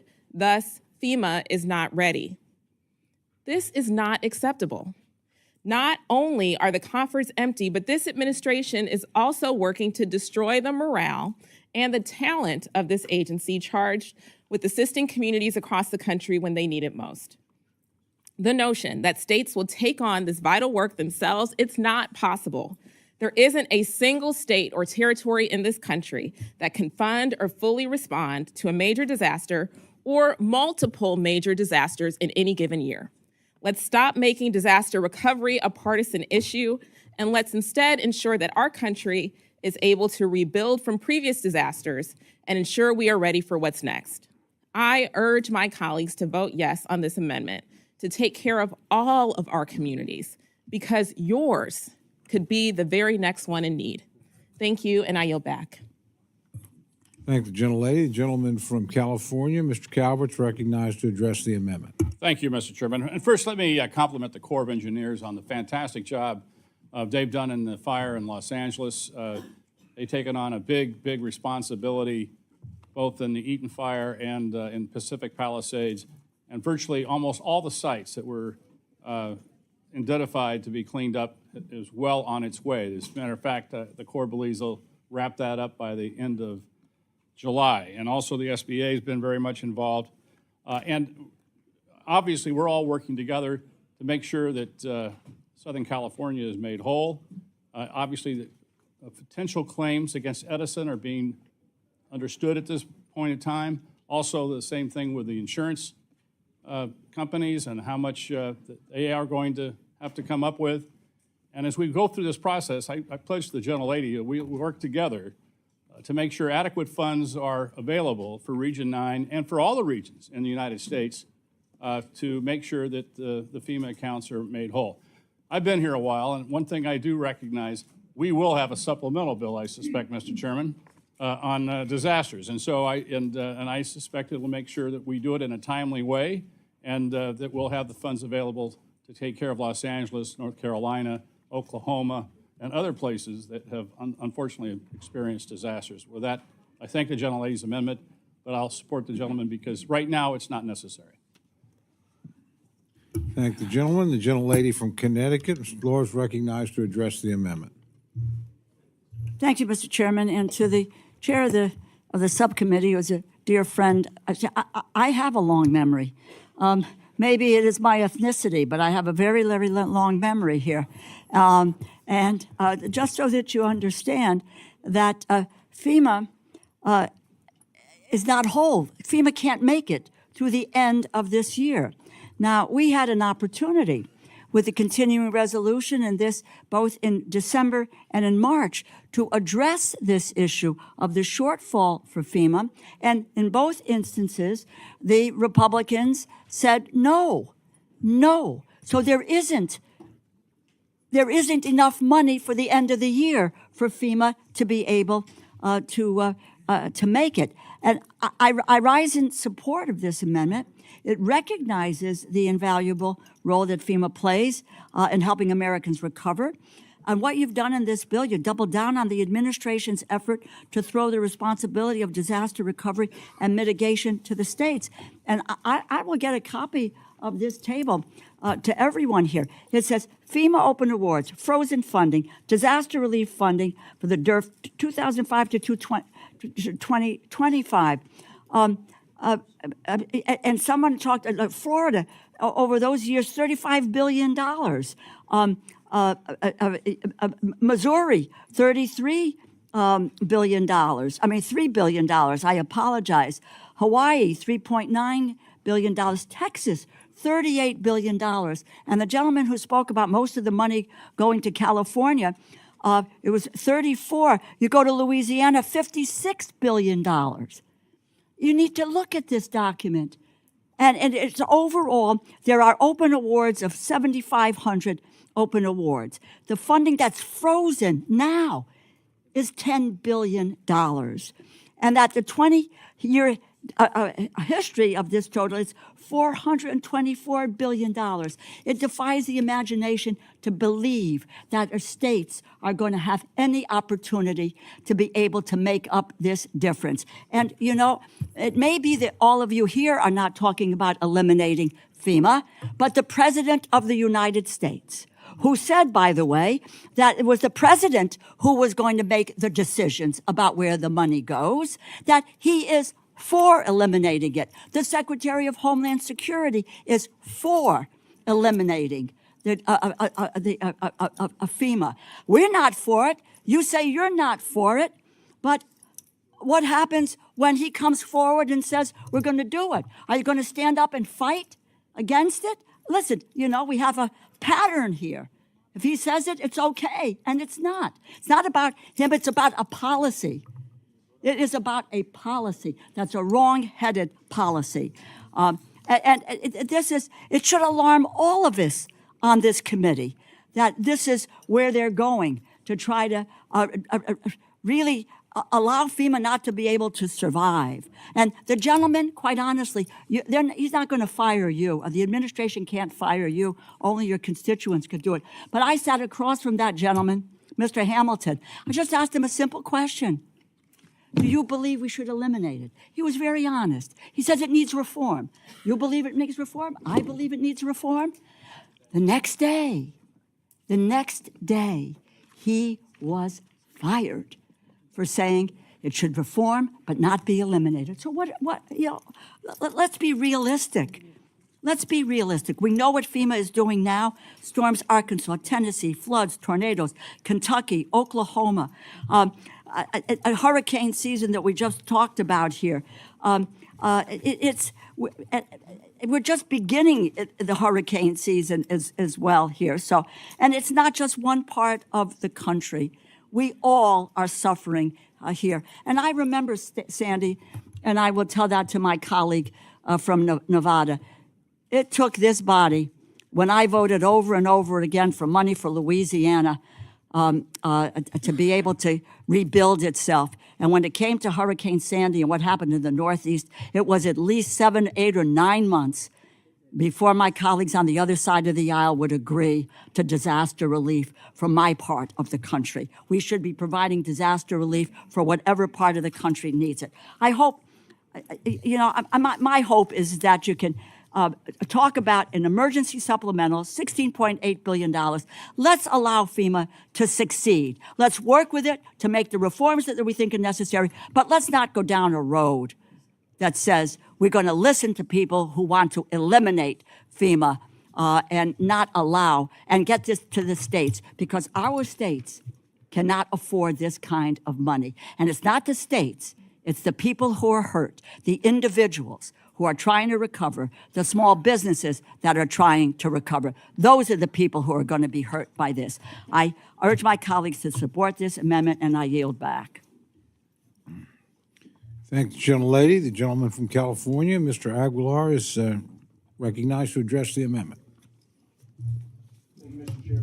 I appreciate the chairman, and I want to say that I appreciate the subcommittee chairman as well for his comments and for his visit to Southern California. I want to thank the ranking member of the full committee for her comments and the ranking member of the subcommittee. And I'm very sensitive to what Mr. Calvert said, not just because he's the chairman of the committee that I serve on, but because I believe that he believes what he says, that he knows that there will be a supplemental. The concern is what Representative DeLauro mentioned. It's how long will our constituents have to wait? And will we be in a position where it matters if your state is red or blue as to when a disaster supplemental comes? That's the concern we're in. Rebuilding communities throughout Los Angeles County and Southern California is going to take an unprecedented effort. People are counting on us not to play politics, but to roll up our sleeves. And whether we're in North Carolina or Florida or California, our constituents deserve the ability to make these claims. We have an opportunity now. We have an opportunity now to forcefully say we support FEMA with reform and we support the Disaster Relief Fund. And we're not going to play politics and just wait for a supplemental to be sent. We're going to fund these programs. Failing to provide adequate funding to FEMA is going to put people's lives and their communities at risk. This shouldn't be about what state you're from when a supplemental comes. Our colleague, Mr. Edwards, talked for a moment. Many of you have reached out to those of us from California. When Hawaii had disasters, when California's had disasters, we've reached out to each other. Mr. Edwards, I reached out to you. I think I have a wrong number because I think Womack gave it to me, quite honestly. But, you know, we look out for one another because we know the importance of not playing politics with this issue. Mr. Chairman, Mr. Amade, I know you support this program. I know we want to keep the politics out of this program, but we have an opportunity right now to do that. And shame on us if we don't take that opportunity and fund the Disaster Relief Fund. Thank you so much. Yield back, Mr. Chairman. Thank the gentleman. Are there any other members? Gentleman from North Carolina is recognized to address the amendment. Thank you, Mr.